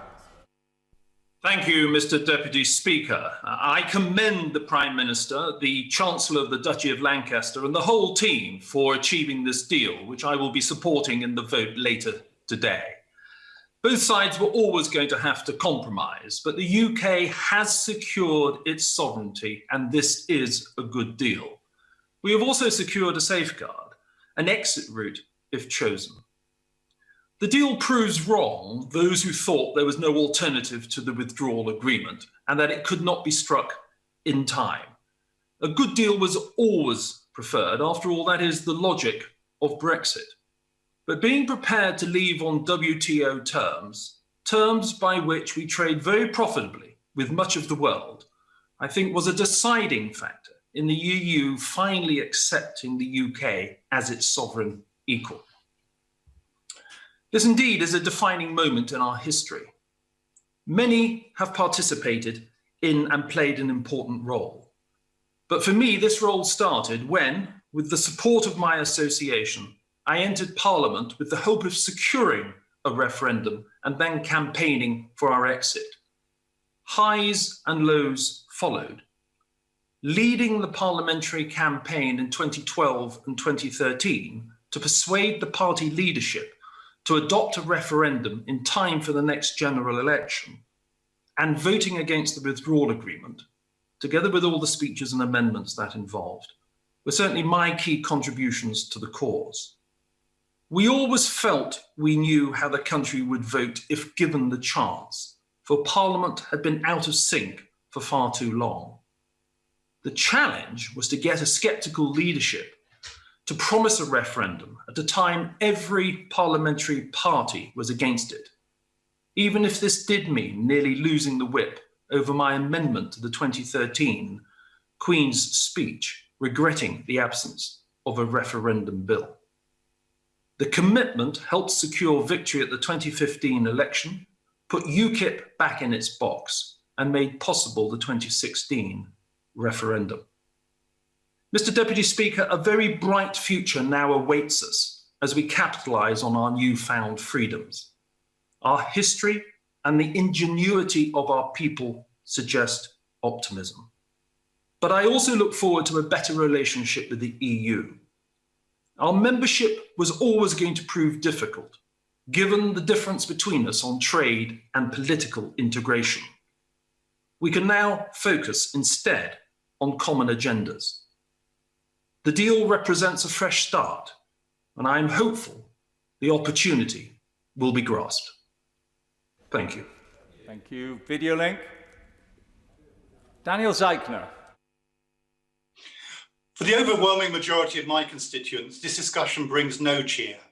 Confident, outward-looking Europeans, we genuinely struggle to understand why this country should want to turn away from our neighbours, to build barriers where there have been bridges. And it's an inescapable fact that in every sphere we'll be worse off next week than we are today. And we ask the obvious questions of the Brexiteers. They promised frictionless trade, failed. They promised the exact same benefits, failed. They promised it would be easy and simple. Well, here we are at the very last, having to rush through legislation. Because of course it's far from easy, far from simple. And it of course suits the Prime Minister who always fears scrutiny. In prioritising notional sovereignty over practical utility, he has made a fundamental error. And we've seen in recent weeks in Kent what the failure to achieve frictionless trade can lead to. In future, any disagreement with France can lead to the same chaos. Yes, we're notionally free, but it's a pretty empty freedom that leaves your streets lined with innocent victims, trapped in vehicles without food or sanitation. Mr. Deputy Speaker, we have a poor choice today. Nothing, or to take the scraps that are on offer. Incredibly, some gullible members opposite, some who told the country that we hold all the cards, somehow think that their tests have been met. Well, let's take data, the lifeblood of modern economies. What's on offer? A reprieve for a few months while the EU considers a data adequacy application. Do they have to grant it? No, they don't. What is our recourse if they, as they are fully entitled to do, say no? Well, let's hear from the members opposite. I suspect you'll be a deafening silence, because answer is there none. The truth is we don't hold all the cards. Yes, we hold some, and hopefully sense will prevail and further agreements will be made. And that is my hope for the future.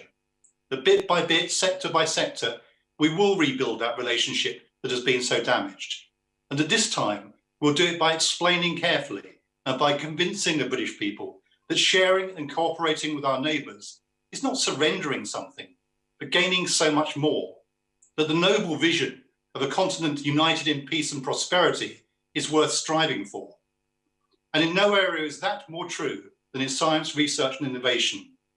And one of the opportunities is a pathway back into the hugely important Horizon Europe programme, important to the country, but particularly important to my constituency. We, of course, cease to have influence over its future direction.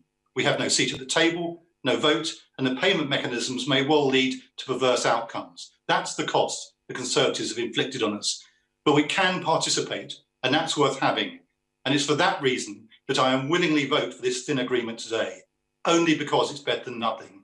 It's a low bar, but it's a start, and with the prospect of new management for our country, Order. just a few years ago, Video it's link. a start on the way to a brighter future.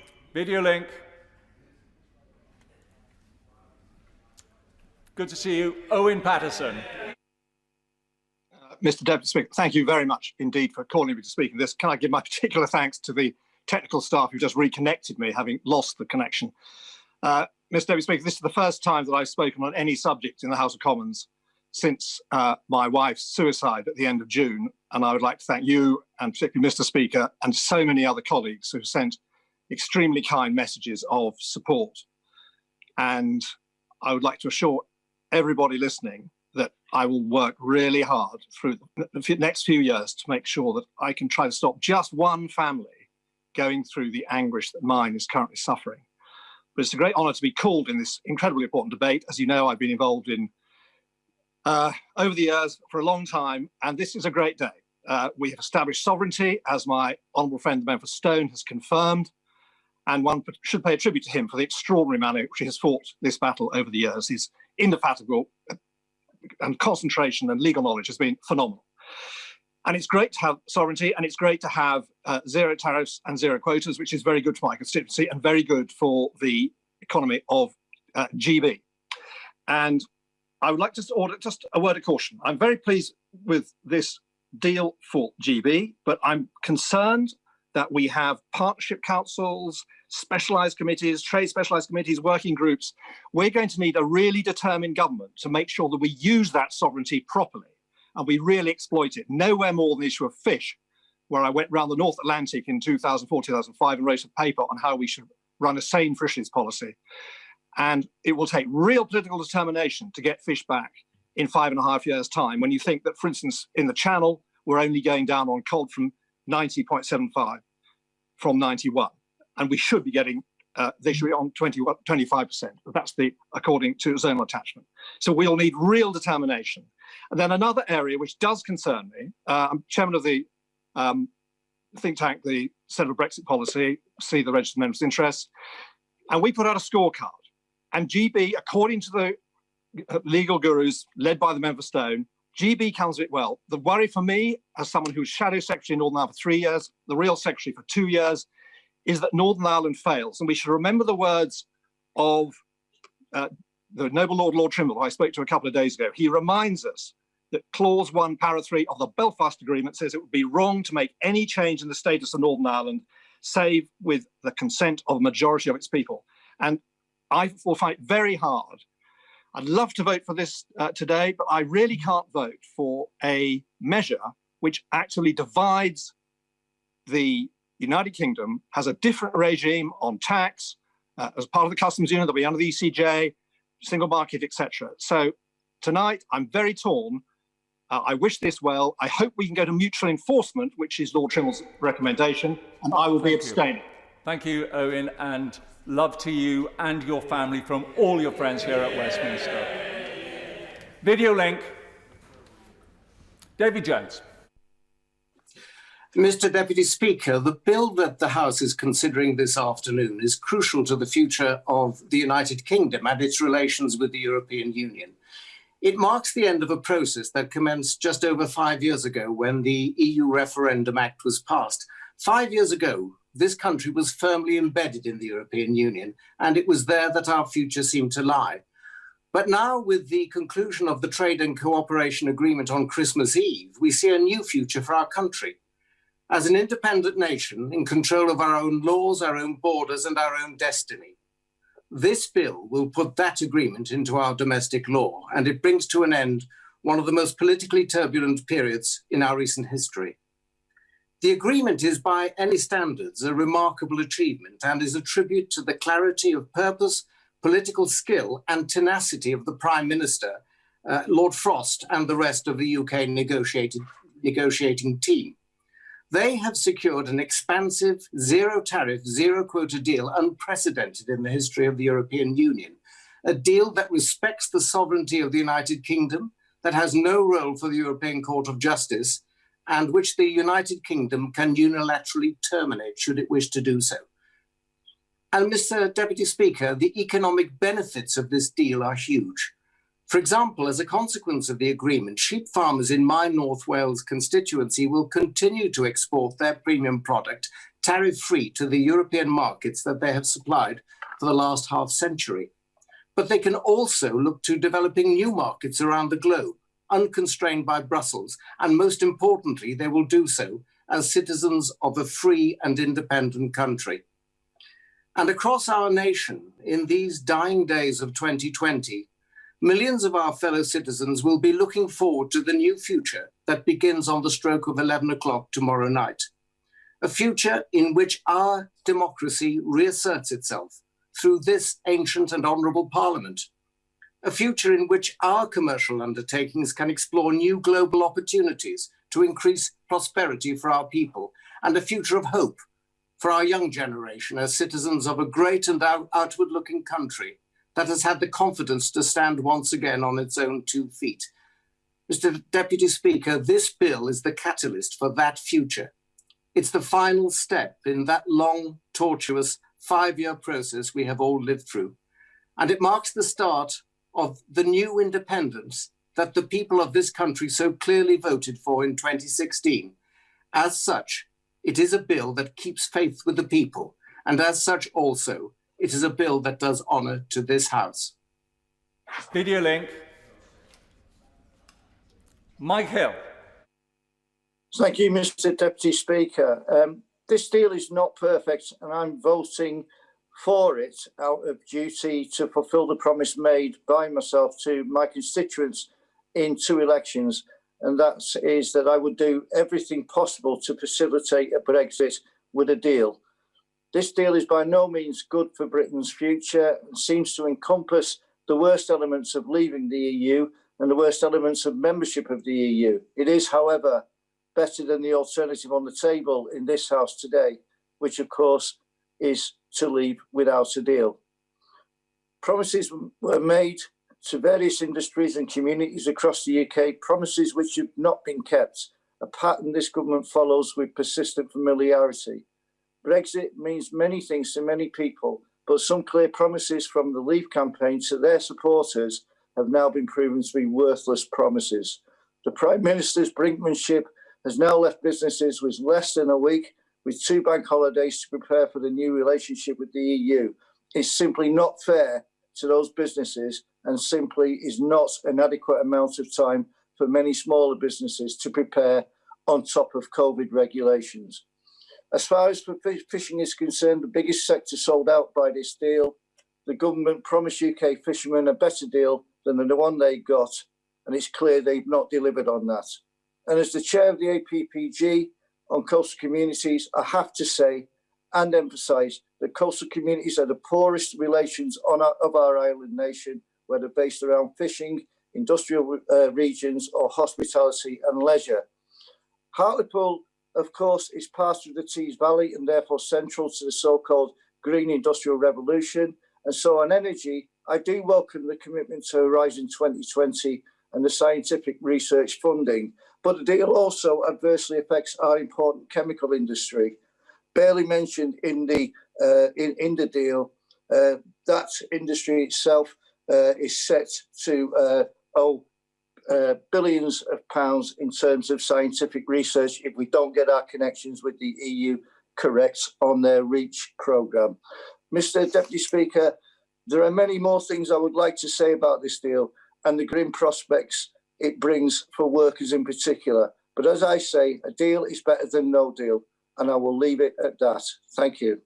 Thank you very much indeed, Mr. Deputy Speaker. It was such a pleasure to see our right honourable friend, the member for North Shropshire, back contributing in the chamber. Given the time available, I just want to make one simple point and reflection on what is an agreement that I think is underappreciated in terms of the ambition and the scope, embracing everything from energy and science to security. And I think as it's considered in time, that will come out. But during my time as Business Secretary, I came to appreciate and value the important contribution of many businesses based in Britain who relied on just-in-time production, being able to be competitive with the rest of the world. And they were very concerned that one of the consequences of Brexit might be to interrupt their ability to trade, including in components, and therefore to make them unviable. In particular, trading terms that reflected sensible rules of origin were vital to companies like Nissan in Sunderland, as we've heard, to Toyota in Derbyshire and North Wales, and to BMW in Oxford.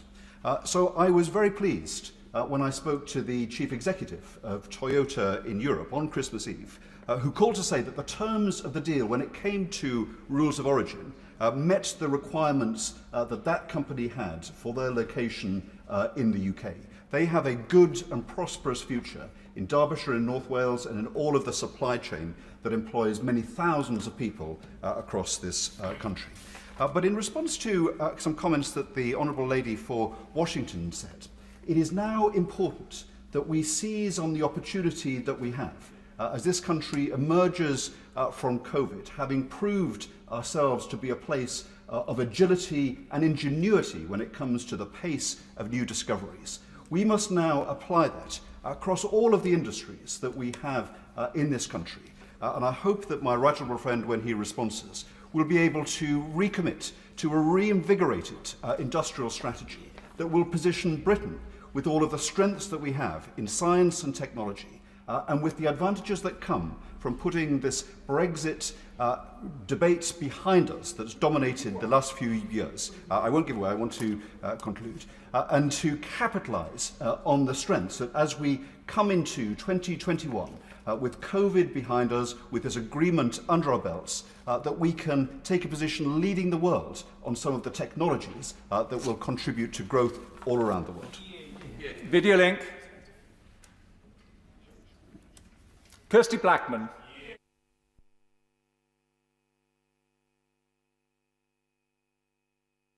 Kirsty, you're on mute. Try again. How's that? Can you hear me now? Thank you very much.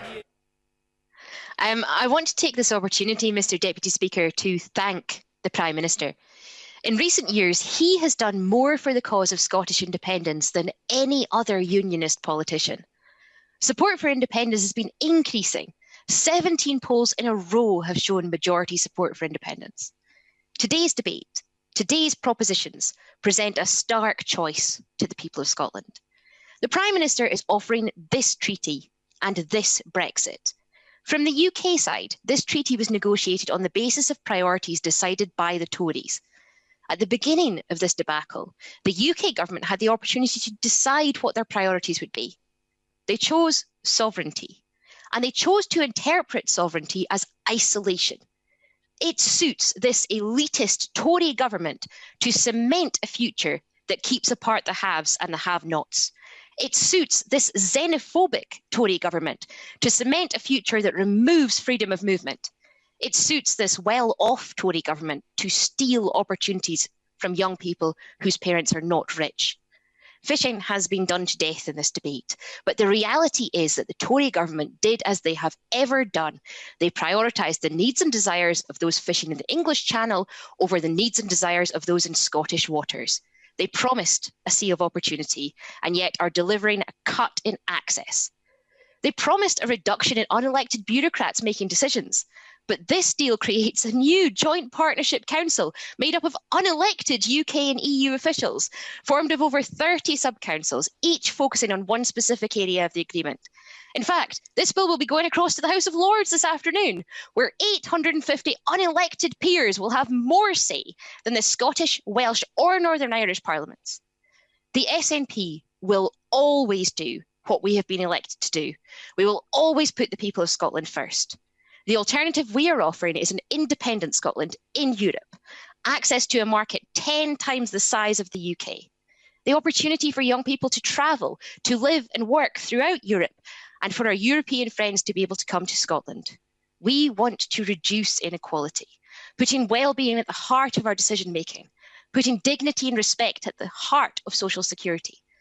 Mr. Deputy Speaker, I refuse to vote for this dreadful deal. It's a bit like we've been drinking a lovely glass of water. The Brexiteers offered the UK a malt whisky. They're now saying that we will all die of thirst if we don't choose to drink this steaming mug of excrement that the UK government is offering us. There is no way I'm choosing to drink this excrement, nor will I be complicit in forcing my constituents to do so. Scotland's future must be in Scotland's hands, not the Prime Minister's. Order. Video link. Heather Wheeler. Thank you very much, Mr. Deputy Speaker. I'm delighted that the Prime Minister has secured this trade deal with the EU. These negotiations have been followed intently by so many people in South Derbyshire, both individuals and businesses. I do understand the strong feelings on both sides of the debate, but all that time ago, South Derbyshire and the country voted to leave in the referendum. And as a Democrat, I support the government for abiding by that vote, for these negotiations and for securing the deal. South Derbyshire is at the heart of our manufacturing Midlands. And as we've already heard today, we have the Toyota factory that exports over 80% of the cars made to Europe. My constituents also work in other great firms like Bombardier and Rolls-Royce and the supply chains to them. Making things matters to us. Exporting matters to us. So a good trade deal was crucial. And this is what our Prime Minister, Lord Frost, and the negotiating team have brought home for us. There had been lots of chatter out there that the deal didn't just need to be about free trade, but also needed to get into the deep detail about trade barriers, equivalence, rules of origin, and transition periods. Well, this deal has done that. I'm an optimist. I listened to my constituents and to the needs of local businesses and kept a steady stream of information, requests, updates, and encouragement flowing to the negotiating team so that South Derbyshire's needs were represented at the table and we got what we needed. For the auto sector, no quotas. For rules of origin, we have a transition period of 5.5 years and no trade barriers. This is exactly what was needed and keeps our factories competitive and the cars flying off the production line. Even more importantly, this means that South Derbyshire Toyota factory will be in the best position ever to bid for the next generation car in a few years' time to secure work for the next 20 plus years.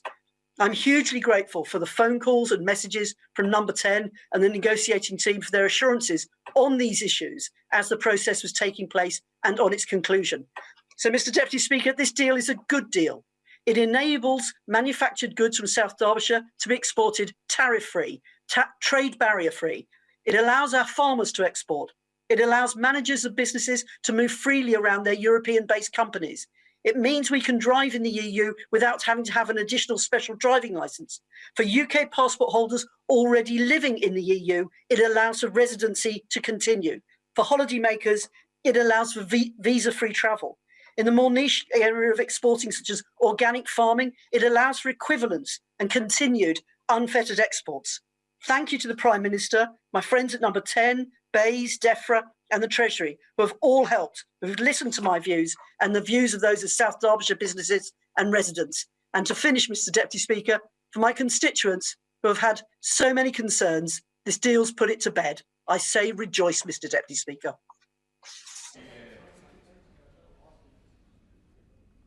And the wind-up, Rachel Reeves to finish no later than 2:22. Rachel Reeves. Thank you, Mr. Deputy Speaker.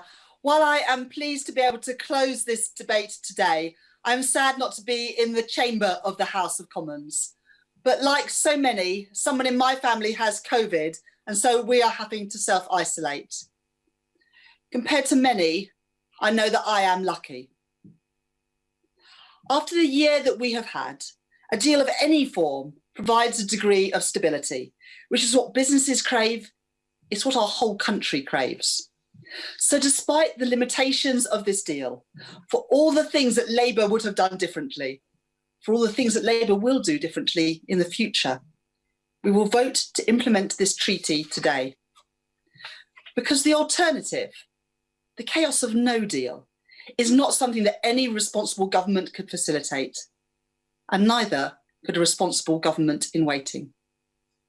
I strongly believe that almost every honourable and right honourable member want this treaty to come into international law today. So let me say to all members, including in my own party, we are not indifferent to the outcome of this vote today. So we should vote accordingly. Because here we are on the 30th of December, and tomorrow trading relationships that have served us well for decades will expire. It is not about whether you wanted to remain or leave. It's not about whether you think this deal is good enough. We know that it isn't. But voting for this deal now is the only way to avoid no deal. Let me turn to what this deal does for our economic prosperity, because while we will vote for this bill later, we are fully aware of its limitations and will hold the government to account for them. For farmers, for car makers, for our chemicals industry, all face extra delays, costs and bureaucracy in taking their goods to European markets. Few will thank the government for the gift handed to them on Christmas Eve, wrapped up in £7 billion worth of bureaucracy, tied with the red tape of over 200 million customs declarations. And over 80% of our economy is made up of services, yet not one of the 1,246 pages of this treaty gives any additional opportunities for those sectors. How has that come to be? Mr. Speaker, the EU have a trade surplus with goods with us, and they fought to keep it. We had a trade surplus on services, and this government has done nothing to protect it. And the failure of this Conservative government to stand up for our cultural industries is as unforgivable as it is inexplicable. As Tim Burgess and many others have rightly said, so many British performers will now face huge added costs and barriers to tour and showcase their talents all across Europe. And as I have been saying for months, the reality of poor preparations will bite hard. Our ports are underfunded, our hauliers go unheard. The 50,000 customs agents that the government promised that they would deliver are not in place. The Tories have had 4.5 years to get ready for this moment. Their incompetence must not be allowed to hold our great country back. In recent days, the Chancellor of the Duchy of Lancaster has also claimed that the end of the transition period will mean that a Tory government can now tackle inequality and injustices. But let me just say this, Mr. Deputy Speaker. It was not the EU that created the bedroom tax, the need for food banks or slashed funding for social care. The Minister need not look to Brussels for someone to blame, but to the Tory governments that he has served under for the last 10.5 years. In a few moments' time, this House will divide. And despite all of our reservations, there are now just two paths ahead for our country. Down one is the Prime Minister's limited and unimpressive deal with the European Union. But down the other is the chaos of ending the transition period with no deal at all, which would mean substantial tariffs and barriers to trade and no agreement on security cooperation. There is no other option now, and to abstain is to fail to choose, to suggest somehow that we are indifferent between these two paths before us. I am not. I don't believe other members are either. This is Johnson's deal, where neither option is ideal. But a limited deal is better than no deal at all, and it is a foundation upon which we can build. So Labour will choose the better of two paths, for businesses, for workers, for trade unions, for jobs, and for our security too. We are not this deal's cheerleaders. Far from it. This is the Prime Minister's deal, and he and his government will own it, and we will hold them to account for it.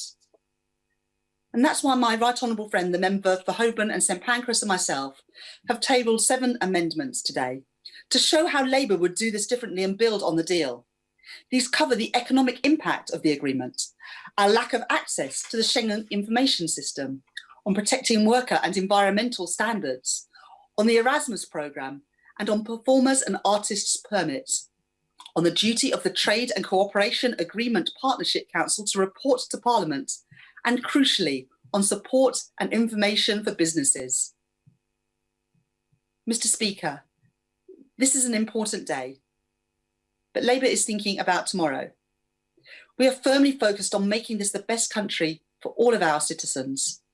Wherever you live, whatever your parents do, whatever school you went to, whatever your talents and ambitions, we will back you all the way.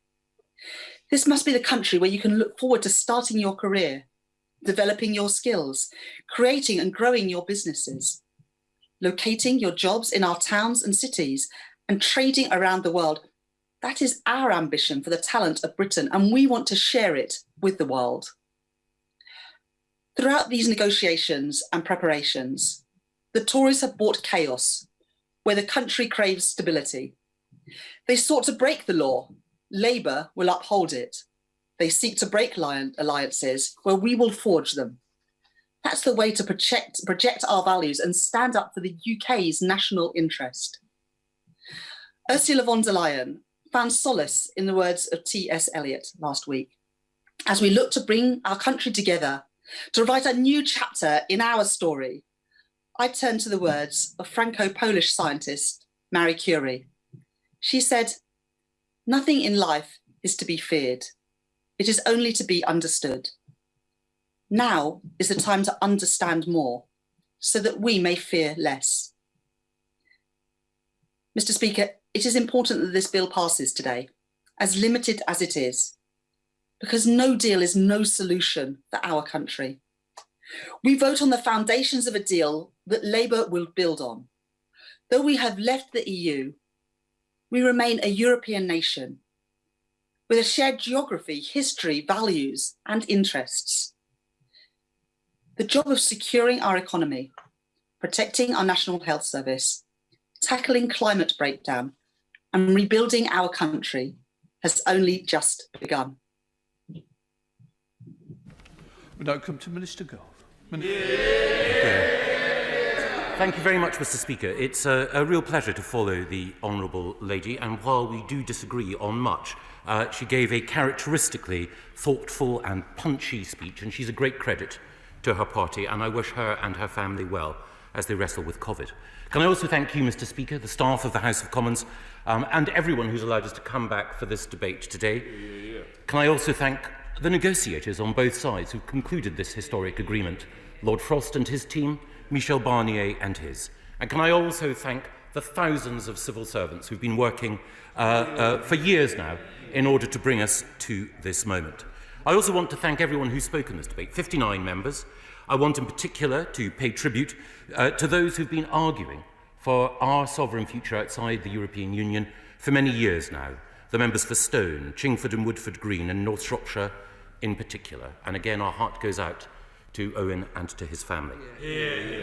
I also want to thank those who argued in the referendum that we should remain in the European Union, but who in this debate gave considered and thoughtful speeches and their support for the deal in front of us and clear pointers for the way forward.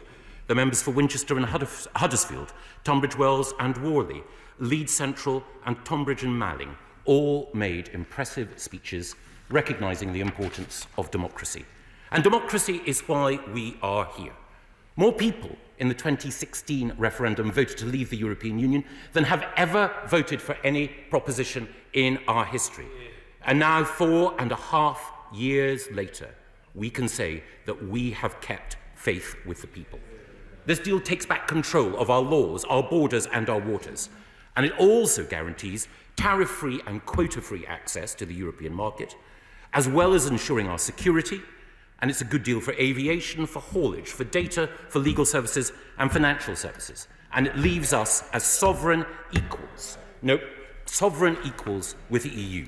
It also builds on the withdrawal agreement concluded by my right honourable friend, the Prime Minister. And it's important to remember that there are now 4 million EU citizens who've chosen to make their home in this country, a vote of confidence in Britain. It's also the case that we've concluded the Northern Ireland Protocol, an imperfect instrument certainly, but one that ensures that we leave as one UK whole and entire, so we can begin a new special relationship with our friends in the European Union. I want to turn now to some of the arguments that were made in the debate. And I want to turn first of all to the arguments made by, not quite yet, to the arguments made by the Leader of the Opposition. He spoke as usual eloquently, but not perhaps with 100% conviction this time. And that's no surprise. He argued that we should stay in the European Union. He argued for a second referendum. He argued that we should stay in the customs union. He argues still for a level of ECJ jurisdiction. At every turn over the course of the last 4 years, he's tried to find a way of keeping as closely tied to EU structures as possible. But now he says he won't put opposition to Brexit on his leaflets at the next general election. Given the result at the last general election, when he did put opposition to Brexit on his leaflets, I can well understand. Because his attitude to the European Union is rather like his attitude to his former leader, the member for Islington North. He spent years trying to keep as close as possible, and now he wants us to forget all about it. His time in the shadow cabinet, when he was arguing for the member of Islington North to be Prime Minister and for the UK to be under EU structures, presumably, in the words of Mr Corbyn, was a period when he was present but not involved. But as a good former director of public prosecutions, I know that he doesn't want us to take account of any of his previous convictions, and indeed, I'm grateful for his support today. And he was also right. He was also right in calling out the leader of the Scottish National Party. Because, of course, what the Scottish National Party today are doing are voting for no deal. Now, he's absolutely right. Now, what have they said in the past? What have they said in the past? Nicola Sturgeon said no deal would be a catastrophic idea. She said that the SNP could not countenance in any way no deal. She said SNP MPs will do everything possible to stop no deal. Except, of course, actually voting against it today. Indeed, so opposed to no deal with the SNP that the member for Edinburgh South West went to court to ensure that if the Prime Minister took us out of the European Union without a deal, he would go to jail. Now the leader of the SNP is voting to take us out of the EU without a deal. He's doing something that his own party said should be an imprisonable offence. So what's he going to do now? Turn himself in? Submit to a citizen's arrest at the hands of the member for Edinburgh South West? If his party follows through on its previous convictions, then I, of course, will campaign for him. And the cry will go out from these benches, free the Lochaber one. After the 2014 referendum, the SNP became the party that just wouldn't take no for an answer. Now that we've got a deal that they asked for, they're the party that won't say yes for an answer. Inconsistent, incoherent, even at risk of self-incarceration, the SNP are indeed prisoners. Prisoners of a separatist ideology which puts their narrow nationalism ahead of our national interest. Now, he did touch on fish, of course, the leader of the SNP, but of course, what he didn't give us were the figures. Now, I've got them here. If we look at the increase in stocks, North Sea hake up relatively by 198%. West of Scotland safe up by 188%. West of Scotland cod up by 54%. North Sea sole up by 297%. All because we're out of the common fisheries policy, which he would take us back into. This deal today, this bill today, opens a new chapter. Because the people of Britain voted not just for a new settlement with the EU, but a new settlement within the UK. Free ports and fintech. Genetic sequencing and investment in general dynamics, a fair deal for farming and fish stocks for coastal communities. And of course, this deal also allows us to regulate more smartly and more effectively for the future. Whether it's artificial intelligence, quantum computing, machine learning, our participation in Horizon 2020 and our investment in science will make us a science superpower. And it's appropriate that we should think of that on today, the day that the Oxford AstraZeneca vaccine, a UK initiative, part of Britain, a global nation, collaborating with others in the pursuit of knowledge and the relief of pain, on the day that that vaccine is approved by the MHRA, let's remember the difficulties and the challenges of this year. Let's also remember how important it is that we should all now come together, that we should all recognise that there are no such thing anymore as Remainers or Leavers. What we all are Britons dedicated to a brighter future, stronger together, sovereign again, dedicated to ensuring a future of sharing, solidarity and excellence. And that is why I commend this bill to the House. The question is that the bill now be read a second time. As many of that opinion say aye. Aye. The contrary, no. Division, clear the lobby.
The question is that the bill now be read second time. As many of that opinion say aye. Aye. The contrary, no. No. Tell us for the ayes, Mark Spencer and James Morris, and for the noes, David Linden and Owen Thompson. Thanks, folks.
The doors.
Order.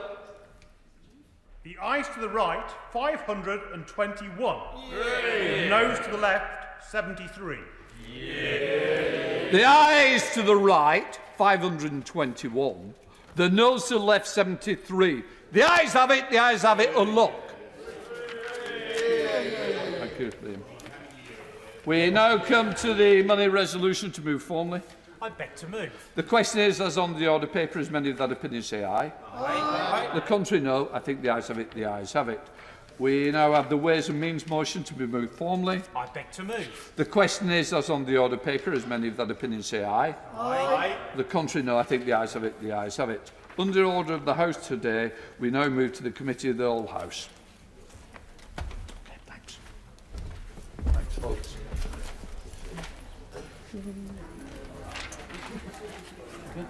Order. Clerk to read the title of the bill. European Union Future Relationship Bill. Point of order, Mr David Linden. Thank you very much, Madam Deputy Speaker. We find ourselves in the rather bizarre situation today when we are being told that Parliament is taking back control, where this entire charade of Committee of the Whole House will conclude without any member being able to speak, or indeed the 14 pages worth of amendments that have been tabled by honourable and right honourable members being able to be considered. So can I seek your clarity and your guidance, Madam Deputy Speaker? If Parliament is taking back control, why on earth is it that Parliament has been forced to debate this charade of a bill in 5 hours and being neutered entirely during Committee of the Whole House? I thank the honourable gentleman for his point of order, and it is a perfectly reasonable question to ask at this stage in the proceedings. But as Mr Speaker said just before he left the chair, under the order of the House today, we now move to Committee of the Whole House. The House decided this morning on the timetable motion under which we are operating, and that is the answer to the honourable gentleman's question. But I'm sure he will also have noted that unusually we are in a position where this bill, being taken in these unusual circumstances at this time, can only be either rejected or passed in its entirety, and therefore the opportunity for any change has long passed, and the honourable gentleman cannot possibly argue that these matters have not been discussed and argued at length and in depth for many years. Indeed, the honourable gentleman, the right honourable gentleman at the back there might say for decades. So we are now in the committee of the whole House, and under the order of today I am now required to put the question necessary to dispose of proceedings in committee. The question is that clauses 1 to 40 stand part of the bill, and that schedules 1 to 6 be the first to 6 schedules to the bill. As many as that opinion, say aye. Aye. Of the contrary, no. I think the ayes have it. The ayes have it. Order. Order. That concludes proceedings in committee. Thanks, Sarah. I've written on. All fine.